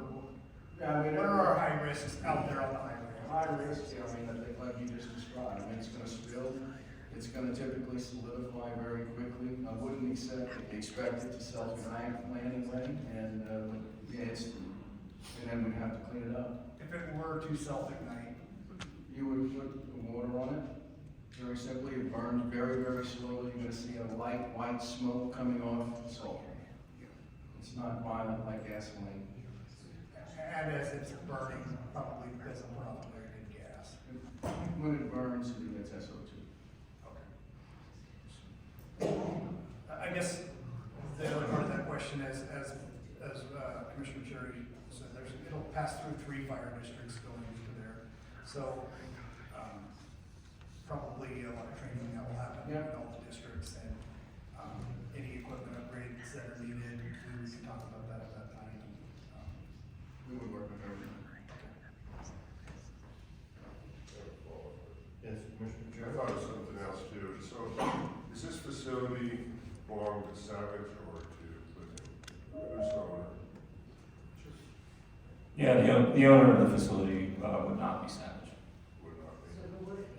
So, would there be assurances that, you know, these are the chemicals that we're talking about now? Would there be any assurance that something else is, another mine decides to contract with you also to bring their chemicals in? And if so, how would we know that? How would that be reported? Yeah, I think that question really is best answered by Lithium Nevada. Lithium Americas. You know, I might be able to address that a little bit.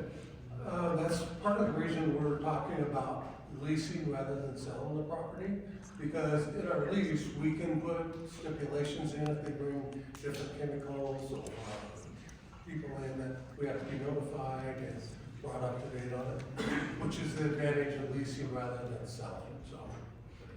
And I also talked to the rural fire chief. He had no issues with it, he just wanted to make sure he had the water to address any issues that he may have, and that can be put in the lease also. Any other questions? This is Commissioner Hilligan. You did mention that there will be an on-site holding tank for emergency water, or I guess it would be for your city water. What was the size of that tank? I'll get that for you. I'd rather get details out. Sure. As far as water, fire chief required 500 gallons per minute. We're thinking we would over demand that. That would make him happy. Thank you. No more questions, thank you very much.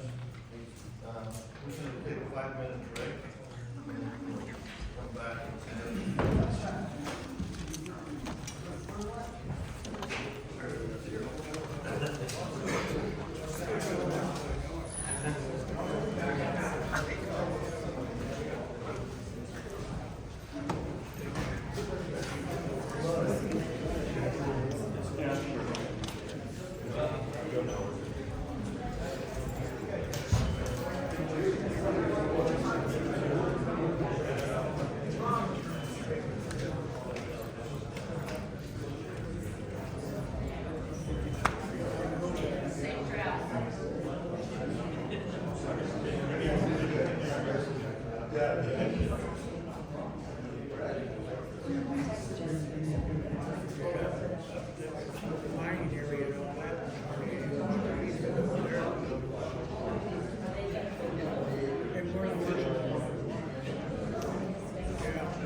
I'm good either way.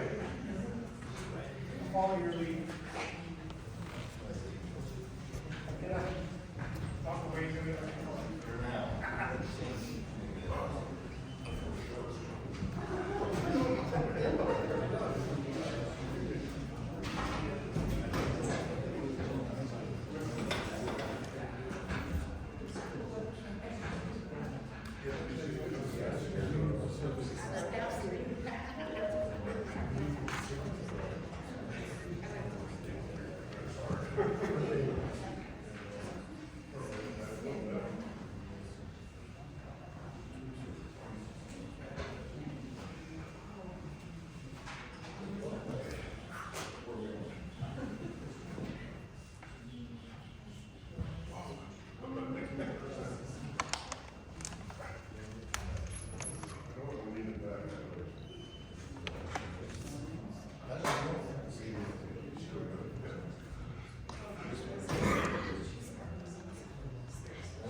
Okay, we'll bring this meeting back to order.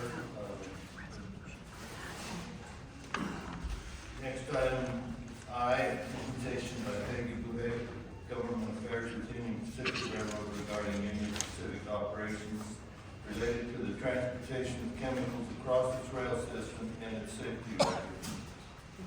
And that's the same for the council. I think she's online.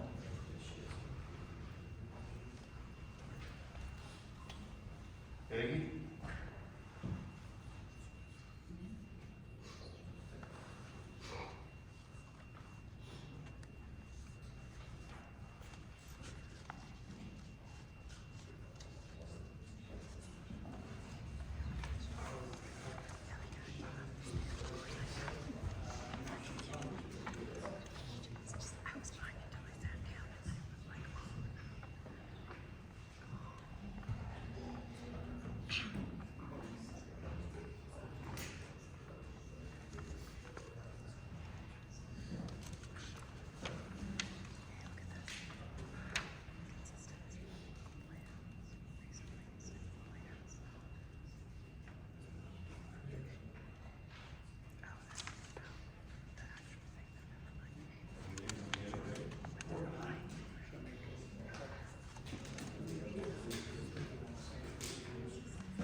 Let's go ahead and move to item J. Presentation by Mark Booster, Nevada Department of Transportation regarding current and future traffic flows on US 95 and the impact of additional traffic created by the proposed Lithium Nevada transloading facility on Interstate 80, US 95, and the city of Winnebago. Informational. For the record, Mark Lucier, Nevada Department of Transportation, Traffic Information Division, Assistant Chief. So started out by looking at the whole route they're gonna take, all the way from I-80 up to the East Winnemucca exit, then East Winnemucca Boulevard, to Reinhardt Lane, over the bridge, up 95, and then the 293, State Route 293 to the mine. So for example, on I-80, we have about 10,000 vehicles on any average day. That's all day, both ways. And about 3,000 of those are trucks. So that's a lot of trucks on mainline I-80.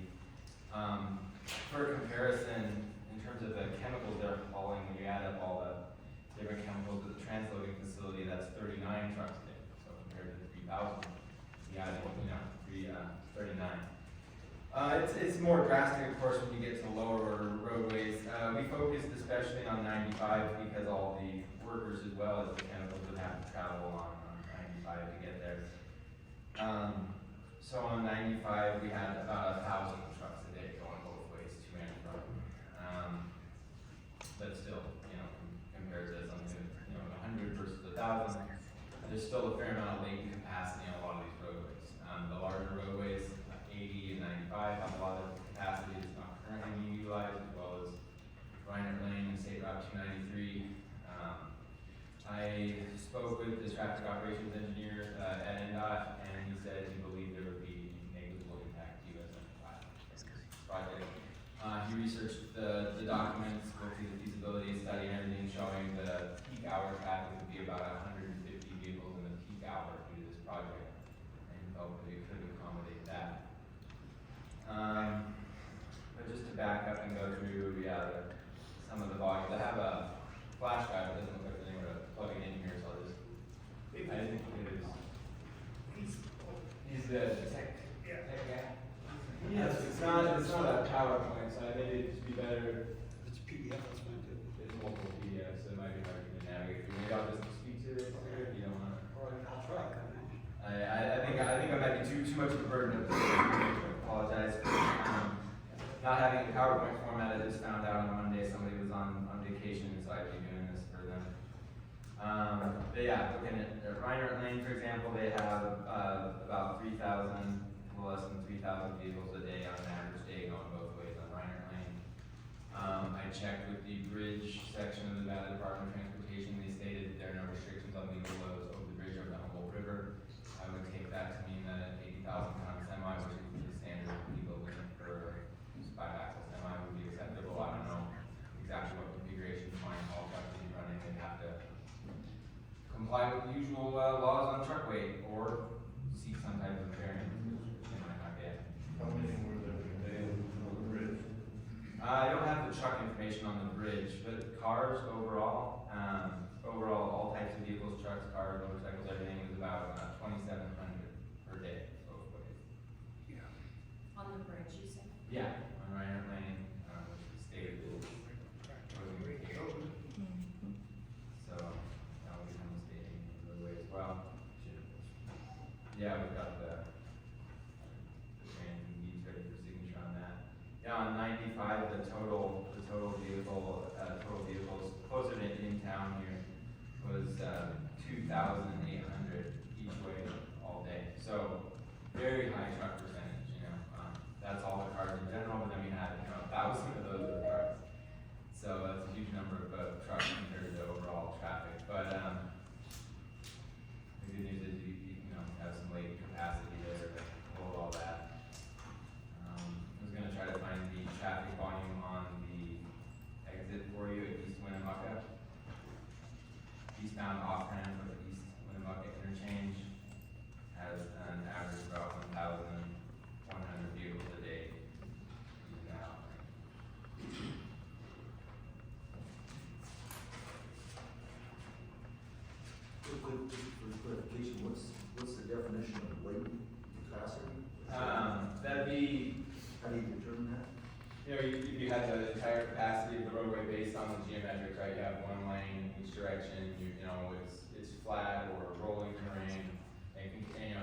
truckers in it, right? The more trucks, the less vehicles overall you're gonna be able to travel on the roadway, because trucks are bigger, they're slower, there's more room. So, you calculate how many vehicles could fit on your roadway. For example, on the highway, it's 1,900 passenger car equivalent vehicles per hour, right? The more trucks, that number goes down, because one truck is not equivalent to one passenger car, it's more than one passenger car equivalent. Thank you. Yeah, yeah, so, yeah. So they also take in the amount of passing lanes? Right, so that could be calculated, that's a more difficult calculation, and might be good to check with the department to make sure if they're planning, what they're planning on the intersection with State Route 293 to turning lane, to let those trucks move over and turn better, or passing lane on 95 to help let cars go by, would be hugely beneficial. Even if not to the capacity of the roadway, just to the driver experience, right? Or how, and the safety too, are they gonna be able to safely pass? So they don't get frustrated and make unsafe passing and leaving behind a bunch of trucks. So, You were questioning the type of vehicles. Savage was showing us a tractor with 2 trailers behind it. double trailers, yeah. Yeah, I'm not familiar exactly what the bridge requirement would be for the loading of that trailer, but they would have to comply to the standard state of Nevada truck law on that, and then they'd be able to use the bridge. Yeah, and then moving on to Kings River Valley Road there, when you first get off of Highway 95, you have about 280 vehicles per day of all types right there, because there's a school right there too. And then when you get out, past the school further down, 4 miles west of 95, there's only 130 vehicles per day both directions using Kings River Valley Road going out towards the taxi pass area. So that road, doesn't have a whole lot of traffic on it, but it sure will once the project is open. So that's, all the traffic volumes I have sort of along the proposed route. I wasn't sure if there were more specific questions. I can get onto the counts website here for the state of Nevada and pull any traffic count that we do have. But as far as counting the trucks, we just have the truck count on I-80, the truck count on 95, and an estimation of truck counts on State Route 293. So, when you've got that many trucks on, like on 95, the speed limit is 75. How do you, I go 75.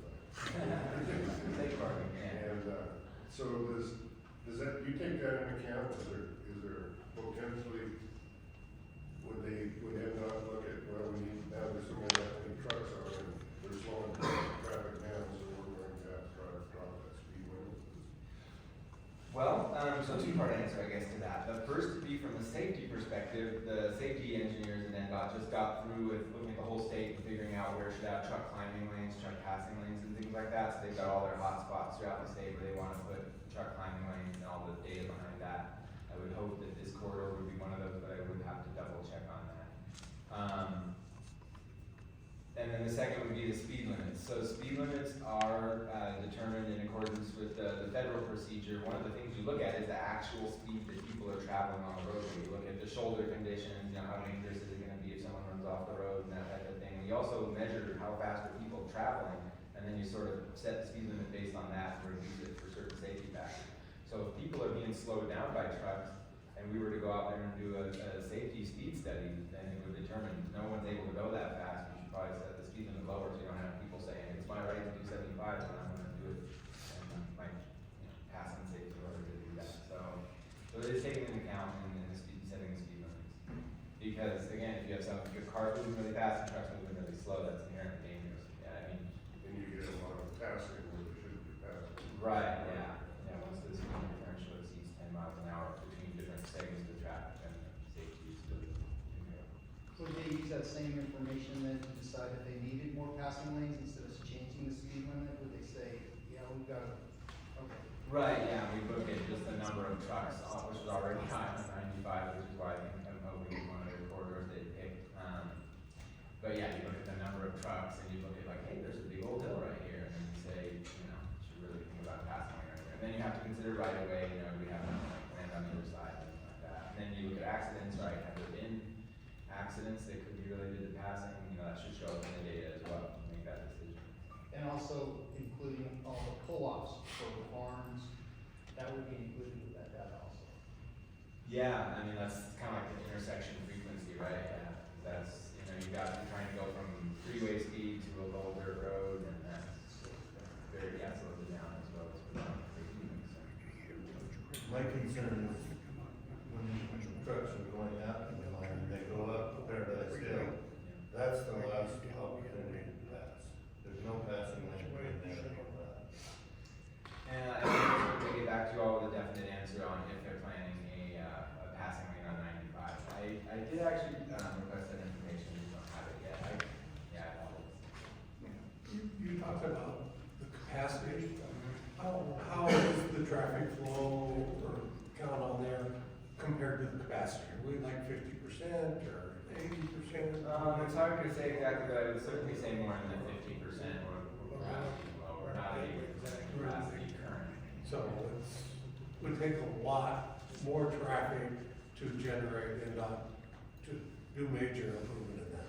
It would take a lot more traffic because something like a truck climbing lane, that's, you know, in the scale of things relatively doable, right? That's an amount of funding that we could shift around in our normal program, right? If you're talking like adding a lane or something like that, that is, you know, as you're aware, a monumental effort that would need a lot of traffic to justify that.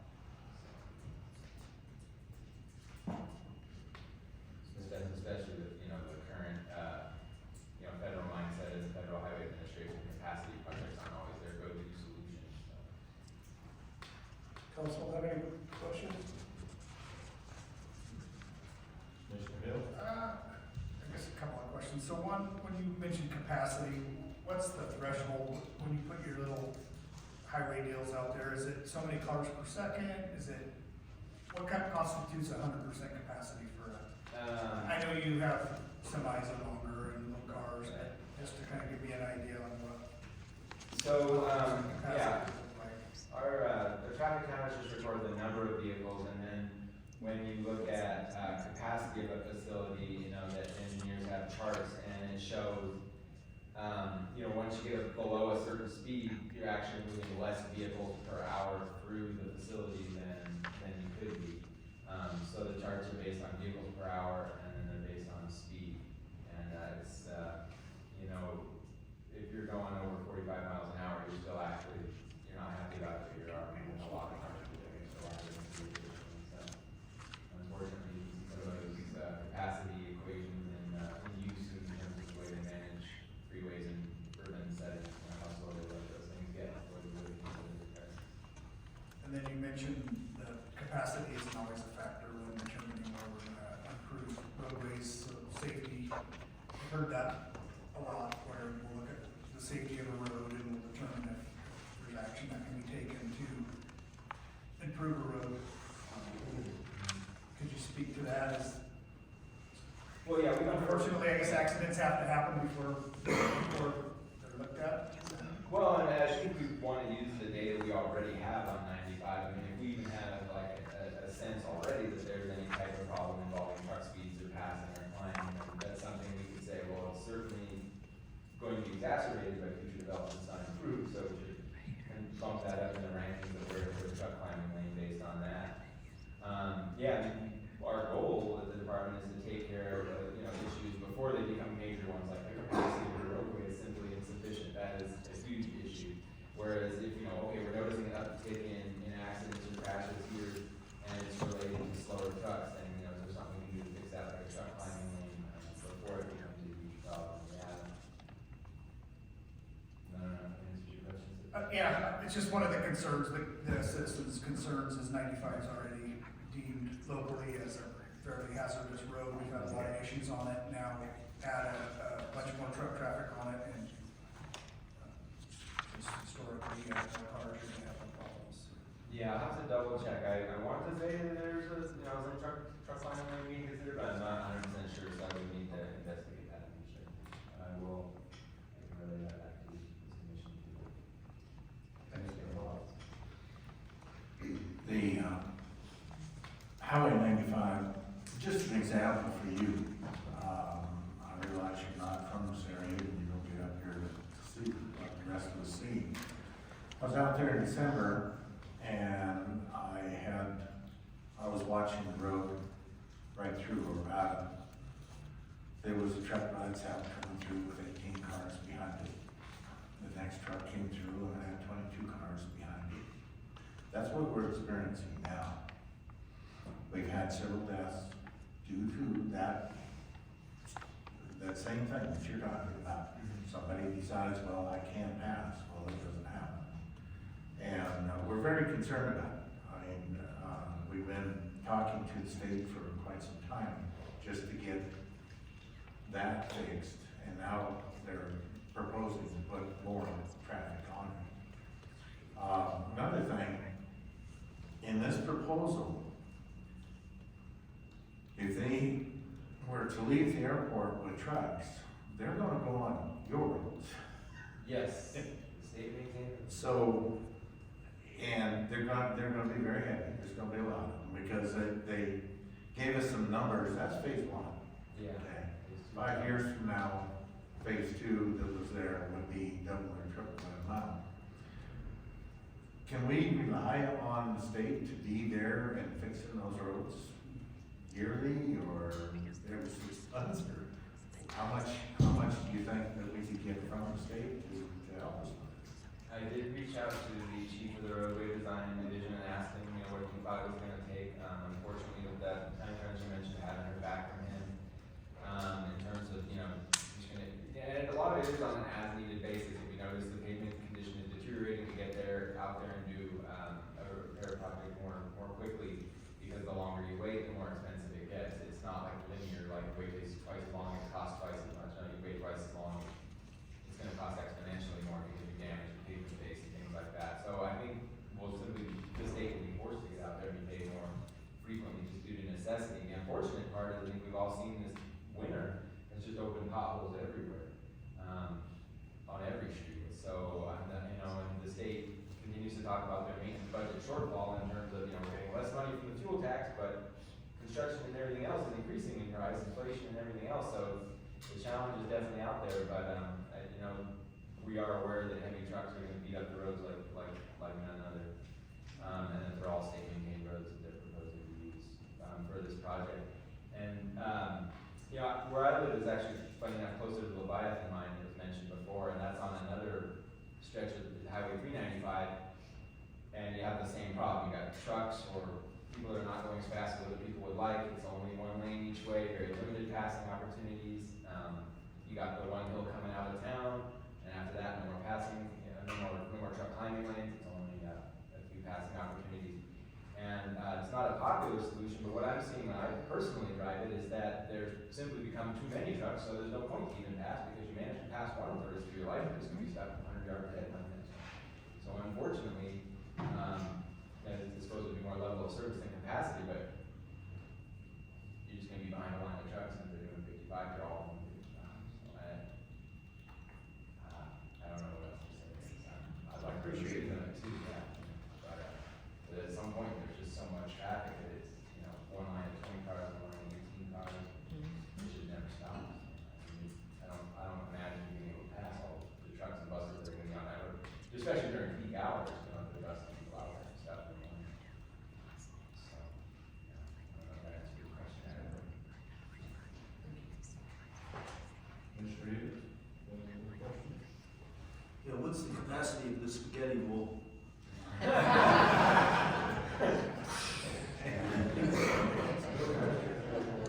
Commissioner Cherry? Yeah, you mentioned the Kingsbury Road, and there isn't a ton of traffic on there. But there is safety concerns.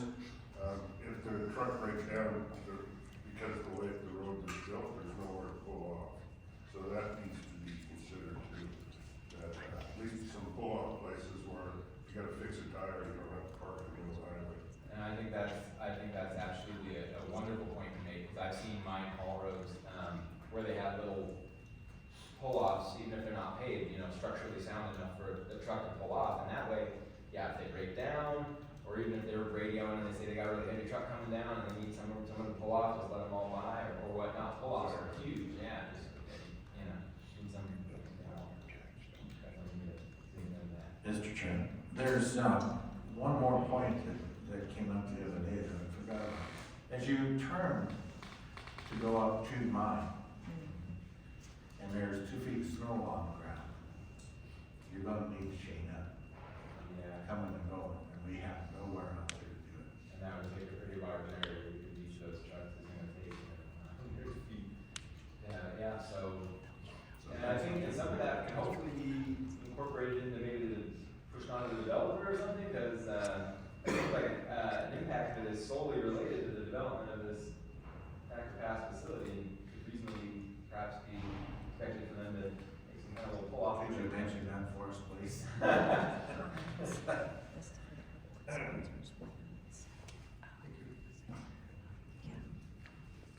Anything else? Thank you very much, we appreciate it.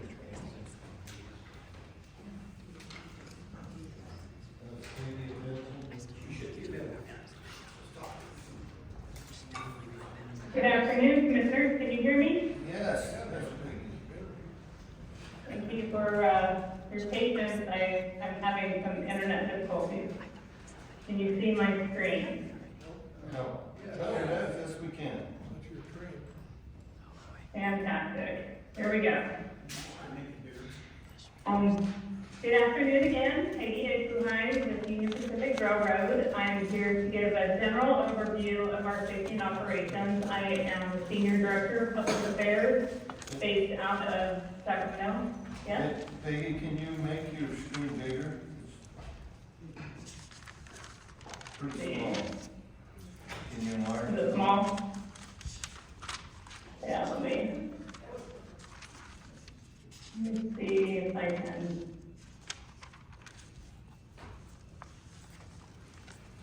Sorry. It's presenting on a different screen. I think that's it.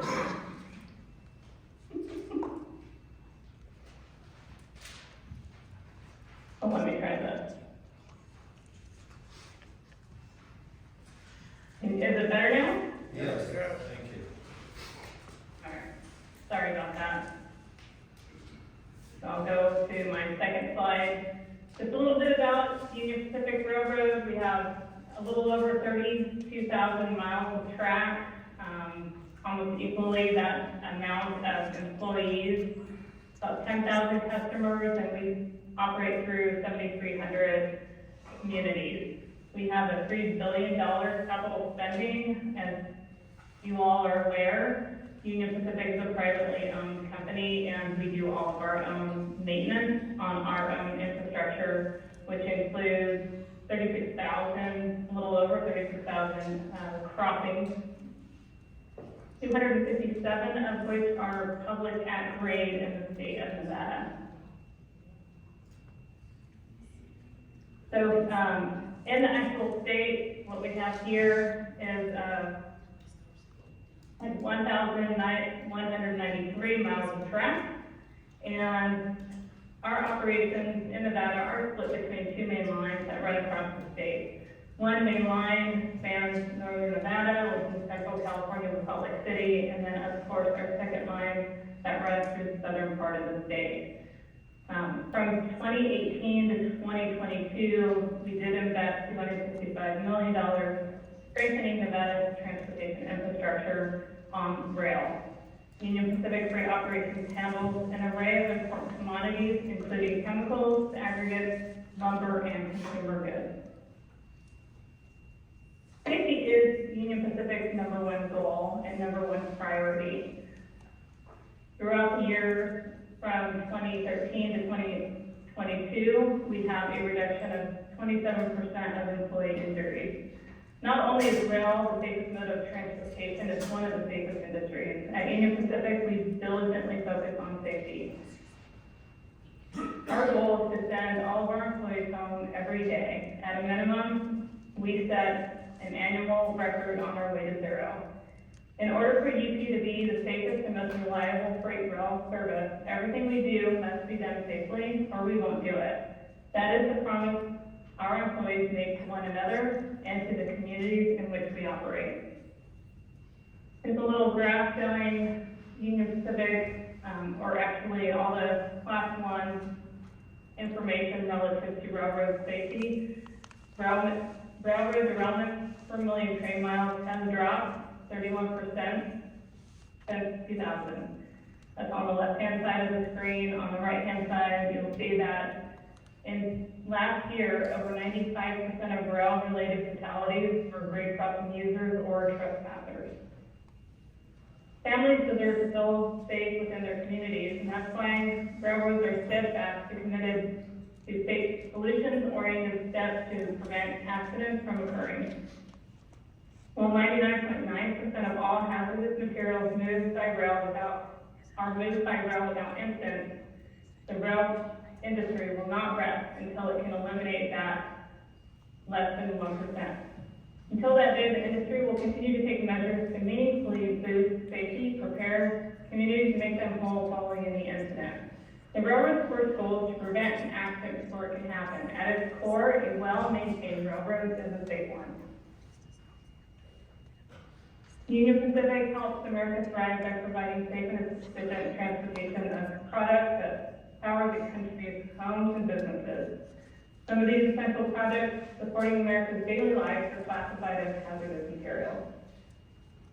Safety is always the primary focus for every product Union Pacific hauls. We have the same goal as everyone else, and it's in the best interest of our customers, shareholders, and the communities where our employees and their families live, work, and play, operate as safely as possible.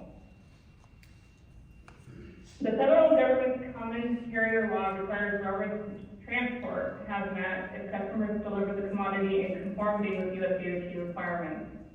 The common carrier obligation requires UP transport hazmat.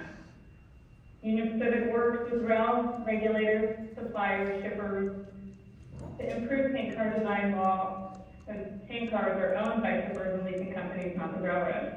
Safety involves coordination to ensure that cars are appropriate for commodities transported and designed to meet federal safety standards, regular maintenance, and inspection based on federal safety standards.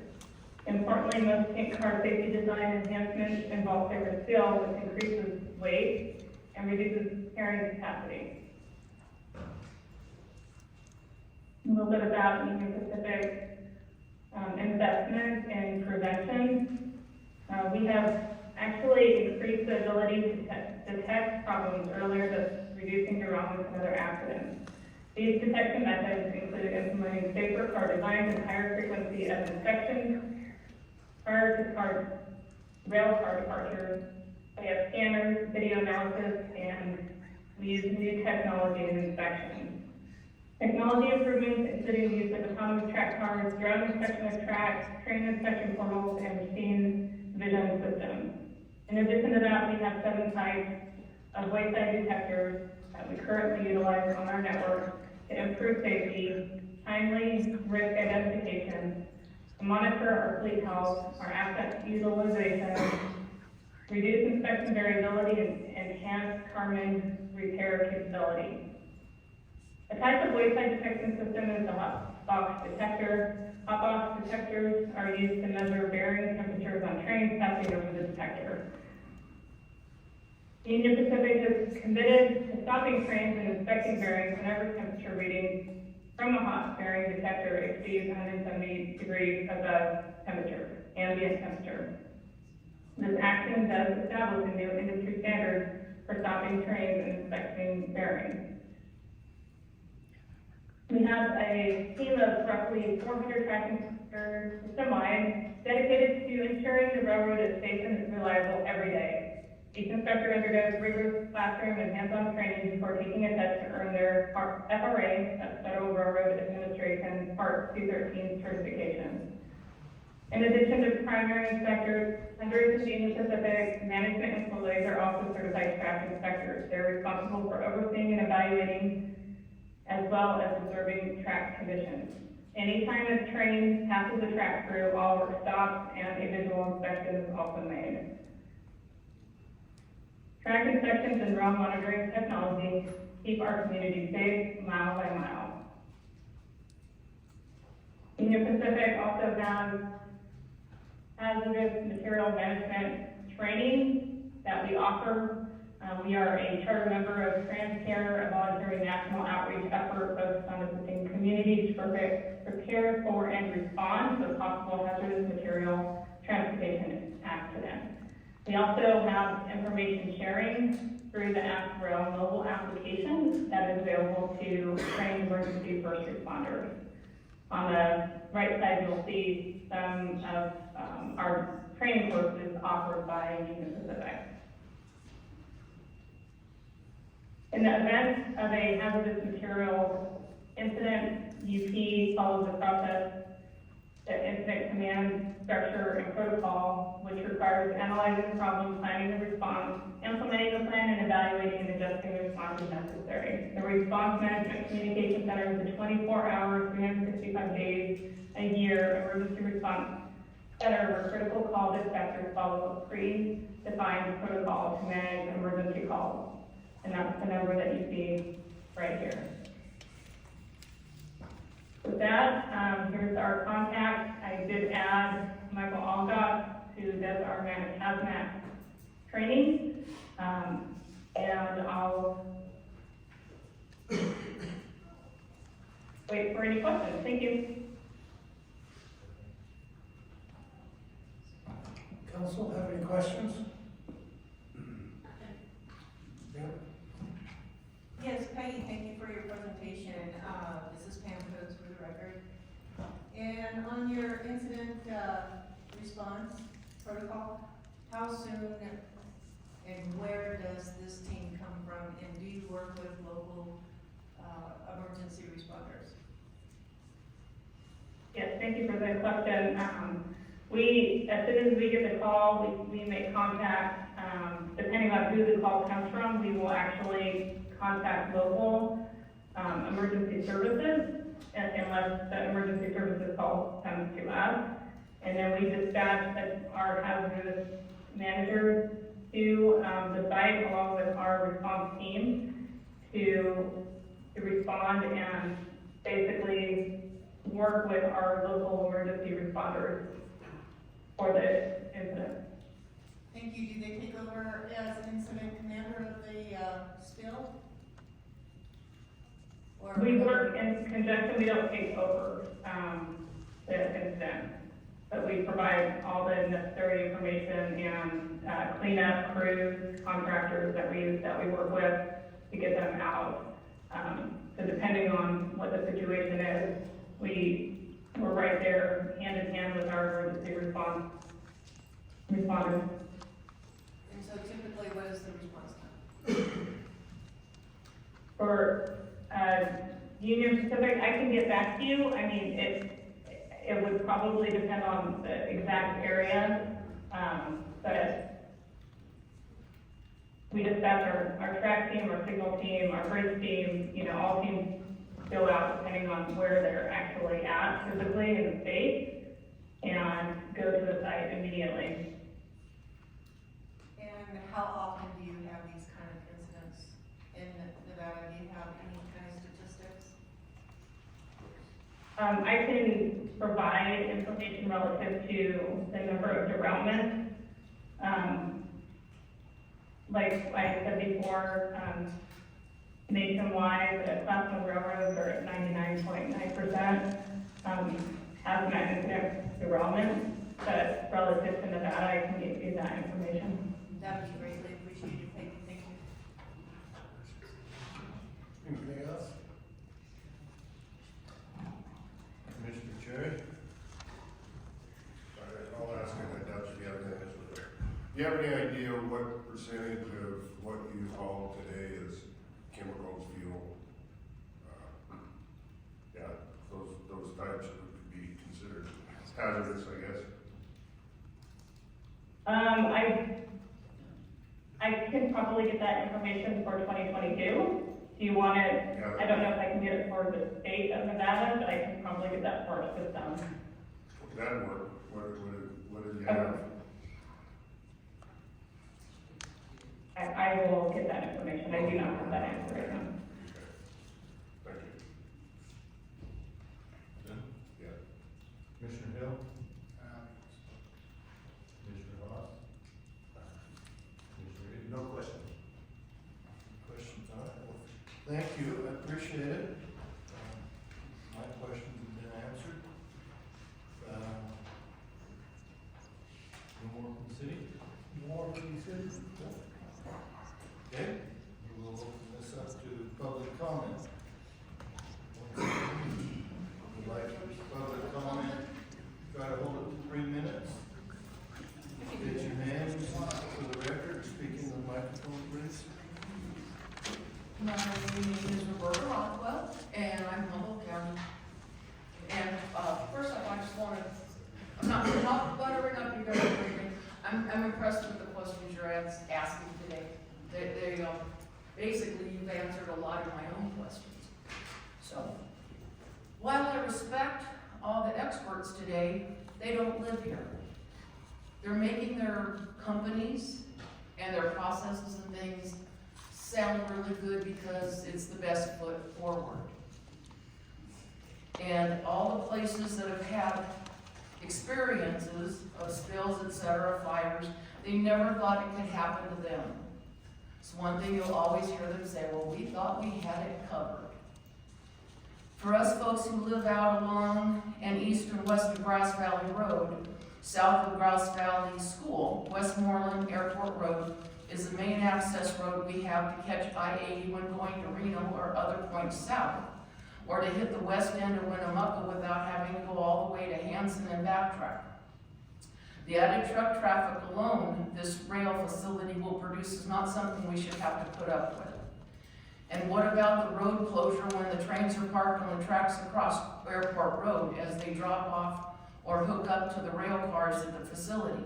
And don't tell me they won't block the road. When I lived in Palmdale, there was a spur line that connected several factories and businesses to the main line along Sierra Highway.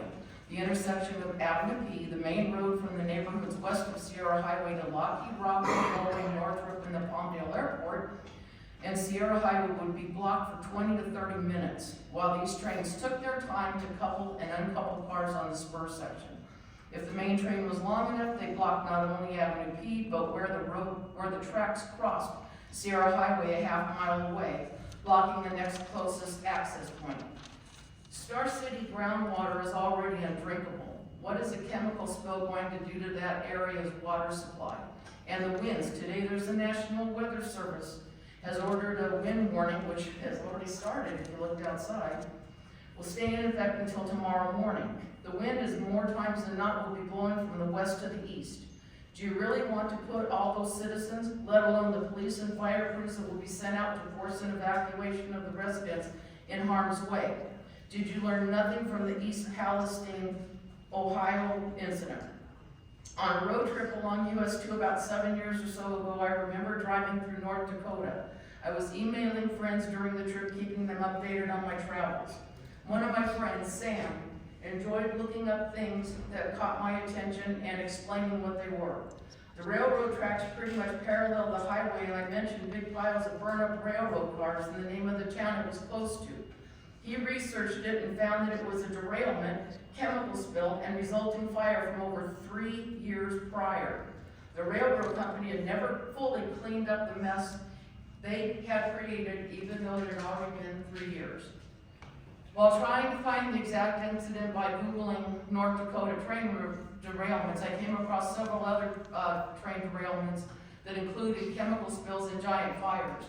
The one I just mentioned was on December 30th, 2013, another one February 7, 2017, and another just last month on March 27th, 2023.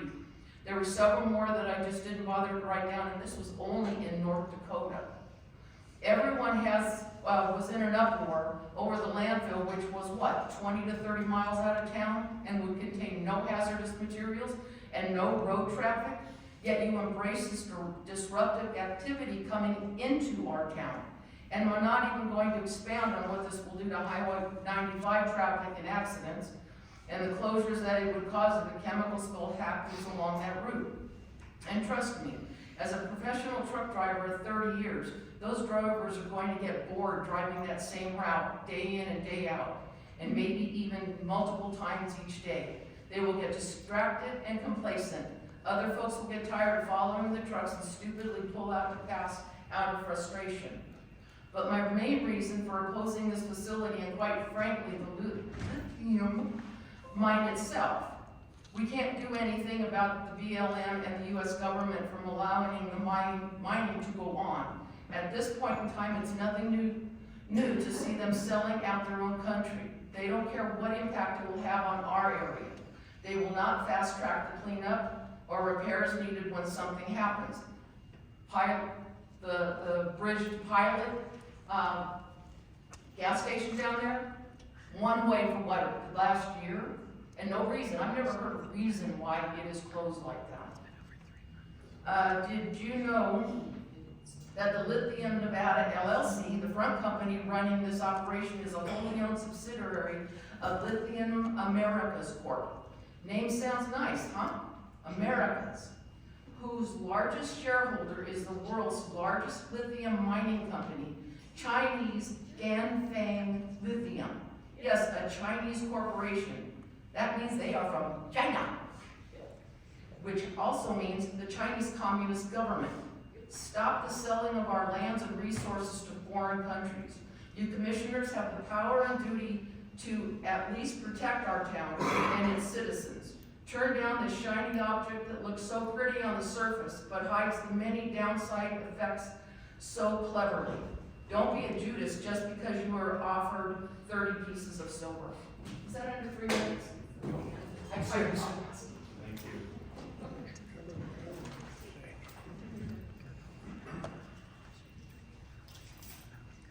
Hi, my name is Deborah Gay, and I wanted to ask NDOT, but when you came up and did your speech, you did say 39.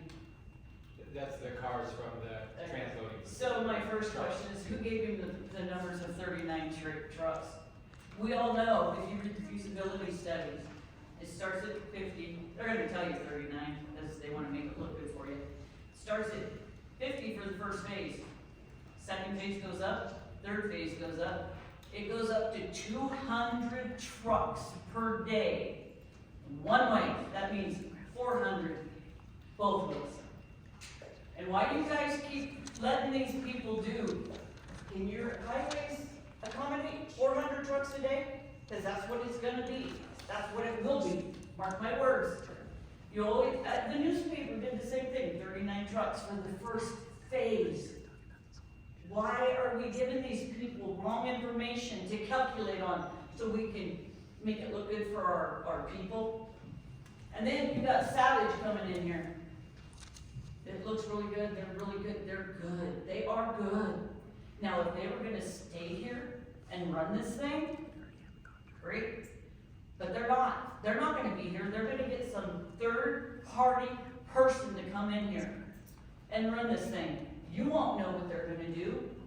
You have no idea. You don't know how good they're gonna be or what they're gonna be. But yet we're gonna let these good guys come up here and sugarcoat everything, make it look really good because they do a good job, and they do. But they're not gonna be the ones running this thing. You all know that. You're gonna have somebody else come in here, a third-rate company come in here and run this chemical storage facility. And who knows, will they have the containment system in ground to keep the chemicals? We don't know what they're gonna have. At the Boys and Girls Club, I got up and talked to the guy at Lithium. He told me they were gonna have a containment thing underneath it. Then this guy comes in here and says, well, we don't know yet. So why would they lie? They said the same thing about the 39 trucks. So why would we lie? Oh, we didn't lie, we just didn't give you the full truth. Have you guys read the feasibility study? Have you not seen the feasibility study and how many trucks are gonna be coming in and out of this place? On that road, 95? On our streets, by the airport? And, you know, I never thought about the trains sitting on the tracks and gonna block the roads. Really? Do we not care about anybody out in Humboldt County? Do we not? I know it's owned by the city. I'm not sure if you really care about us out there. Because what you're doing, you're not looking at it all. You're taking these guys at their word. This is what's gonna happen. But yet he's gonna sit here and say that, and then turn around and say, well, okay, this third-party company's gonna come in, but we don't really know if they're 100% like we are, but hey, we'll train them. It saddens me that we're in this predicament right here and that we have not done our due diligence. When I hear this man come up and say 39 trucks, I just wanted to fall on the floor. Why would you give him that figure when you all know it's gonna be 200, up to 200 trucks, 100 to 200 trucks a day? Thanks. Thank you. And are you gonna put charging stations all along the way when they run out of electricity? That's a lot of electricity, yeah. Any other public comments? For those electric trucks? Yeah, that ain't gonna happen.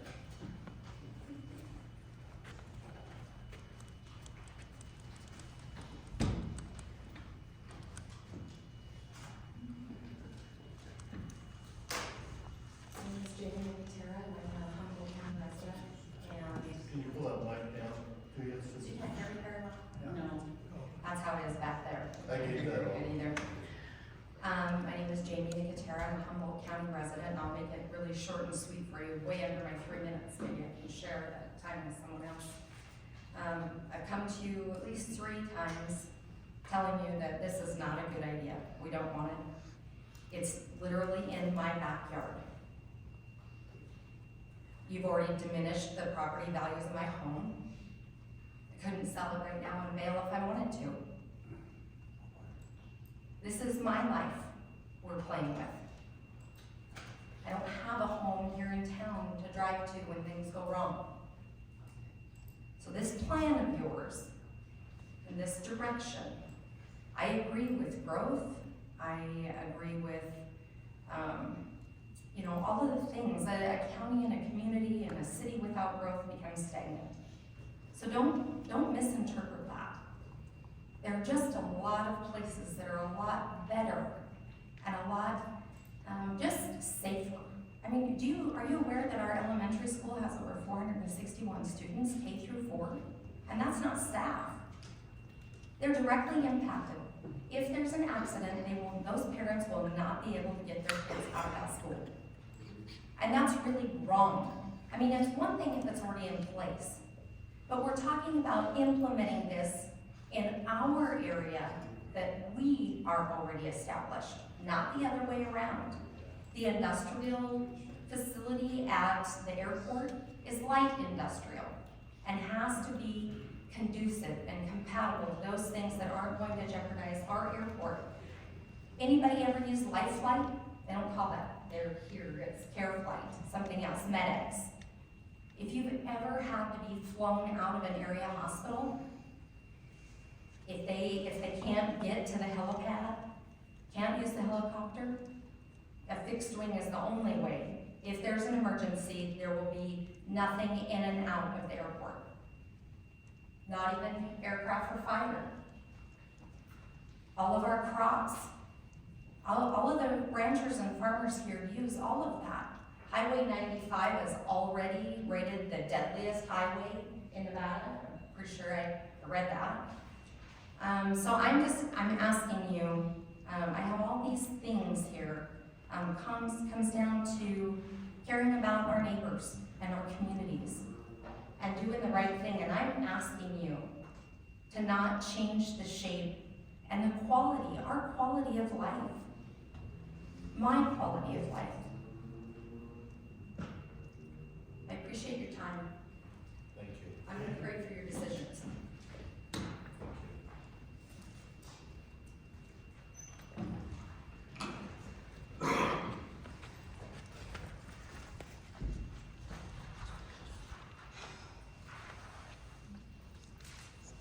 My name is Zarella Butters, and I'm Humboldt County resident.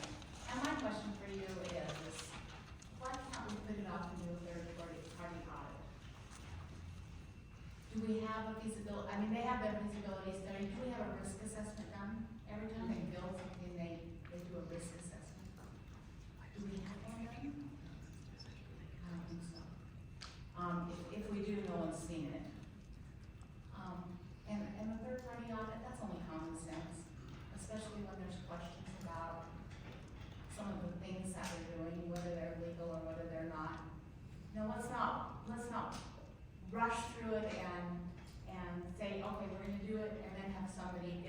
from out of town and, or from, even from out of state and come and tell us, you know what, you guys have broke some luck. Well, what would it hurt to do a third party audit? Thank you.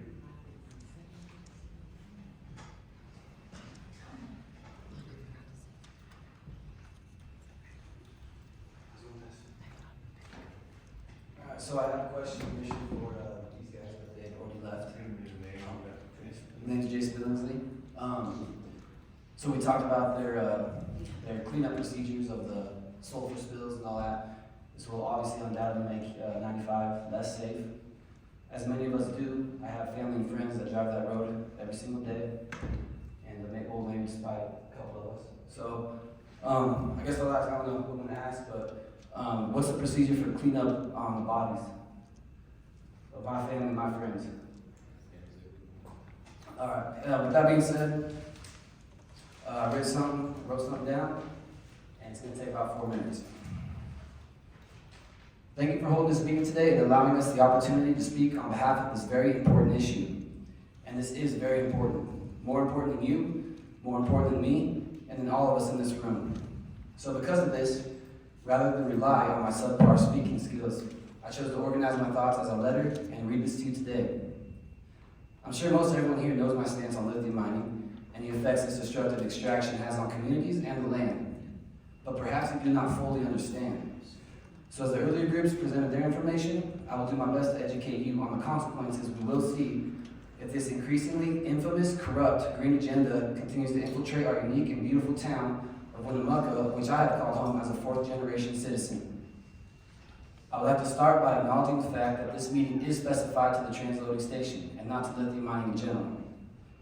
But it would be irresponsible, deceitful, and wrong not to address the overall concerns of this project and include them in your decision-making process.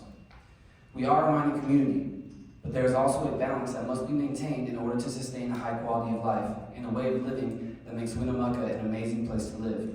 So as a citizen, friend of many of you, and someone who's been affected by this intrusion on our community for the last few years, here's what is actually happening.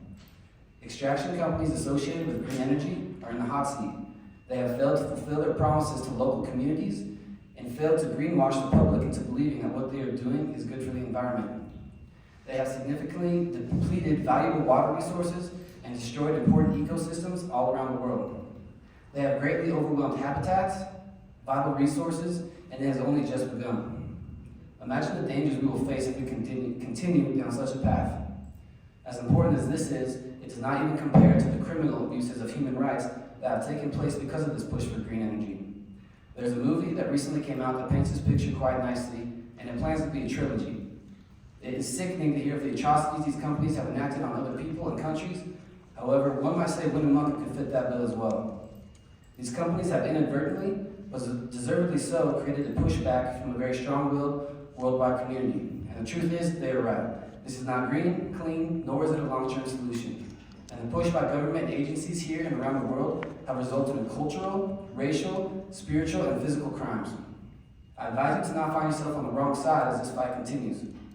If we say no to this facility, I'm sure they can hastily find a new place to pollute their hazardous green chemicals in our clean Winnemucca air. However, these companies have been caught with their hand in the cookie jar, and by saying yes to this transloading facility, you deliberately acknowledge that you approve of the greenwashing atrocities, the dangers it will bring to our community, and the crimes they have performed around the world and now bring to us. They wish to quickly move forward to avoid narrowing their accountability, but they are too late.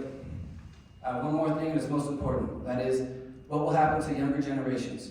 As a 29, almost 30-year-old, I'm of a generation caught in between. When it comes to the transition between older generations as well as the generations of what is to be, I'm somewhat of a middleman. I understand what you older generations do, but please find it in your heart, as I do with many of the kids and grandkids of those of you in this room, to listen. When moving forward with this lithium process in our community, we are literally teaching our kids the wrong thing and spiraling them down into disaster. This will only narrow their minds, limit their potential and opportunities, ruin their quality of life, and deteriorate the values that keep us safe and free. The snowball effect from this destructive extraction is ugly and will place a heavy burden on future generations in more ways than one. The risk versus reward here is simple. Do we risk our youth long-term so that a few can quickly, deceitfully make money? Let's not forget as well, this immediately places our children in more danger physically, As adults and parents, we are supposed to make sacrifices for our children, not the other way around. Thanks. Thank you, Jay.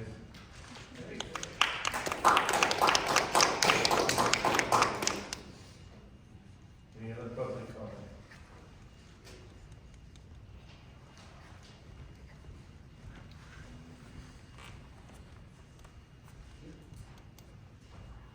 Thank you, Mr. Chairman, Mr. Mayor, members of these two boards. My name is Tim Crowley. I'm with a company called Lithium Americas. We do have a subsidiary in Nevada called Lithium Nevada, but we're the same company. We're based out of Vancouver. My boss, the CEO of Lithium Americas, lives in Georgia, though. So we do maintain a mailbox there, but we're very much a United States company. We're publicly traded on the New York Stock Exchange and the Toronto Exchange. And our largest shareholder is General Motors. They own 10% of our company. And with that purchase of common shares, $650 million worth of common shares, they have the right to purchase all of our product for at least 10 years once we start producing in a few years. We're moving quickly to accommodate going into construction, but we want to also at the same time move cautiously and carefully so that we don't make mistakes. One of the steps that we need to be successful is a transloading facility, and I appreciate you having this joint informational hearing today. I've learned quite a bit, and I think it was helpful. The transloading facility is essential for getting the products that we need to process our lithium. We do have a tech center in Reno, where I live, that has a very scaled down version of what we will build out at Thacker Pass, and I'm happy to show that to you at any point. So you can see how these materials are used responsibly, environmentally, soundly. The site of our transloading facility has some variables that are important. One, it has to be on the rail line. Two, it has to be near a major highway. And three, it has to be within a range that makes economic sense to us. We could go elsewhere, and we've looked at a lot of different sites. In fact, we're still looking at sites. We don't take the decision that the city has to make for granted, but the city, the airport industrial zone is the most appealing site for us. But again, we don't take that for granted, and we have to build somewhere. It has to be big enough, and in terms of distance, it has to be big enough to get the train completely off the rail. There will be no trains stalled on the rail line. It will not stop any traffic, surface traffic from flowing. What the train will do is come into the transloading facility completely off of surface streets or away from surface streets, decouple our rail cars, and then the train will move on to its next site, leaving what we need to work on at that site. And so we'll work systematically through those rail cars to offload those things into either holding facilities or directly into trucks. And then those trucks, once they're full, they'll move on. We're going to do 2 phases for our project. There's been talk about multiple phases. We have 2 phases that we've permitted, or that we permitted. And that flow, once a truck is full, it will leave. I think that's an important distinction, because you might, in your mind, think of a bunch of fully loaded trucks leaving all at once and having a condensed impact. No, once it's full, it's got to go. As you move further away, you increase fuel costs. That to us is one thing that we need to minimize. We want to keep our fuel costs down to a minimum. And the other factor is we're looking for a site, the airport site fulfills this, where a driver can do 2 rounds every day. Any further, you can't do 2 rounds. Any closer, you've got dead space in your workers, which is fine. If we could go closer, we could go closer. That's as close as we've been able to find. If we went further away, incurred those fuel costs, and just were allowed to have one truck driver do that trip once a day, it's very unlikely that would be a full-time day for that person. So we'd increase our staff by 2, and all of them would likely have part-time jobs. The airport facility, from an economic standpoint, business standpoint, and the way we want to manage our workforce is ideal.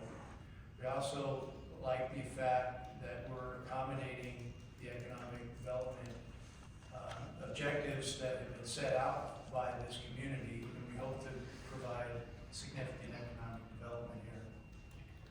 Savage is exceptional, and Commissioner Haas mentioned it, others mentioned it. We have hired them to design this facility. We want it to be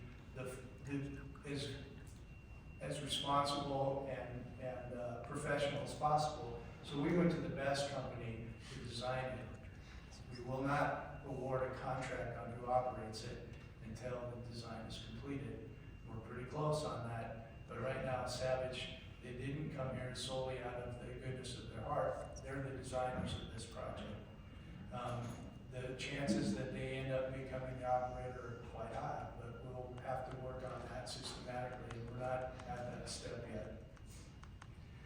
We do not intend to sell sulfuric acid.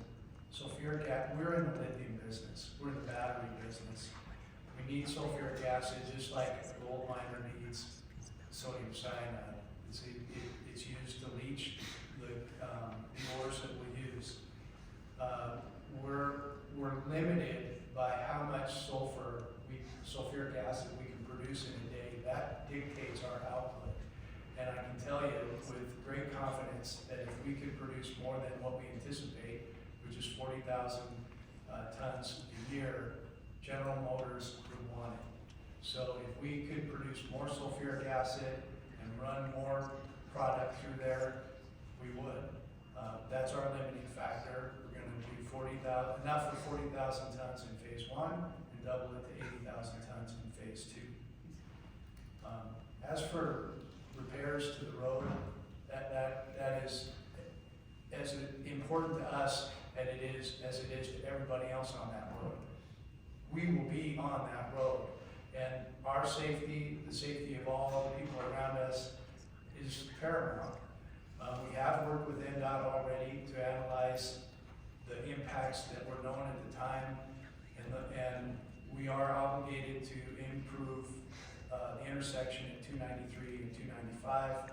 We've contracted for that job, and that will go into, we hope, depending on weather, will go into construction on May 1st. We'll be working with NDOT in the future. A beat-up road doesn't serve anybody, including us, so we'll be at that table when the time comes. Those are the comments I had today. I greatly appreciate the hearing that you did today. I think it was helpful for everybody.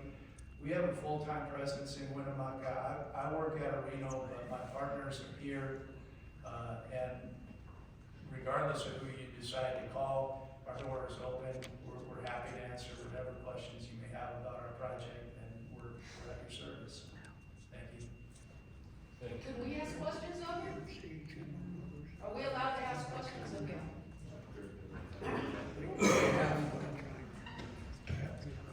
One, how long is this rail going to be if you're going to be able to accommodate a whole train?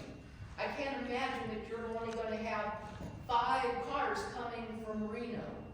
So somewhere it's going to have to stop to let them off. Tom, do you know the rail line length? There's a total of about between 3 and 4 miles of rail track inside the facility. It's considerable. It's enough to hold many hundreds of cars. In fact, the whole reason it was designed that long is to avoid the problem of blocking Airport Road. Second question, why do you think we care what it costs you? We live here. You kept saying, your bottom line, it's gonna cost more for your company to do this. Do you think we care? I don't. Okay. In the time that it's gonna take to finish the construction, where do those trains go at the length that they are? What is the plan? I mean, you're not going to offload anything until everything is complete and not utilize any of that, access any of that until your rail spur is complete? I'm sorry, The rail track won't be Yeah, phased. if it's, Because on one of your feasibility studies, it shows the rail track having 2 phases, and the loop isn't completed until phase 2 on that. That's why we're asking that. Yeah, the loop will be completed in phase 1. The feasibility study was a while ago. We have decided to go ahead and complete the loop for phase 1, and it will all be completed 100% before we bring the first rail car in. and the scrubbers that you plan on Mr. using? Chair, Yeah, this Commissioner Hill. we can't hear from people speaking from the audience. Could they please come forward to the mic? Sure, is that doable?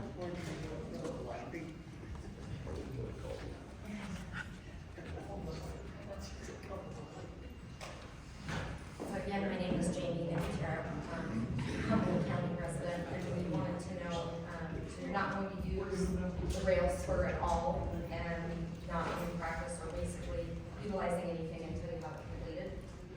Yeah, we have a 30-month build out for Factor Pass. Within that 30-month build out, we have to get this rail facility completed. Who is your individual? You said a couple different things. You said that you have both phases permitted, that's for the transloading facility? No, the 2 phases that are permitted are for Factor Pass.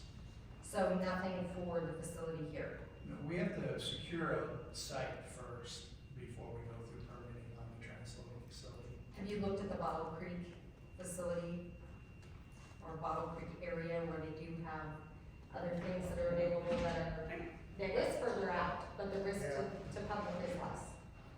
That's what I was looking at, Bottle Creek. We've looked at a lot. We have to have a site that accommodate 3 to 4 miles of line that Tom referenced. And yes, it does have to fit our business model.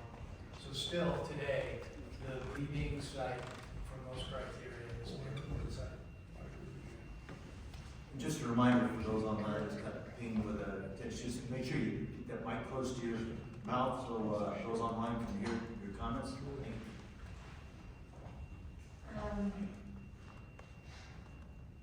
I'm asking you not to build it there.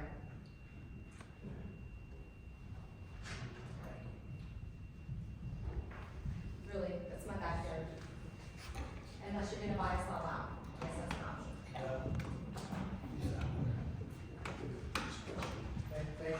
You guys wanna hit it? I don't think they're gonna. Any other public? Excuse me.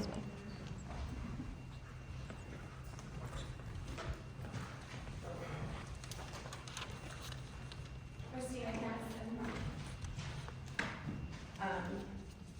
Tim was pretty clear when he said it's essential for Lithium Nevada.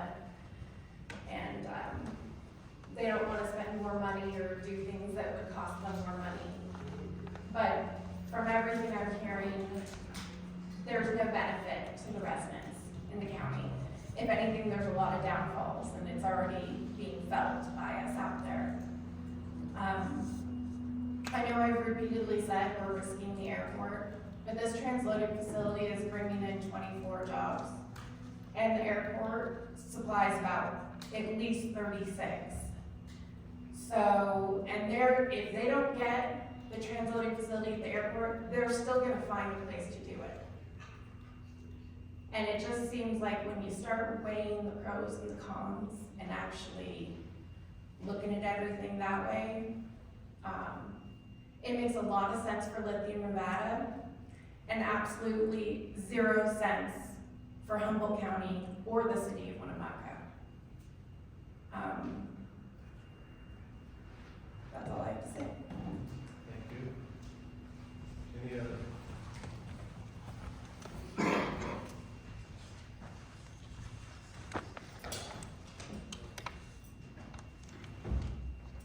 I am Susan Fry. I live out in the county. I live out in Nevada, where this mine is gonna be.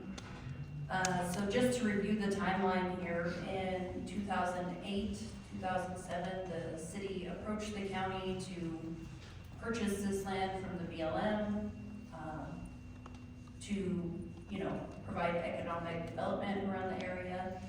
They went in with the Humboldt Development Authority, who put in a small amount of money, and then the county and the city split the rest of the cost to purchase this land.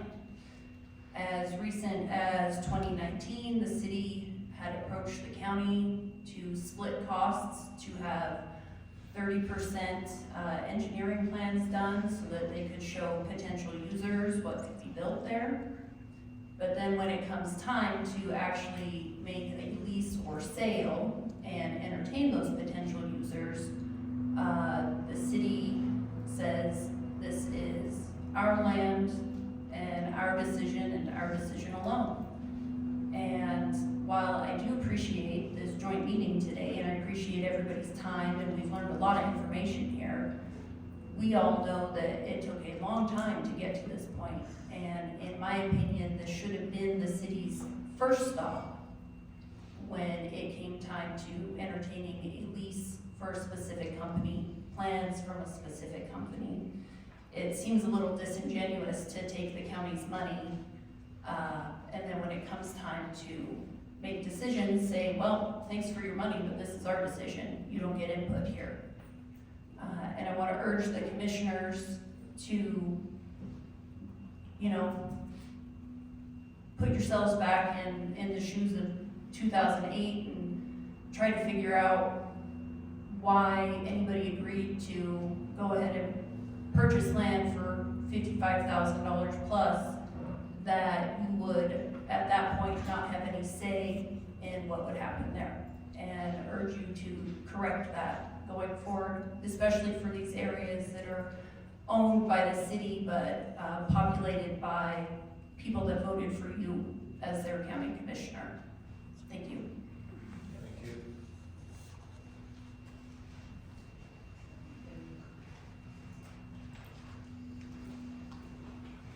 Hello, everybody.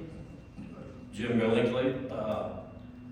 On my 14 years that I sat on that side of the table, I don't know if there's been a more critical point and decision to be made for Humboldt County and Winnebago.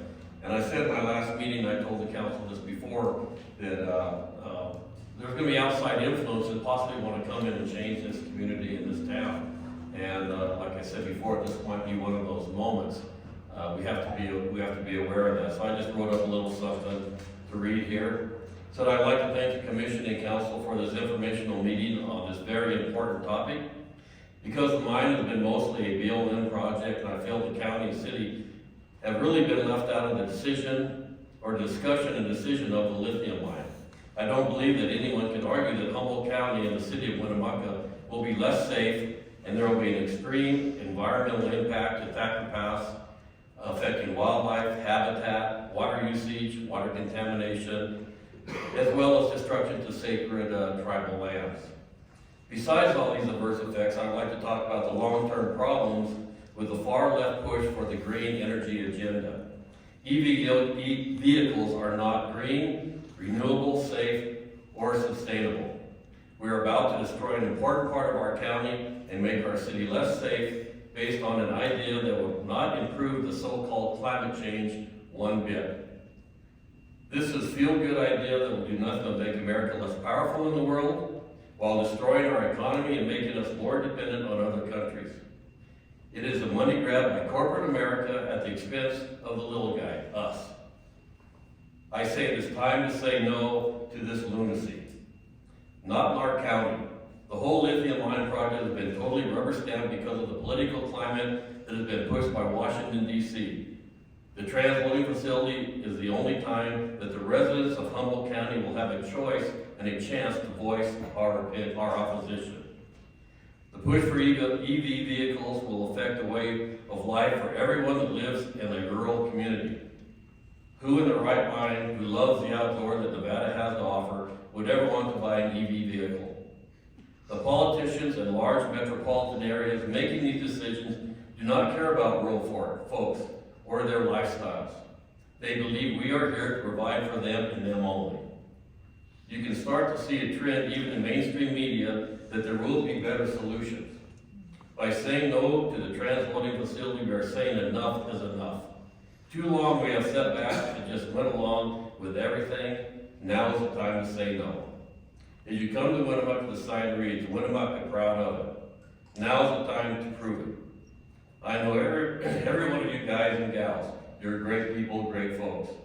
Stand up for Winnemucca and Humboldt County and protect our way of life for our future generations. We can at least make a statement. Thanks. Thank you, Jim. Any other public comment?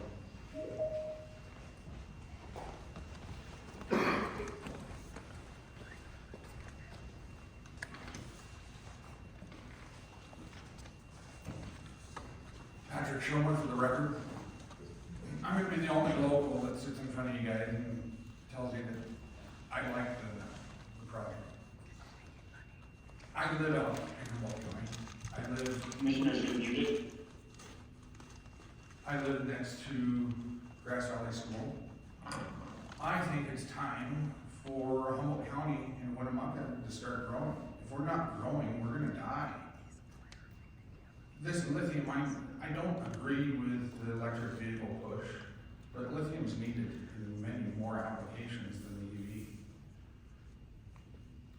Not everybody in Winnemucca and Humboldt County is against this, and there's probably more negative that happens for me because I come up here and state that I think it's good for the community. I think what we should be focused on is regulation and making sure that what they tell us and that they're gonna do things right. I think we need to focus on that. And let's open our doors and let big companies come to Winnemucca. Because if we don't continue growing, we're gonna go backwards. And I do care about our community. I'm the only local contractor that's ever fenced and landscaped our subdivisions so they look the same. Right? All the other contractors leave it up to the guy that buys the house, or the family that buys the house. I do care about what Winnemucca looks like. So what I'm asking you guys is let's follow through with implementing processes so what they tell us, it follows through. And I think that's what can benefit the community the most. The mine's already here. The BLM and the federal government already approved. The mine's coming. Let's work on making sure that what they tell us, let's find a way to implement it and follow through with it. Thank you. Other public comment?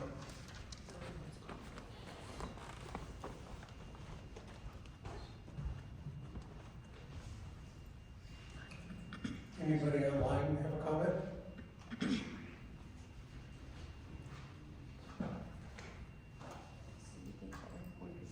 Hearing none, this joint meeting is closed.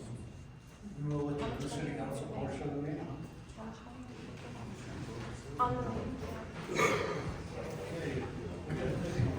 This Commissioner Hill, I just wanted to say thank you to the city council men and women for coming in and joining us. We appreciate it. Yeah.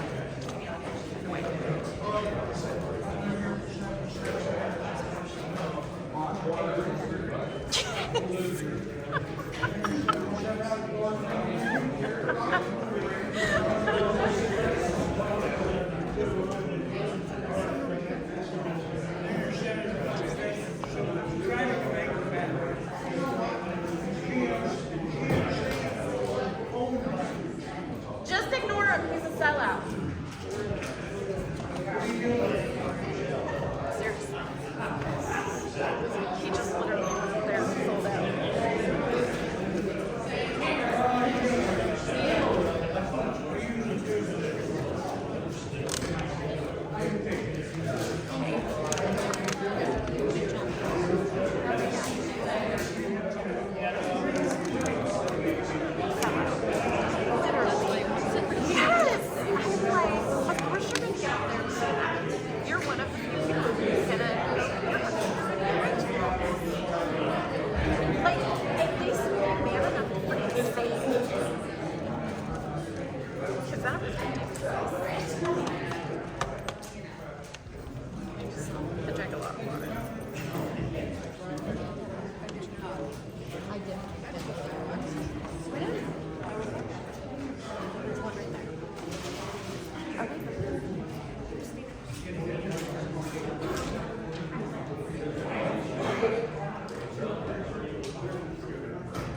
Upcoming meetings, April 18th, Winnemucca City Council meeting, April 24th, Humboldt General Hospital meeting, May 1st, Humboldt County Board of Commissioners meeting, May 9th, Winnemucca City Council meeting, May 11th, Regional Planning Committee meeting, May 15th, Humboldt County Board of Commissioners meeting, May 23rd, Winnemucca City Council meetings, and May 29th, Memorial Day County offices will be closed.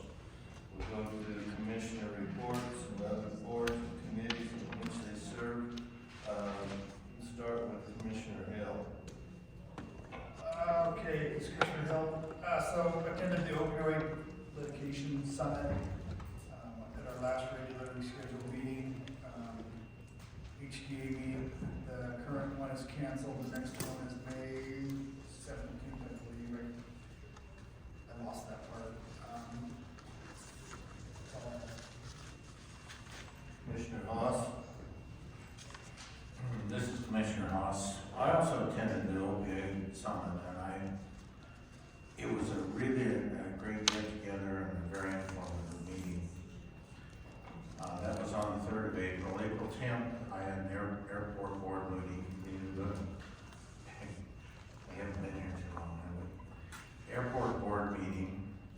Snow equipment is supposed to be here soon, I hope. Armstrong started on the heavy ramp construction for this next year. The Lynn site, Western Nevada College will be hosting commercial driver's licensing classes at the airport.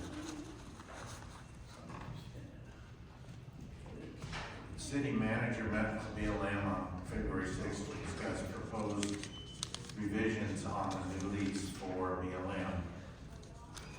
And that's about it for the airport board. On April 11th, it's the museum board. We're still waiting on the elevator company to schedule the upgrade for the elevator mandate by state. It has to be done by May 18th, so we're hoping it'll get done fairly quickly. On another note, Daniel Pollock, owner of the High Mountain Metal, built, painted, delivered, and installed 2 bike racks and 2 benches for the museum.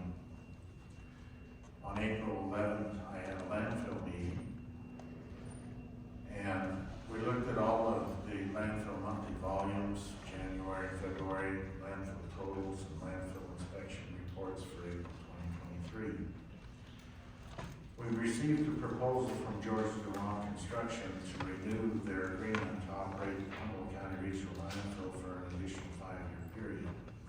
It was moved after this discussion to have DeLong Construction come back, and we would discuss the baseline adjustment for the renewal. That's all we have. Thank you. Yes, obviously with the rest of the commissioners, attended that opioid summit and was impressed with the participants and the information shared. It was very educational and eye-opening. Comment that one of the common themes that came out of that was mental health resources and some of that as being a limiting factor to address some of the cornerstone issues in this Handbags for Hope fundraiser on May 6th. Great opportunity to maybe have some impact there. So thanks for that editorial. I had a SLUPAC meeting on Friday, April 14th. Again, very impressed with that group that makes up the SLUPAC. There was quite a few things that came out of that. I think, as I mentioned earlier, some of the bills that are of concern from a SLUPAC perspective. But there was a interesting presentation from Sanchez, Chris Sanchez from GOED, and it was talking about the state plan. It was very heavily focused on Clark County, and some interesting facts around Clark County. But the one he kept coming to was water and talking about the water and how prideful they are in their recycling efforts of water down in Clark County.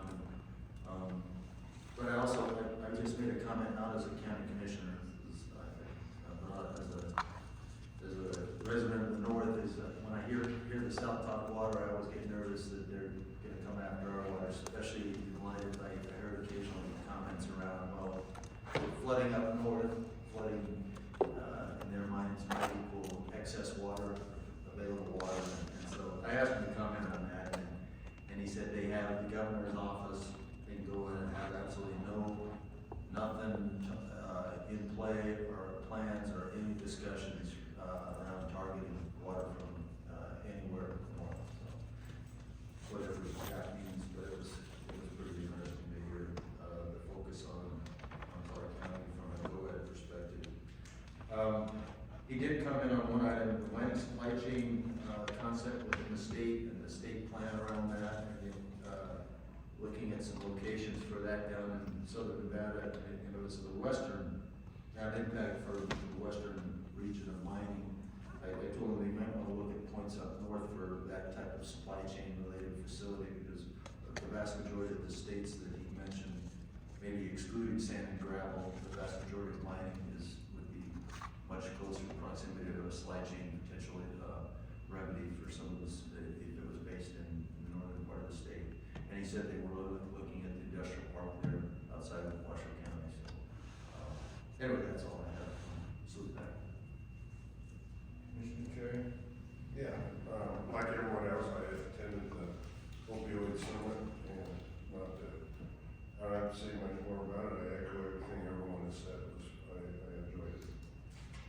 Most of my meetings since the last meeting have revolved around BLM issues. You know, it's been a real kind of quiet for us, I guess, for the last 4 or 5 years. I think things are gonna ramp up, it certainly looks like it within BLM. We have to be concerned because 80% of our land here in Humboldt County is federally owned. The first thing that sprung up is BLM wrote a new rule internally, no discussion with anybody. And this new rule allows for one of the uses to be conservation use. In other words, an environmental group could come in and lease by permit and put it in conservation use. That would mean, I would assume, no grazing, that's usually the conservation use, and minimal use of any types. I shared this with Tim Crowley, and he talked to whoever he talked to, his mining association. They're also concerned about it, of course. This bill has many provisions in it. One of them allows them to create and encourages the creation of ACECs. ACECs are areas of environmental critical concern. They've been used in the past to protect the butterfly or a certain plant on small acreages. They're proposing using ACECs to protect vast areas of public land. And I think one of the primary things they're looking to is for sage-grouse. They might take the Whitey Desert, let's say, and try to preserve the sagebrush there as an ACECs. But it limits all the types of, whether it's recreation, mining not so much. Mining law is pretty strong. Grazing, all kinds of uses out there could be affected by it. The other thing, and I should mention, I've had calls with Dave and myself and Andy Reaver and Resource Concepts, Jeremy Drew, have been on some of these calls. Another one that sprung up lately is they were told by the courts to go back and rewrite the sage-grouse plan. And here again, they pretty much written the plan, then they come out to the counties as cooperating agencies and says, this is what we want, this is what we're proposing in the plan. The new plan, we as a county went to court and actually prevailed over the 2015 sage-grouse plan.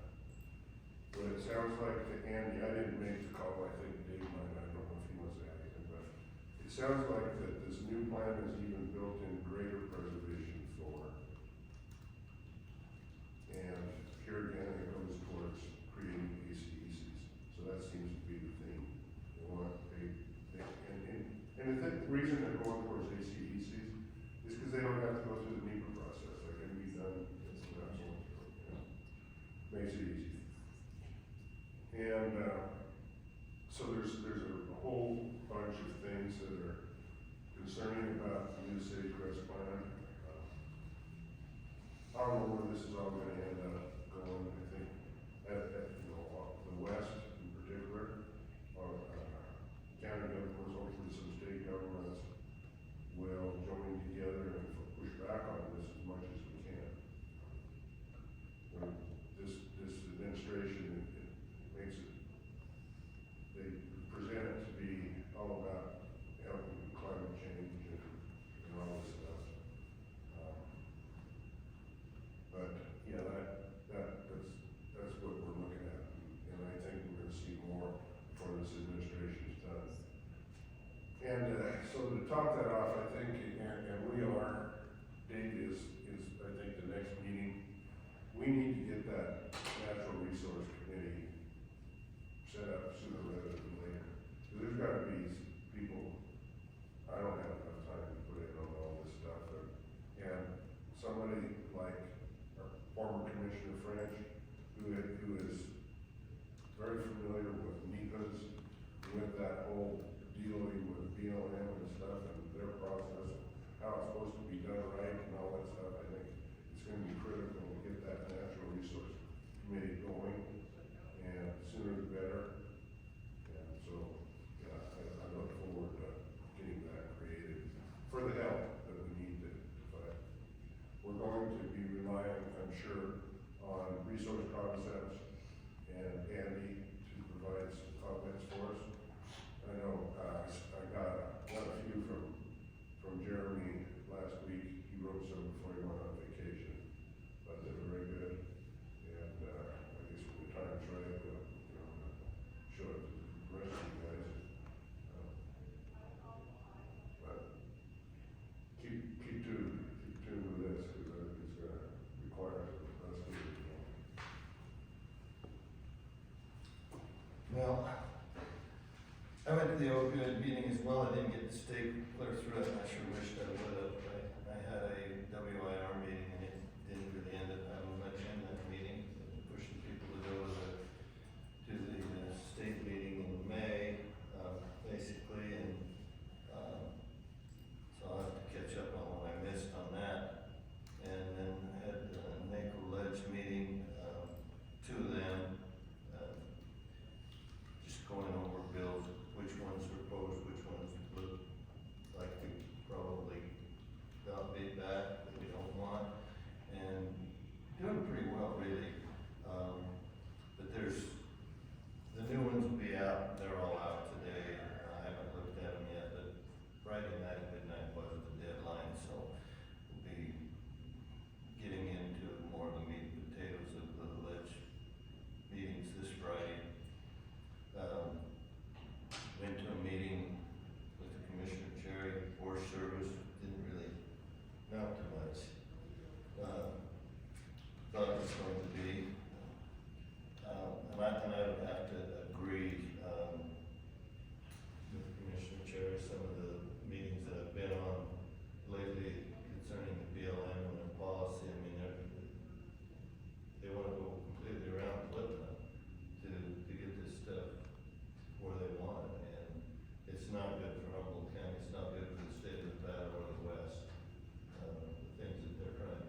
Thank you, Mr. Chair. David Viola for the record. I've got three right now.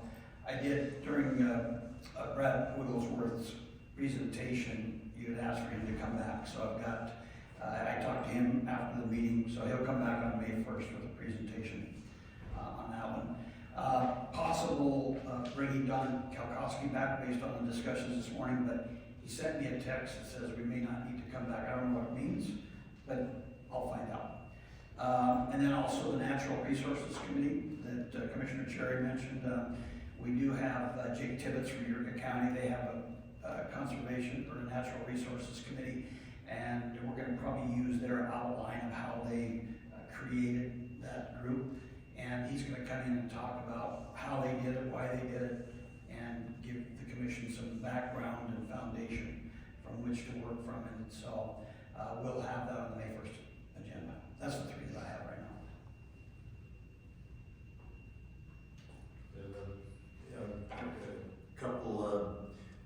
I was wondering, we ought to put something about, since Mormon cricket season is right around the corner, just something where we can make sure we have a strategy in place to share our plans and contact info as we've discussed. I had a couple of folks during intermissions asking me where that stood. I think there's some folks that maybe need a refresher that the EA has been completed, and so we have a little bit more timing on our side, but wouldn't be put something together there so we can educate the county on how to engage. I think one of them was your phone number when crickets start marching, that thing.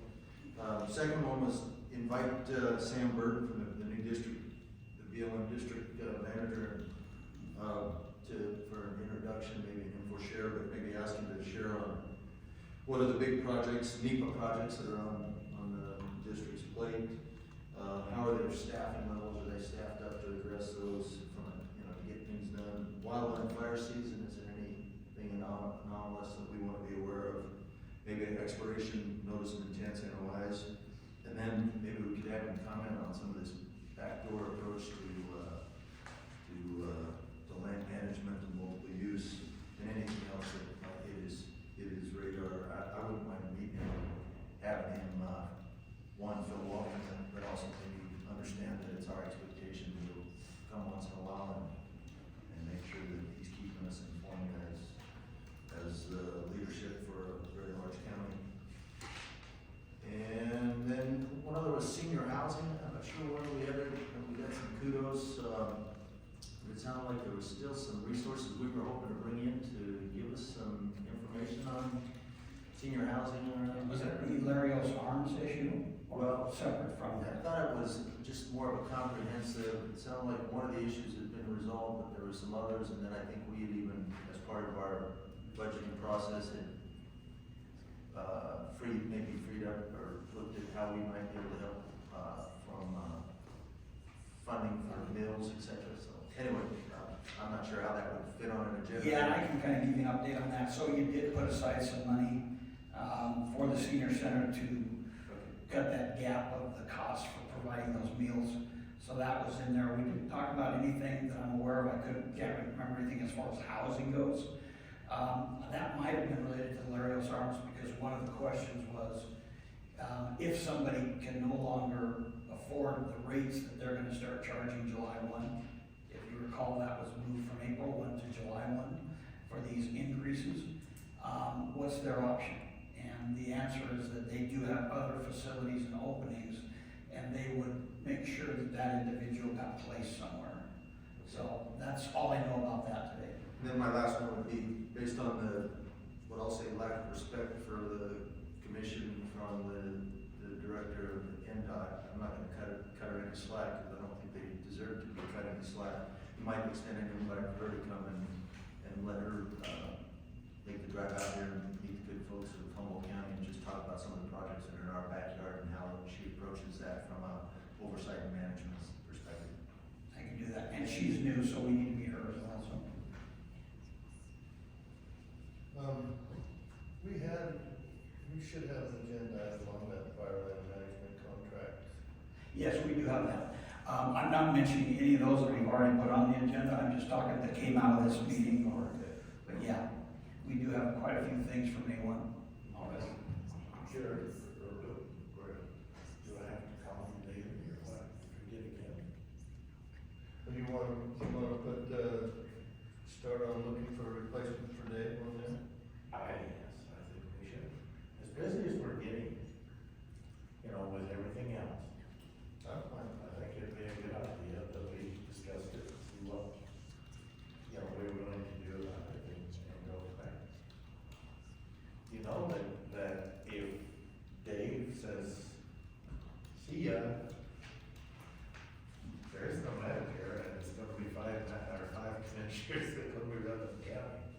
So make sure that next year, about the third month, all pencil that in on our agendas, or we find a replacement. So I would like to see it on the agenda. Anything else? I got a question, and I don't know, maybe it's something else. But Dave, you know, we have to do the final on budgets, and I heard Gina today say we were gonna bring, bring some of the departments back. What are we thinking, like, the bigger departments, or what's the idea? I think the ones that I think of right off is technology services. Rick Rantham's gonna come back. I believe Don's coming back on something. And the third might have been buildings and grounds. If Gina's on here, maybe she'll, if she's still listening. In case she can remember. I thought that, you know, Commissioner Hill said this, and I think some others might have felt the same way, that we might want to do the sheriff's budget a little too quick, or was it one of the departments, or all of them? I think it was patrol, but, there was some The stuff. one where we got sideways on a new position, whatever it was now. That was the sheriff's patrol. And Mark, could you? That was sheriff's patrol around, we got kind of sidetracked on the half FTE for animal control. There was another people that had those effects. So it wouldn't hurt to have that one back under the tentative concept. Thank you, sorry to interrupt you. No, it's so, Question that. So any of these that are tentative, can we question any budget at this point? Mr. Chair, to address your question, yes, you can bring any of them back. So the three that we currently have, possibly four, the sheriff, because we didn't include vehicles, and I didn't catch it either, Sergeant Logan, about the same time as the budget hearings, our new vehicles came in, and that's when he was like, uh-oh. So we are going to be bringing sheriff back, IT is coming back, public defender is coming back. Dave has learned recently that an alternate public defender may be necessary, so that, and then the fourth possible one would be landfill. But I don't know, I've talked to Public Works Director Don Kalkowski a little bit, and there's some projects that he would like to complete. I just don't know where he's at on whether he can get that done in the fiscal year 23-24, and so that's why it's not in the budget currently. I wouldn't mind having one more crack at Dawn. Okay. In a supportive and constructive way. Let's see, I'm pretty sure he's still listening. Yes, absolutely, we can bring back Public Works as well. And if there are any others, let me know, and when I write my staff report, I'll let them know. Yeah, Commissioner, I think the other one that I was questioning after was, I think it was child services, the DA, I think is under that budget where we had approved another position. I think I'd like to look at that too. Okay, we can bring that one back as well. Child support? Child support. Okay. Any others? When is the final? The final is May 15th at 10:30 will be the public hearing, so May 1st will be basically the last crack. I mean, it gives me time to get all of the documents prepared and then attached to the agenda for the public to view. What are we waiting for something else that you didn't have? Haven't gotten? Well, the other, and we'll discuss this as well on May 1st, is moving those LATCF funds out of currently they're in the in lieu of tax fund, and we need to get them out of there. Just where should they go? Building reserve, capital projects, or a new fund. So we'll discuss that on the 1st as well. That be built and then? Well, Right now, the PILT is in there, and I put it in the in lieu of tax fund just because that is the same formula that they use to calculate how that funding went. I didn't want it to just go into the general fund or any fund that wasn't easily trackable and carved out, because we really need to have a project for those funds.